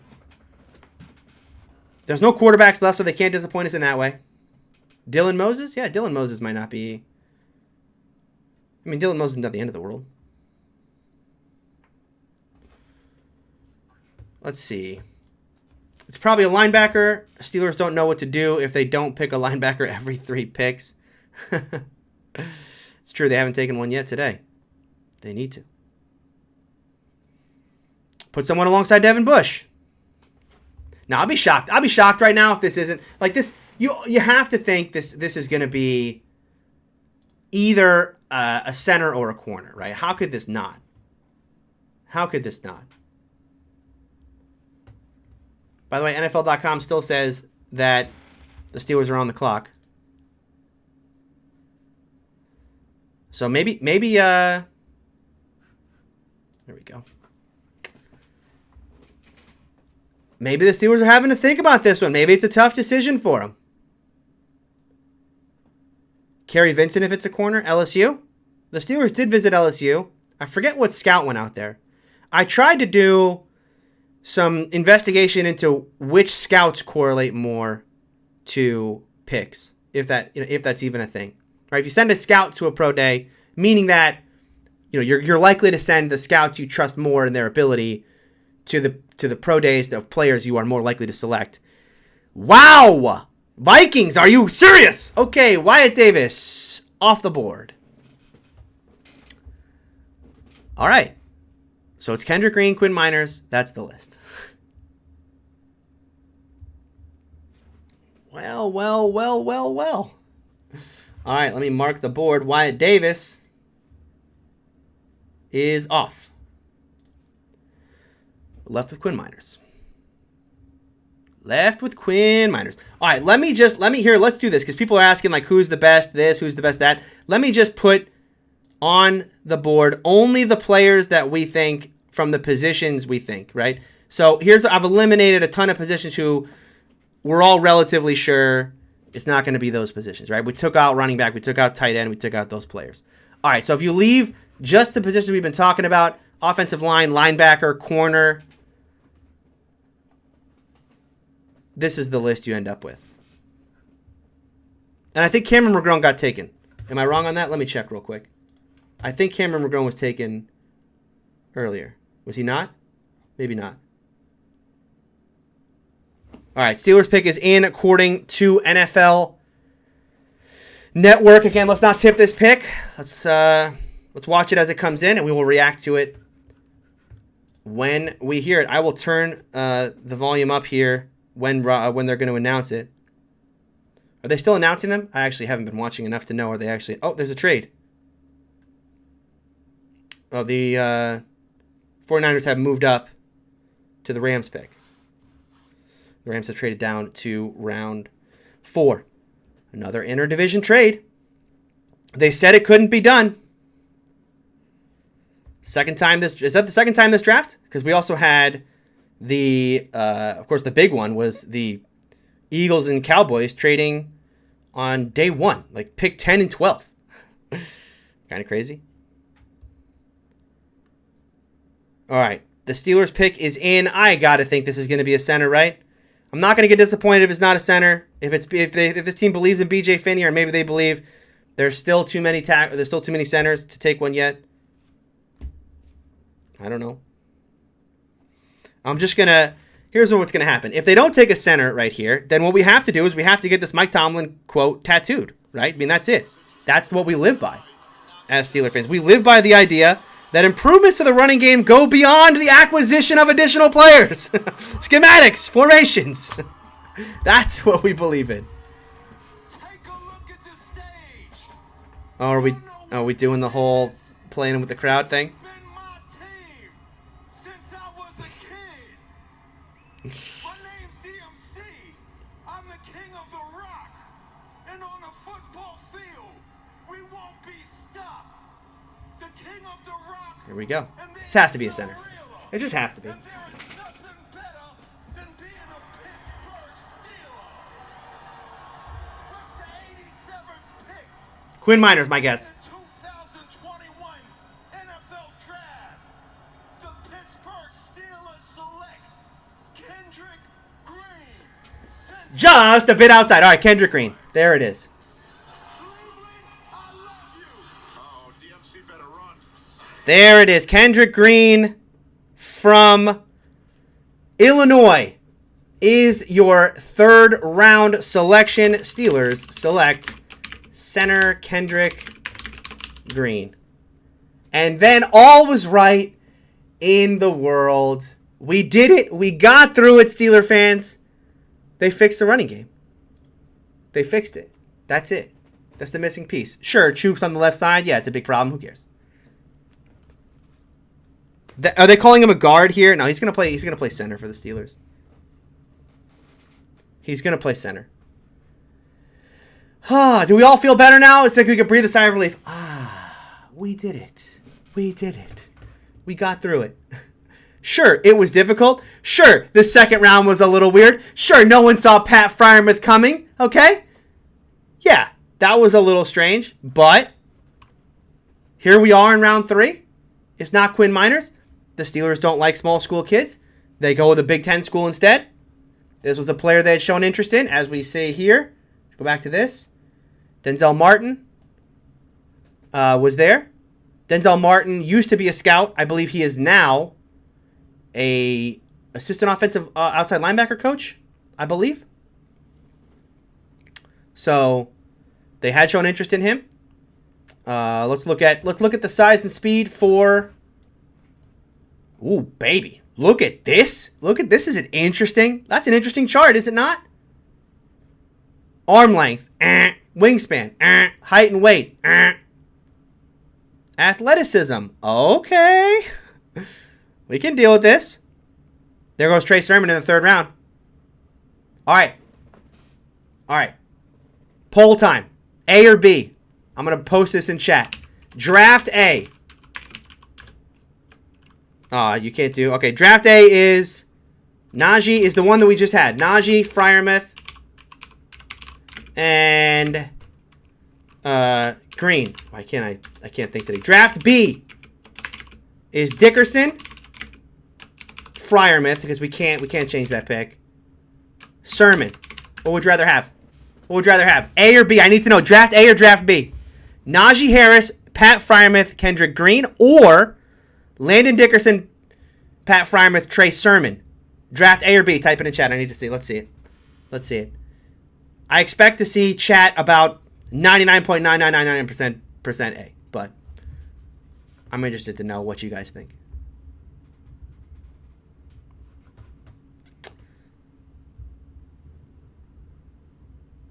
Yeah, everyone's gonna say A. Of course, everyone's gonna say A. Can I be honest? I think I might be Team B. It's close for me. I really like Landon Dickerson. Objectively, from a Browns fan, B. So there you go. Browns fans think B. Steeler fans all in on A. Yeah. As I said, 99.99999% A. Yep. Najee Harris is a very good player. There's no doubting that. Couple B's. Trey Sermon goes right after the Steelers picked in round 3. All right. Back to chat here. Steelers selecting Illinois center Kendrick Green with the final pick, an athletic prospect. He played. Look, he's a. I know he's marked as a guard on these. Don't let that fool you. I don't know what ESPN said. NFL Network said guard. He's going to be a center for the Steeler team. As I said, I think he was kind of the bottom of the list for me when I came into this draft. Of okay, if we're talking about guys who can come in and step in day one and compete with BJ Finney and potentially win that spot over in training camp, Kendrick Green was the bottom of the list for me. Obviously, I was much higher on Landon Dickerson and Creed Humphrey, and that's why those guys were round 2 type players. The Steelers end up skipping out completely on Quinn Miners, the small school kid. Look, here's what ends up happening with Miners now, and I don't know when he's going to end up getting drafted, but it does seem like that was more media hype, from a small school kid. As and I'm glad, and in some ways you're kind of glad that they did raise the profile of that guy. Division III, he is, he's got a great story, and he is a very good player. He showed out at the Senior Bowl, but not enough to get him in this range. This is a player in Quinn Miners who PFF had him rated as the 51st player in the draft.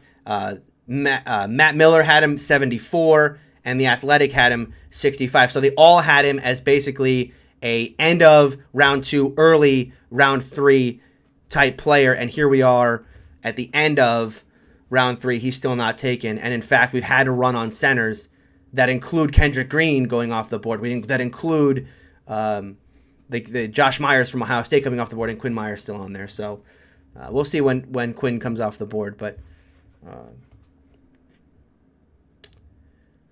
that's right. I appreciate this. 62 people watching me currently to analyze this pick. Like this pick. I like it. I thought, as I said, I think Kendrick Green on my board was the last of the starter capable centers in this draft, but the Steelers got one, and the only other one on the board was Quinn Miners, small school kid. Again, he's project because he's comes from that small school. But help me out with a like here. Help me out. Help spread the word about the channel. Give me a like. And also, if you've enjoyed today's stream, thank you all for watching. I'm not done completely just yet, but I do want to thank everyone who's watching me the entire weekend. Obviously, this is a lot of fun for me. to get to talk to you guys throughout the draft. As I've said this many times, the Super Bowl of the offseason is the NFL draft. And so getting to spend that time with you guys in chat, interacting with you, it makes it a lot more fun than just sitting in front of my couch and watching NFL Network or watching ESPN. This is a lot more fun for me. And so I'm glad you guys got some enjoyment out of this, because I certainly have had a lot of fun interacting with you. All right. So as Blake has said here, at least we're getting... I'm assuming you mean at least we're getting O-line. Yeah, at least we get O-line. At some point, it's got to not just be about schematics and formations, right? 12 personnel can only go so far if there's a gigantic gaping hole in the middle, and his name is B.J. Finney. And I like B.J. Finney, but B.J. Finney's not a starting center right now. Kendrick Green's closer. All right, I'm going to hear some of your thoughts on this A versus B thing we did. Let's see. We had A, but if Dickerson is healthy for 10 years, maybe B. Okay, so here's the thing with Dickerson being healthy for 10 years. Do we care if Dickerson's healthy for 10 years? Okay, so Najee Harris. Let's talk about Najee Harris for a second. Right? Everyone's good with Najee Harris as a selection in round 1. Right? Everyone's good. I mean, it's unanimous in chat. Najee Harris. Okay. Najee Harris is 23 years old. He will be under contract for the Steelers for 4 years and then a 5th-year option. Let's say the Steelers pick up the 5th-year option. He plays here for 5 years. He will then be 28 years of age by the end of that.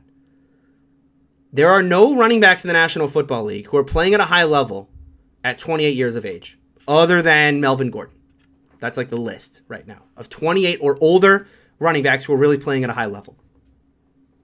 Once you get to that age, the fall off is just precipitous in the NFL right now. So if we're talking about, we care about longevity for these players. Like, they're not taking Najee Harris to be here 10 years from now, clearly. They're taking Najee Harris to win right now. And my argument for Dickerson is the exact same argument. You put Dickerson on the offensive line, and sure, his knees may break down, and he may be out of the league in 4 years. But if you get one productive season out of him this year, he's as good a center as you could possibly find in free agency, in the draft, whatever. You put that in the center of your offensive line, then you work around it. And then, you get Trey. Is Trey Sermon as good a running back in round 3 as Najee Harris is in round 1? No. But it goes to the idea of, look, you go offensive line, you get a stable center of your offensive line first, and then, Trey Sermon, I think the drop-off between a healthy Landon Dickerson to Kendrick Green versus Najee Harris to Trey Sermon, it's bigger from Dickerson to Green than it is from Najee Harris to Trey Sermon. And I like Najee Harris. It's not a slight on Harris. Harris is a fantastic back. All right, let's keep going here. The offense is looking scary. The offense looking good. This was an offense draft. This is a team that has invested so heavily in the defense in years past. I mean, this is it's been basically defense. Even last year. How many first round picks was it in a row, including last year, where the Steelers took a defender in the first round? But the last offensive player the Steelers took in the first round was David DeCastro. Do I have that right? And that was 2011, 2012. Let's look up Steelers first round picks.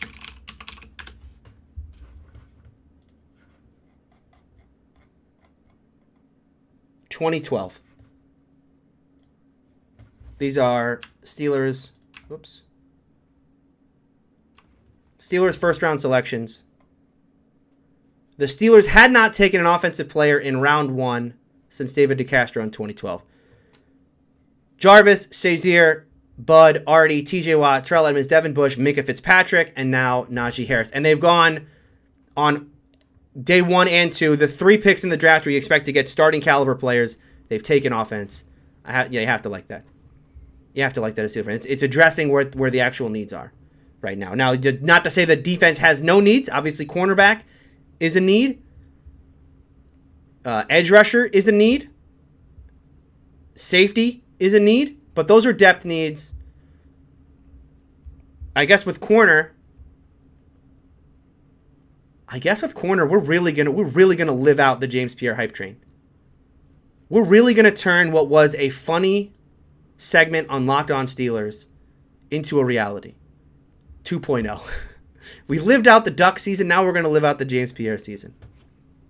I'm here for it. Ours is Frank Gore. Yes, that's right. I'm sorry. 38-year-old Frank Gore is still playing at a high level. So unless Najee Harris is Frank Gore, he'll be gone in 3 years, 4 years, whatever. Kendrick Green is a good pick. He plays center guard, needed a center. I agree. Kendrick Green was a good pick here in the 3rd round. I wanted Patrick Jones' edge depth in the 4th. Yeah, we'll talk about some players to look for tomorrow here as I finish up. I am going to be ending the stream here. It's 11 o'clock. Been streaming for almost 4 hours. Whew. I'll tell you what, it doesn't feel like 4 hours. 4 hours is a long-ass time, but it does not feel like 4 hours. All right, let's get through this here.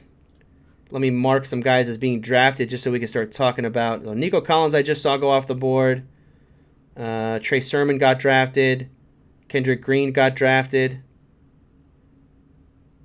And I think that's it. Is anyone else? Oh, the Browns got my guy, Anthony Schwartz. Anthony Schwartz ran a 4.240. Blazer. Absolute lightning quick. Now, is he a good route runner? Probably not. I wonder, though, you think about the Auburn wide receivers that they looked at. So Tomlin and Colbert went to Auburn this year. Very strange. Let's look at Auburn real quick. Because I want to show you guys this. Of all the colleges Tomlin and Colbert could go to, there has not been a player from Auburn selected yet. They went here. Now, we talked about kind of the rankings here. This, 6 is like a day 3 player. They went to see these players in person. Who did they want to see? Did they want to see Schwartz because he was going to run really fast? Are they more interested in Seth Williams? Because I think Seth Williams is more of the Steelers kind of player. Probably a better route runner than Schwartz. Seth Williams was thought of really highly at one point in his college career. Could have been a top wide receiver. He has fallen from what was that. But again, Tomlin and Colbert and Ike Hilliard out there. So Schwartz off the board. I know I said no Auburn player. No Auburn player had been taken until this pick by Cleveland. Interesting. I think Seth Williams could be a player tomorrow to watch for if the Steelers go with a wide receiver. All right, just trying to make sure that I have. Oh, there goes Monty Rice, the linebacker from Georgia. Mark him as being drafted here, so I can go through some of the players to watch for. So one thing I'll do here is I'm going to take off the positions that we know the Steelers are unlikely to take. So I'm going to say, okay, don't show me. Is none of. All right, so let's not take a look at running back. We know they're not going to go running back. They're not going to go tight end. They're likely not going to go anywhere on the interior of the offensive line.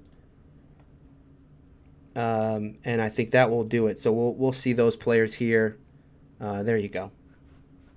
So players for tomorrow.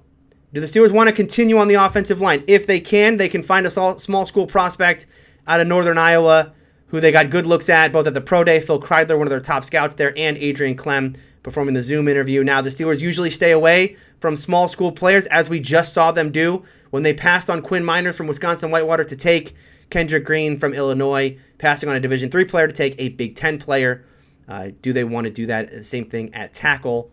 Baron Browning, as we talked about him, a very athletic linebacker, as someone in chat said today, potentially underused at Ohio State. Do the Steelers feel that way? Could he be a 4th-round prospect? We start to put ourselves in situations where edge rusher is back on the board. I think the 4th round is the perfect position to take an edge rusher. Certainly someone who can be a spot player at times, a spot edge rusher, but also contribute on special teams. Rashad Weaver from Pitt could be that kind of player. Although Rashad Weaver, I don't know if he's an edge rusher at the next level for the Steelers. He may have to fit more as a 3-4 DE, and in that case, Steelers don't need that. They've got plenty of depth right now when you consider they re-signed Chris Wormley, they re-signed Tyson Alualu, and they brought back they signed Abdullah Anderson as well. Divine Diablo has been taken. Let me get him off the board. Where is Virginia Tech? There they are. Safety depth. There's this kid from Florida State who I'm going to have just a terrible time pronouncing his name. Tomlin and Colbert there. Probably likely to see Asante Samuel, but keep that in mind as safety could be an option when we start talking about day 3 players who need to contribute on special teams, but also provide some depth. Cameron McGrone from Michigan is another player to watch for at linebacker. That him and Baron Browning, 2 players the Steelers got close looks at the pro day. James Hudson from Cincinnati still not taken yet. If the Steelers want to go with a tackle, there are a couple ones that are still available. Spencer Brown, James Hudson, although I think as we've been talking about all night, it seems like the Steelers are more comfortable at tackle than we are as fans. Ambry Thomas at corner as a player I talked about earlier, not a player they got to see in 2020, and Colbert's talked about this. Look, if you're close on our board, you didn't play, you're coming down. Ambry Thomas could be that kind of guy, tested really well at Michigan. Derek Barnes, Jerry Olsavsky got a good look at Derek Barnes at Purdue's Pro Day. This is a player that Nick Faribaugh, who I've had on this channel previously, is a big fan of. He was, when I asked for, hey, what day 3 players should I take a look at? He said, hey, go take a look at Derek Barnes. He's got some really interesting film.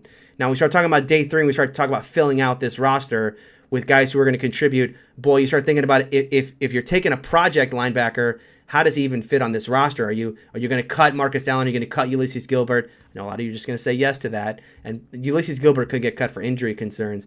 Marcus Allen's more intriguing to me as a safety convert. I know that happened late in the process last year. I'd like to give him a full offseason to see what he can do. Cornell Powell at wide receiver is an interesting player, probably more of a slot type within the Steelers system. Shaun Wade, we've talked about, better as a slot corner than he is on the outside. He was terrible as an outside corner, but as a slot corner, he showed at Ohio State that he could do that in 2019. The Steelers, they have an opening there. Shaun Wade could be that player in round number 4. Dylan Moses was once thought of as one of the best linebackers in the nation. He has certainly fallen off of that, put a lot of bad tape out there. How far does his fall go?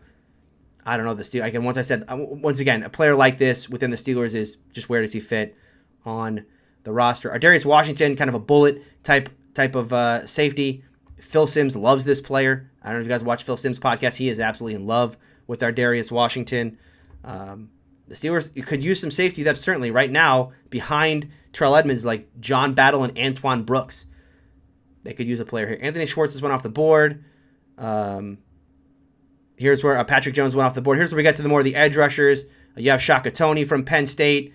You have from Northern Iowa here, Ellerson Smith, who's very good on the athletic skill. And then 2 edge rushers I talked about, Janarius Robinson and Joshua Kando. The other player I like here, Shi Smith. Shi Smith, I thought really showed out at the Senior Bowl.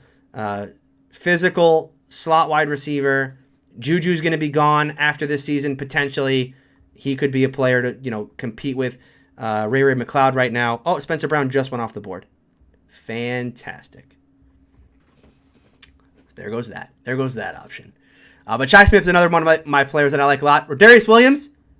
Here's all you need to know about Rodarius Williams. He's Greedy Williams' brother.